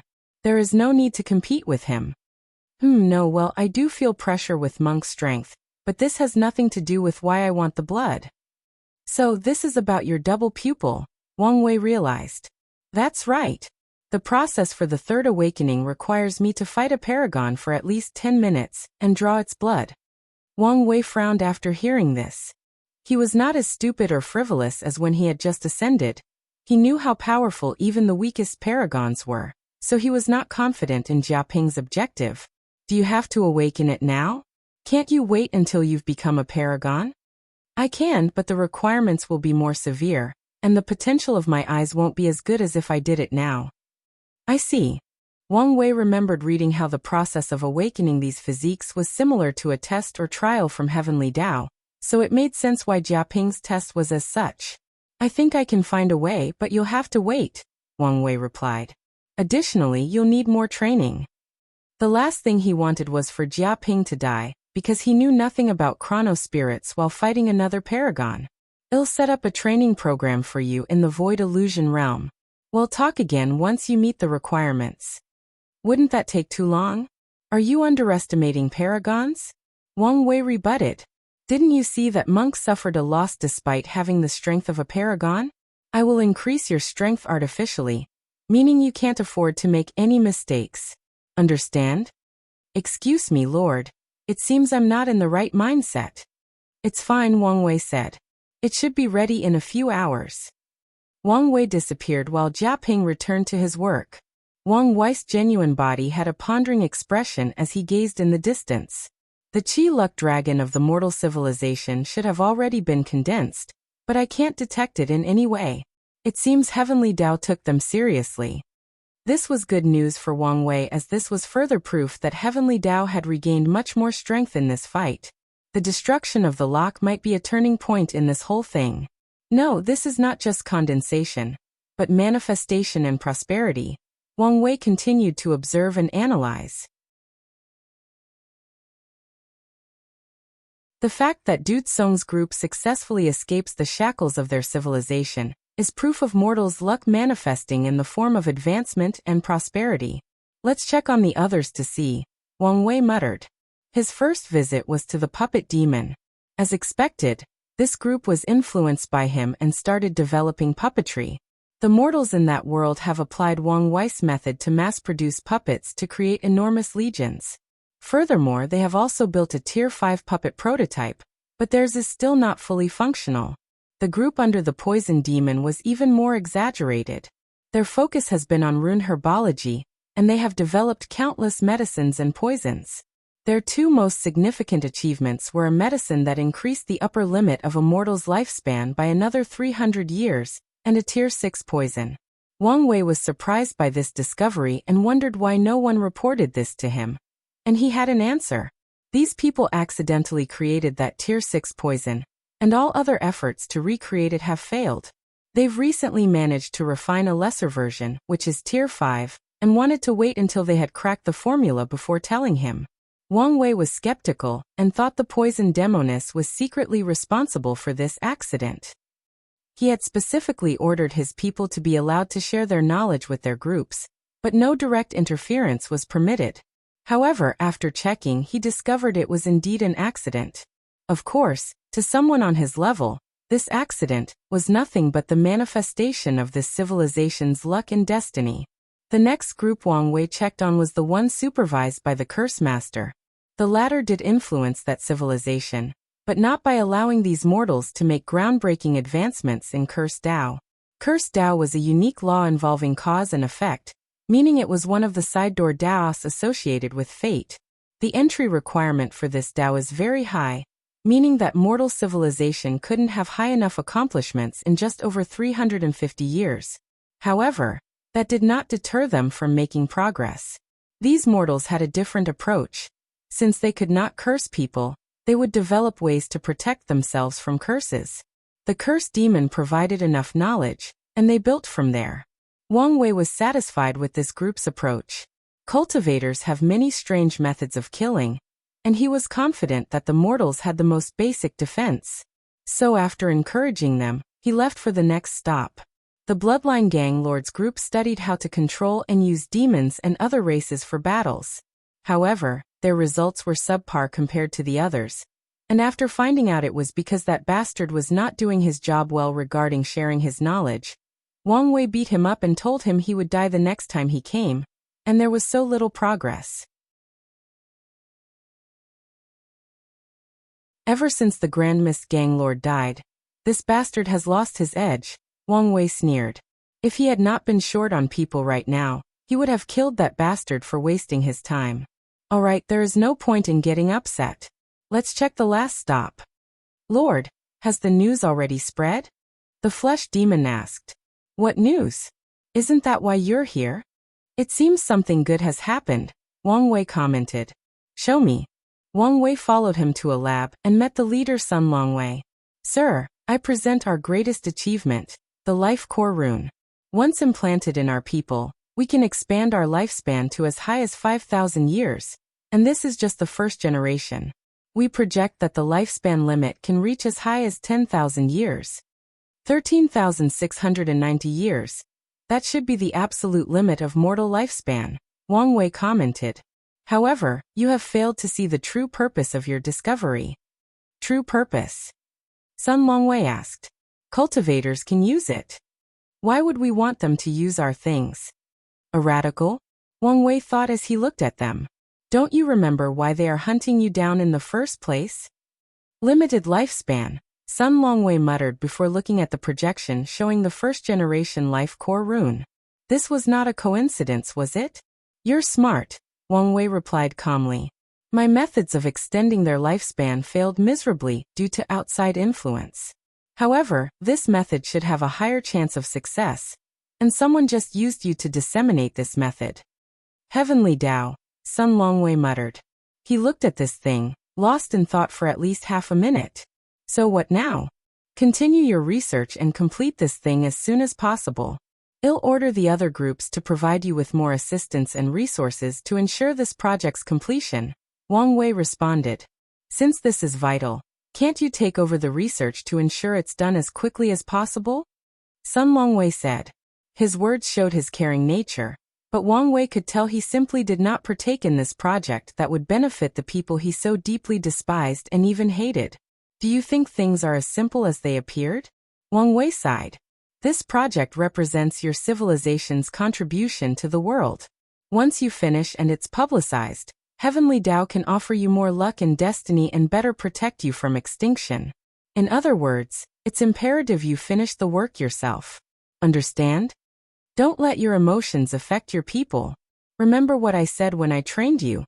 You are a leader before everything else. I understand, Sun Longwei said. Wang Wei tapped his shoulder before walking out with the flesh demon. You did an excellent job. I didn't do anything. I doubt they would be able to have today's achievement without your knowledge about the flesh.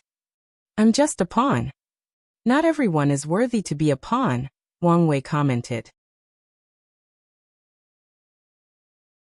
Do you want any particular rewards? I want the 12 Revolution Fiend God body. Ever since the boss forced him to become a proper body refiner, the flesh demon has been lusting after that technique since he heard about it. Ambitious, aren't we? Wang Wei chuckled. Unfortunately, that technique is considered a semi-clan technique. However, although I can't give you my version, I can give you the original along with some tier 11 Fiend God blood. Deal. Flesh Demon agreed. You can find Wang Qi for your reward, Wang Wei said before leaving. If you find any errors, ads pop up, ads redirect, broken links, non-standard content, etc., please let us know report so we can fix it as soon as possible.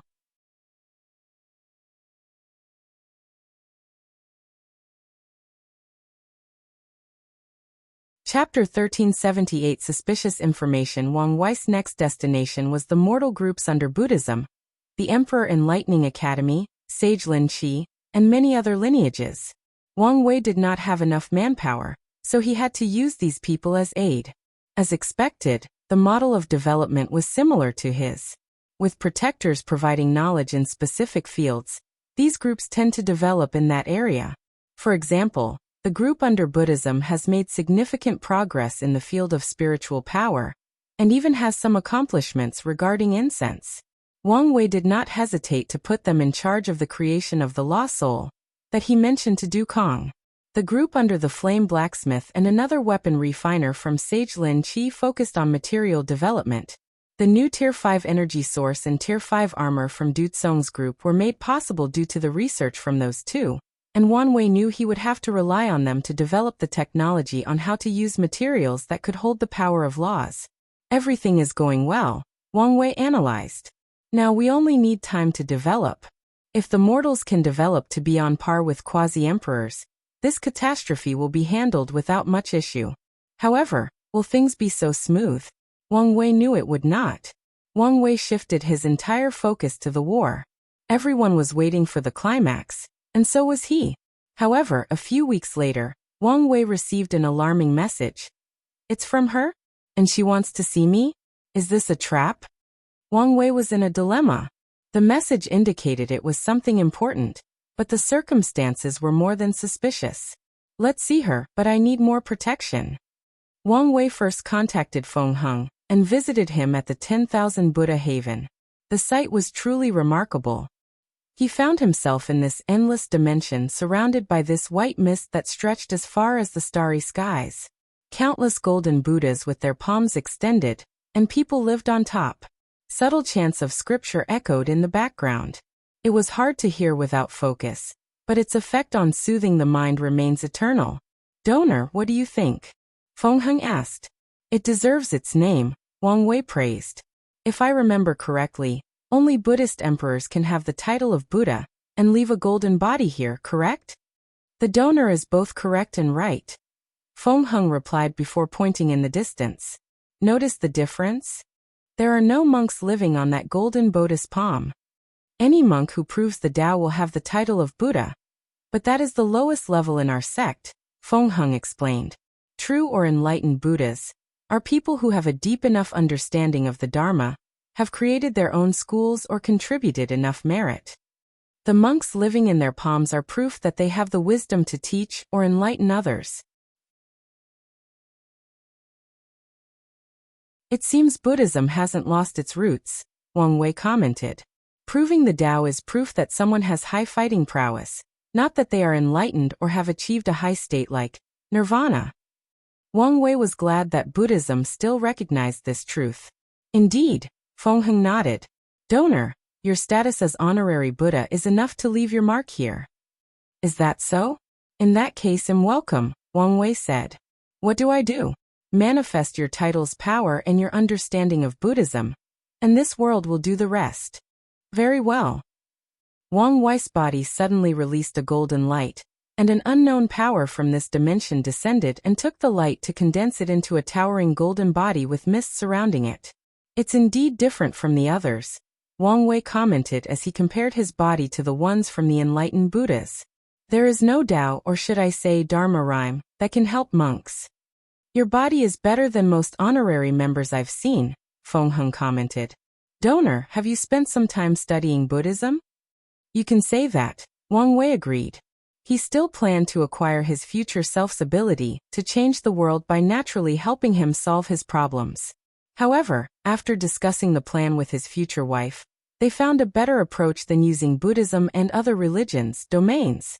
Wu Hong and even his father Wang Tian's application of their passive domains was a better approach to this plan.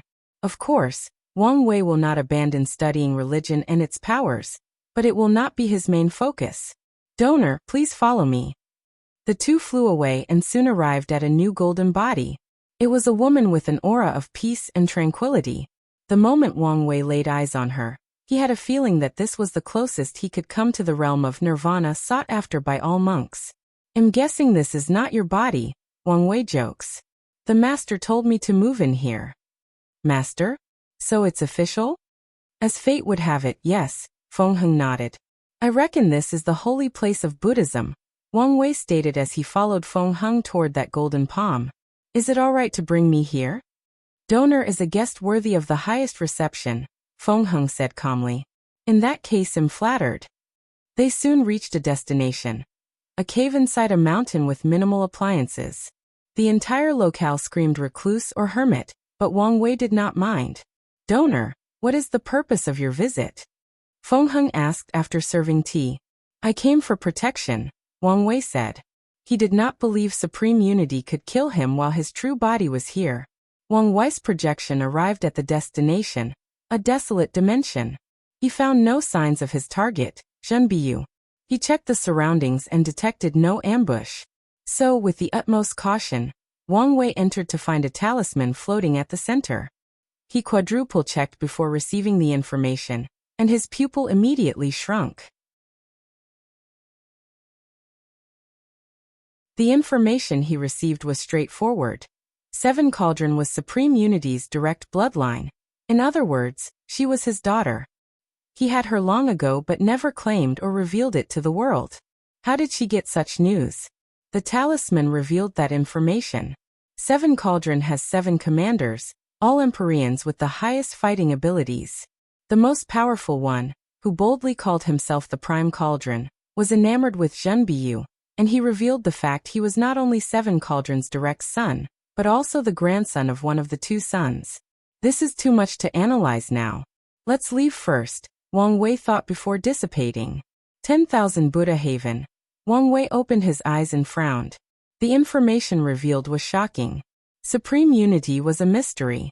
According to his analysis after talking to Maitreya and others, Supreme Unity was always highly low-key, with his influence being the weakest in Taoism despite his talent and strength. He may also have created this persona, and his real personality is unknown. It would not be easy for someone of his strength to have such a low presence that no one knew whether he secretly had children or not, Wang Wei thought. However, none of that matters. The genuine issue is whether this information is reliable. No, there is no way it is. How could Zhenbiyu find such information about Supreme Unity if he could hide it for so long? In that case, he's the one who released the information? But for what? He can't possibly think he'll use or act on it, but if he knows this, what's his purpose in releasing it?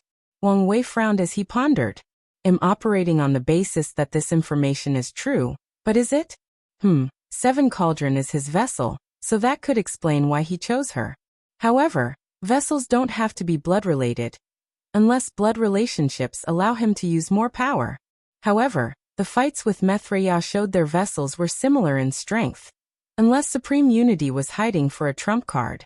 But if that's true, why reveal this information to me? Damn it, there are too many possibilities and variables. Wang Wei felt like ripping his hair. Instead, he opted to walk back and forth to help stimulate his mind. He analyzed and thought of all the possibilities, but never could find an explanation with high enough probabilities. No, I overlooked something, Wang Wei thought. What if he released this news as a distraction? He knew how I would analyze everything and waste my time figuring out what he was doing. In the meantime, he can focus on something else. But what? He muttered. Where is his next move coming from? The war? The other parasites? Or maybe an extreme approach by directly attacking Buddhism? Wang Wei suddenly paused. I came to this place, so did he lure me here to ensure he could kill me directly during the attack? If you find any errors, ads pop up, ads redirect, broken links, non-standard content, etc., please let us know. Report so we can fix it as soon as possible.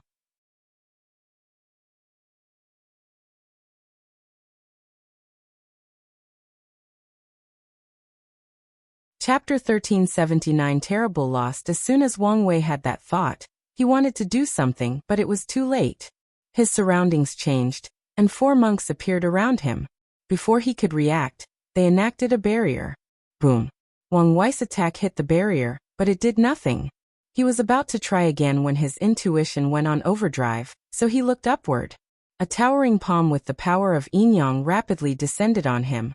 And Wang Wei's mind had only one thought that rapidly consumed his mind: death. Wang Wei wanted to resist, but it was useless. The spiritual hint in that palm completely overwhelmed his mind, making him unable to think, let alone move.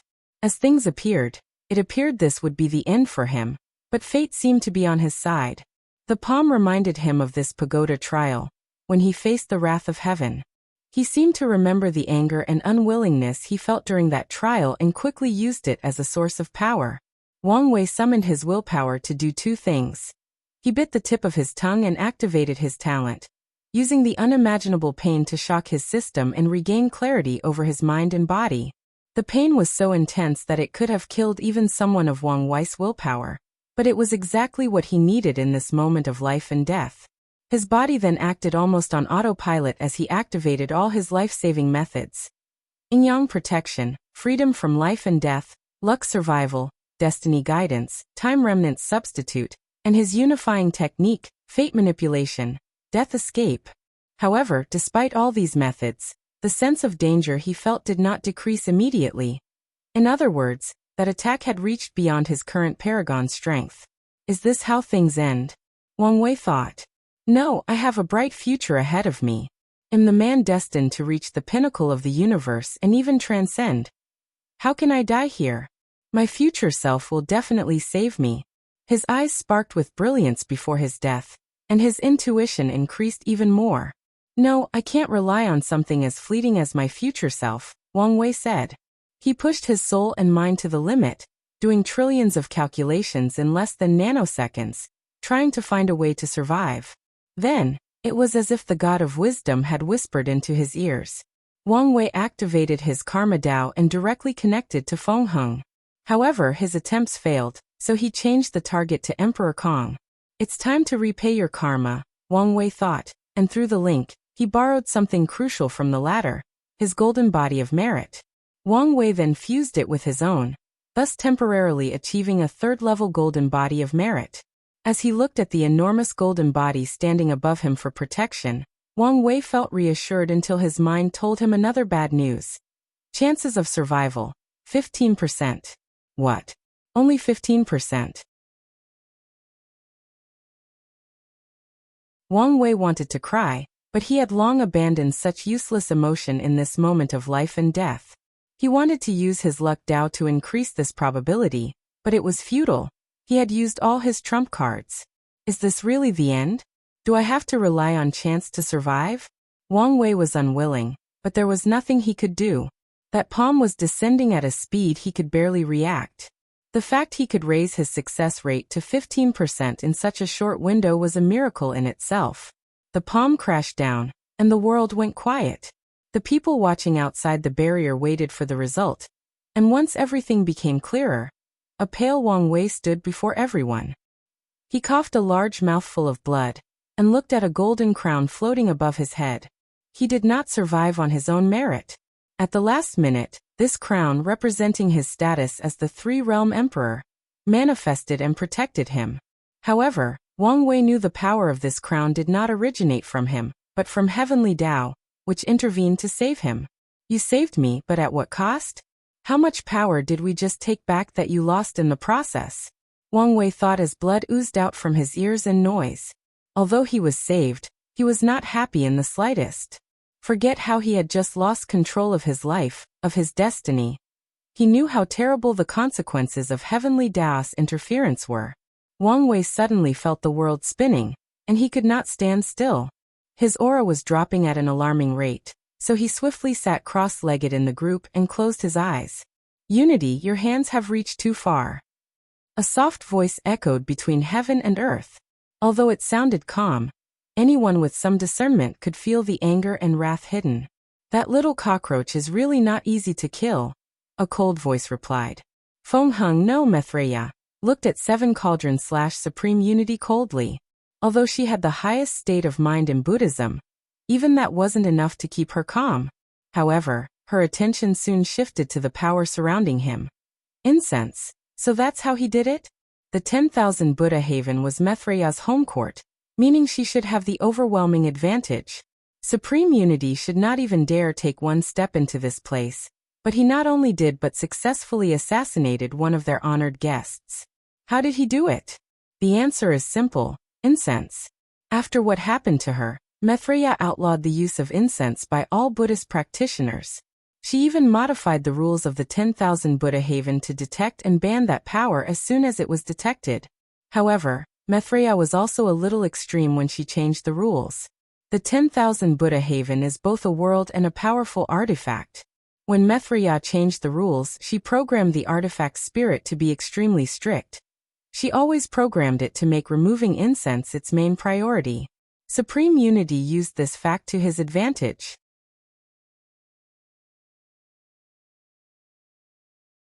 He filled the place with so much incense that the artifact's spirit was busy dealing with it, meaning Mithreya could not use it or borrow the power from the haven. If Mithreya was at its peak, this plan could not work since she could have forcefully regained power from the spirit with one thought. But she was now only a vessel with limited powers and powers. Why is it always Taoism? Mithreya complained, feeling an emotion she hadn't in a long time: resentment. All her greatest suffering and setbacks are always from Taoism. Am I destined to always lose to them? Supreme Unity's plan looked simple, but it was far from it.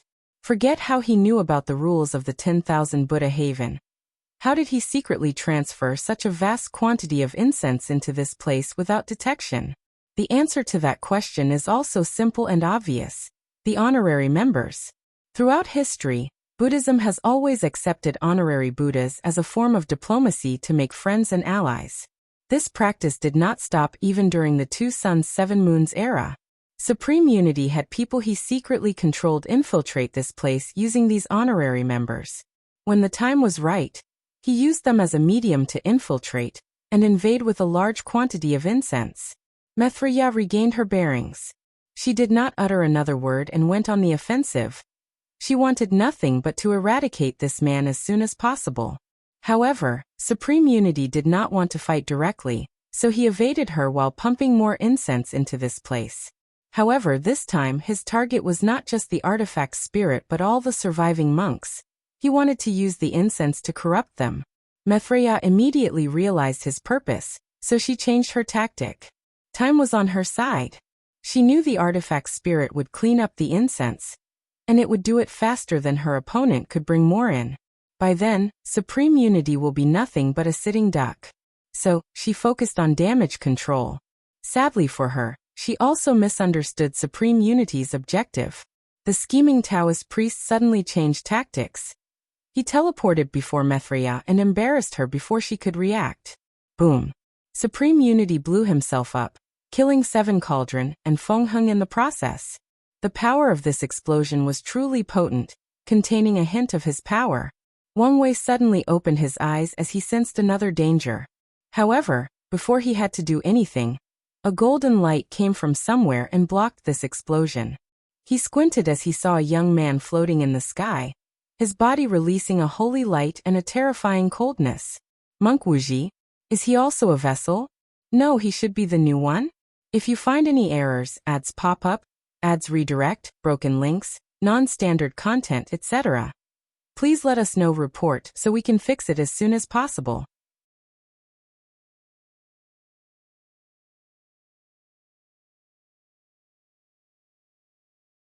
Chapter 1380 Major chess moves. Maitreya calmly examined the chaos around her. She exhaled before spreading her message to all monks worldwide. All monks must report to the haven in one form or another. Another great Buddhism-Taoism war is about to start.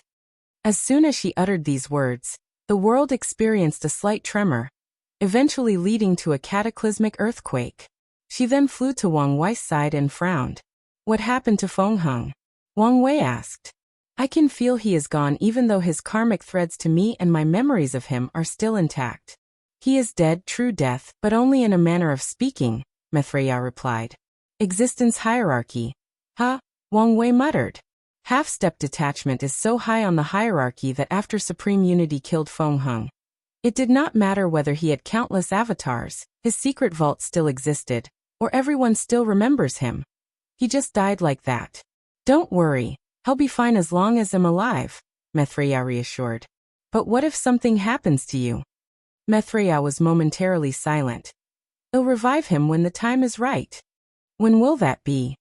He was my vessel, meaning my power ran deep into his body, even his existence. If I don't take time and effort in the revival process, his future transcendence path will be cut off.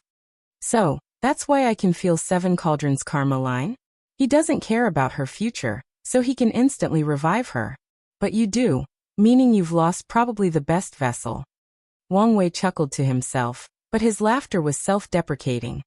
In just one move, he reduces me to this state, forces Heavenly Tao to use one of its trump cards, regain more powers in their confrontation, kill your disciple and perfect vessel, and starts the Buddhist-Taoist war, which will further turn the world into chaos and kill more people. And all he sacrificed were a few pawns and maybe one of 7 Cauldrons' longevity resources. What a brilliant move. The war cannot stop, Maitreya stated. It is the only way to distract his vessel and all his manpower. The rest is up to you. What can I do in my state? Wang Wei said. He was, in fact, dying. The blow destroyed him enough that he was about to lose his body and soul and enter limbo. His best solution is to seal himself, but that would not change the fact that he was out of the game. And that's not mentioning whether a seal would work, or that he had little time to find an effective solution. I can save you, but I'll need one of your avatars, Maitreya added. I've already killed all the ones in the upper dimension, Wang Wei said. I could make a new one, but that would be pointless since he would only be immortal, unless you have a way for me to cultivate. I can't do that, Maitreya shook her head. Supreme Unity was careful about the lock. Although vessels can use powers slightly beyond primal paragons, it was not enough to destroy the lock, let alone forcefully alter the rules he had created. Wang Wei shrugged his shoulders after hearing her answer, and Maitreya's frown deepened. I know you're disappointed with my failure, but this is not the time to have this defeatist outlook. Defeatist outlook, huh? Why don't you tell me what kind of outlook I should have? Wang Wei snapped. You were supposed to be my most reliable teammates, but you couldn't even protect me in your territory. So, forgive me if I don't look too favorably on our situation. No need to mince your words, Maitreya said calmly. Say what you have to say before we can move on. Wang Wei looked at her with gritted teeth, but then chose to close his eyes to regain his composure. He ignored his bota's constant and rapid weakening, and focused on controlling his emotions. What plan do you have? That's more like it, Maitreya said. You should have an emperor avatar in the lower dimension? That's right, Wang Wei nodded. He had a peak emperor avatar to replace himself in case something went wrong after his ascension. That avatar is also the last safety net of the Dao opening sect. It'll contact heavenly Dao to allow you to contact it, and force it to ascend. Wang Wei was not excited about this plan, but looked at her seriously. Do you know what is at stake? The lower dimension and the people in limbo are the last fighting chances. If something goes wrong, nothing will go wrong. Your words are not very trustworthy currently, are they? That's why this war must happen, Maitreya continued. I have reduced the effort I put into searching for whatever threats I sensed from the River of Time. I will now focus all my time on dealing with Supreme Unity, so you don't have to worry. Fine, I'll trust you once again, Wang Wei agreed reluctantly. Good. Let's get started. Now, there is no better time than the present. She floated in the sky, and with a thought, the River of Time manifested between heaven and earth. All sentient and non-sentient beings in the eternal ascension world saw it, and heard Maitreya's following words. Stop. It was quick, almost instant. All matter, energy, space-time, and even concepts became still. Time has stopped working. Everyone stopped moving, but only 999% of people were unaware. The paragons, battle taboo achievers, and a few truly powerful Empyreans still had their perception despite their bodies and souls stopping, and they were shocked by this display of power. These people knew the two suns were mighty, but there had been few opportunities for them to know by how much. Today they glimpsed at their powers. Get to work, Maitreya said to Wang Wei before her eyes focused on the newly revived Seven Cauldron. With a thought, Maitreya killed the latter before repeating the process 6 more times. However, on the 7th time, a black and white shield surrounded her and protected her life. Maitreya glanced at him briefly before shifting her gaze to someone else, Time Eater. She did not waste time before killing him 3 times, but another black and white shield protected him as well. She frowned but did not focus on this for too long. She raised her head to glance at the lock. Maitreya observed briefly before deciding not to touch this thing. Destiny was not on her side, and she knew Supreme Unity was prepared for her intervention, as this was not the first time she had tried to destroy it. Maitreya's gaze then shifted to somewhere else, the people in limbo. She immediately blessed them, granting them protection similar to Wang Wei's heaven-deceiving array. She knew what these people needed the most was to move undetected under Supreme Unity's eyes. She also wanted to prevent him from secretly hunting and killing them. Maitreya was about to move one when time started to move forward again. She sighed, thinking, longer than I anticipated but still not enough. She looked at Wang Wei, who now had an avatar next to him. She pointed at the original body, and it turned into motes of lights that fused with the avatar. Wang Wei clenched his fists, followed by a basic boxing routine to get acquainted with his new body. I am so weak. His current cultivation was 69% Grand Dao Source, and with his taboo battle realm, he can fight peak Empyreans. However, that was the limit of his power. His former Paragon tier battle prowess was gone. You will have to do with this for now, Mithria said. She had plenty of trust in him to find a solution now that he was not dying and had plenty of time to strategize. Mithria suddenly remembered something and swiftly condensed a golden glow in her palm, granting the same hiding blessing to Wang Wei. This should help you better hide and plan from the shadow. Thank you, Wang Wei nodded. Here, Mithria said as she handed him a talisman. What's this? The key to our victory, Mithria said. The lock is the key, and as long as you can destroy it, the backlash he will suffer is enough for Heavenly Dao to regain most of the control, and me to injure his real body severely. Can this thing destroy the lock? But that's just an information talisman. It contained my understanding and analysis of the lock, Mithria stated. In the end, I still must do all the heavy lifting, Wang Wei complained. That's what it means to bear the burden of destiny. My destiny was the moon's, not him. It was always a package, Mithria replied. You just never noticed it. In other words, I was duped, Wang Wei said with twitching lips. Mithria shrugged. All right, I'm sure you want to leave, but I have a war to plan for. You can see yourself out. She disappeared, leaving Wang Wei alone. He looked in the distance and sighed. The lesson here is I should not rely too much on others, but is that truly a good lesson? Wang Wei teleported away, not knowing the answer to his question. If you find any errors, ads pop up, ads redirect, broken links, non-standard content, etc., please let us know. Report so we can fix it as soon as possible.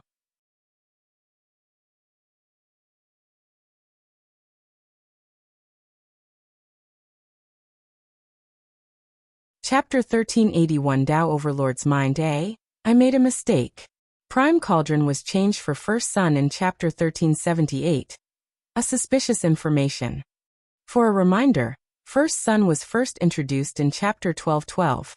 Recruiting. Prime Cauldron is still a character. Read the chapter to understand. Red Mist Forbidden Land. Heavenly Book sensed something and opened his eyes, immediately checking the content of his book. There were more writings, but most of them were events that had already occurred, meaning he could not benefit from them. Something is wrong, he first thought. He mulled over every detail of information available, trying to get a bigger picture of the situation. His growth has accelerated, Heavenly Book summarized. This was even more apparent when he compared the information he acquired about Grand Dao's son. The challenges he faced drastically increased, forcing his growth to accelerate at an alarming rate. Moreover, the information I can receive has drastically decreased or become less useful. His eyes shone brightly. It seems his future self has made a move. He has intercepted the information Grand Dao can provide me, while accelerating his younger self's growth. Is he already preparing to deal with me? Heavenly Book remained calm despite the unexpected events. However, as a Dao Overlord, anticipating the plans that would go wrong and knowing how to adjust them accordingly are basic skills. His main concern is how to proceed next. It's now completely impossible for me to interfere in the Eternal Ascension world in any shape or form, Heavenly Book analyzed. He, along with all the people with eyes on the Eternal Ascension world, knew of the current blockade. Should I accelerate my plans? Heavenly Book had made a great stride in tracking down the origin of Buddhism to exchange with Madman Chu for a way to split existence, to finish his deal with Supreme Unity. This is not feasible, Heavenly Book realized, shaking his head with some frustration. He was already in cahoots with Grand Dao, but the way that thing operates is so rigid. The origin of Buddhism is what people could refer to as a sub-taboo, meaning such a level of secrets is not directly outlawed by Grand Dao, but anyone who tries to find the truth will also be hindered by it. As such, Heavenly Book was having some trouble finishing his task. So is this it? There is nothing I can do? Heavenly Book frowned. Although he was convinced of his strength and would not take Wang Wei too seriously even if he became a peak paragon, he also did not want to let him grow peacefully. I could have another transcendent interfere in the affairs of the Eternal Ascension world, Heavenly Book thought. Such a powerhouse is enough to change the current state of affairs and provide an opportunity for me to interfere, maybe even have an opportunity to kill him directly. Heavenly Dao's eyes shone brilliantly. Most people would roll their eyes at his thought, but he already had a feasible plan. He knew of a second generation with a transcendent father who doted heavily on him. It was easy for Heavenly Tao to lure that bastard to the eternal ascension world and ensure an accident occurred, forcing his father to intervene in the conflict. This plan is feasible, but what are the cons? Heavenly Book analyzed calmly. A high risk of overthrowing the board. Heavenly Tao's plan was bold and risky. If he succeeds, he will achieve transcendence in one fell swoop, or at the very least, achieve power on par with Grand Tao. However, he also understood he was playing with fire, and his greatest fear was that Grand Tao or the future Wang Wei would overthrow the game board by destroying the universe and killing everybody. An animal is most dangerous when cornered, let alone a transcendent being, Heavenly Book analyzed. If he cannot see his younger self have any chance at survival, he will start acting like a cornered animal, which is the last thing I want. Heavenly Book frowned, realizing he was back to the beginning. His best option now is just to wait and continue doing what he was doing. What should I do? He pondered. Just as he was indecisive, new information appeared in the book. Their first meeting is about to take place? Is this Grand Tao's hint that I should do something? Heavenly Book calculated swiftly before realizing that this was indeed an opportunity. I could wait. My mindset has been a little too excited. The original plan was to survive the cracks between these two titans and wait for the right opportunity to strike. Being too excited and showing myself too much before them will ruin my chances of the final strike. Heavenly Book finished the new page in the book and decisively closed it. Sometimes doing less is doing more. So he resisted the temptation and let Grand Tao deal with this mess.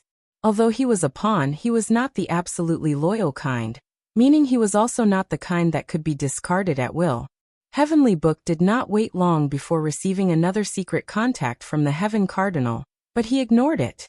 Since he had made his decision, nothing could change it. Anyways, he can benefit from whoever is the final winner in this upcoming confrontation.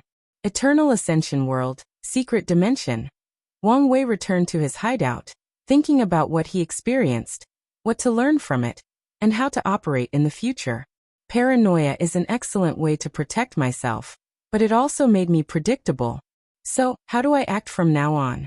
Wang Wei focused on his personality and how he usually acts. He also tried to put himself in his opponent's shoes. I'm arrogant by nature, and this recent failure is a big blow to me. 99% of people, especially Tao overlords, would become even more cautious and timid after that defeat. So, I must be unpredictable and start acting even more aggressively.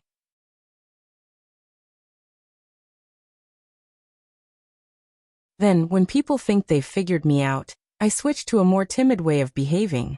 Wang Wei was calm and composed, analyzing his thoughts and behavior in a cold, calculating, and logical manner, and without bias. It was as if he was not talking about himself but a complete stranger. For my first aggressive act, first son must die, Wang Wei analyzed. It doesn't matter whether the information is true or not. The fact that he might be his bloodline and the perfect replacement vessel is enough for him to be eliminated. Additionally, I can also get some revenge. After making an initial plan/response to what happened in the 10,000 Buddha have, Wang Wei shifted his focus to something else, something more important. I must regain my strength. It would be better if I could find a way to increase my cultivation despite the lock's effect. Wang Wei thought, shaking his head. He had to think of something more doable. Wang Wei then stood up, preparing to leave the hideout.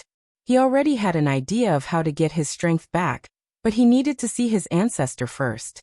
However, before he could teleport away, Wang Wei received an emergency contact from Red Mask, so he sent a projection. What happened? My lord, are you all right? Red Mask immediately asked. Am I all right? Oh right, you must have lost most of your strength, Wang Wei figured out. One of the side effects of the Lord Shadow technique is the connection between them. So now that Wang Wei had drastically weakened, Red Mask also suffered a similar fate. A small accident occurred, but I'm fine, so don't worry. Small accident? Red Mask did not believe these words for a second. She knew how strong her lord was, meaning she could also deduce what kind of enemy could injure him in such a state. However, since the latter told him not to worry, there was nothing she could do. Plus, Even if she had the will, her strength and wisdom did not allow her to provide any form of aid. I understand. You should probably stop your personal activities and tasks, Wang Wei said. Lord, I may be weakened, but am not entirely useless. It's too risky, Wang Wei shook his head. Red Mask could use his highest strength level, which is the Empyrean peak. However, she had a time limit, which was even lower than normal due to the fact Wang Wei's cultivation was still in the Great Emperor realm. But sir, do as I say, Wang Wei stopped her. You're too valuable, and the risks are not worth it. Wang Wei did not say these words on an emotional basis. Wang Ju had a great place in his heart, so his relationship with Red Mask was purely boss and subordinate. However, he meant what he said. Losing her would mean finding another talented individual and training them again. With the current world situation, it was not worth the trouble. So he wanted her to stay at her desk and give orders instead of going into the field herself. As you wish. If you find any errors, ads pop up, ads redirect, broken links, non-standard content, etc., please let us know report so we can fix it as soon as possible. You're tuning in to the Li Mei's Sword of Destiny YouTube channel. We're so grateful for your support, and don't forget to subscribe to join us on this incredible journey through captivating stories. Your generosity through donations truly makes a world of difference, as it's the primary source of revenue that allows me to expand and enhance this channel for you. Thank you from the bottom of my heart for being a part of this adventure.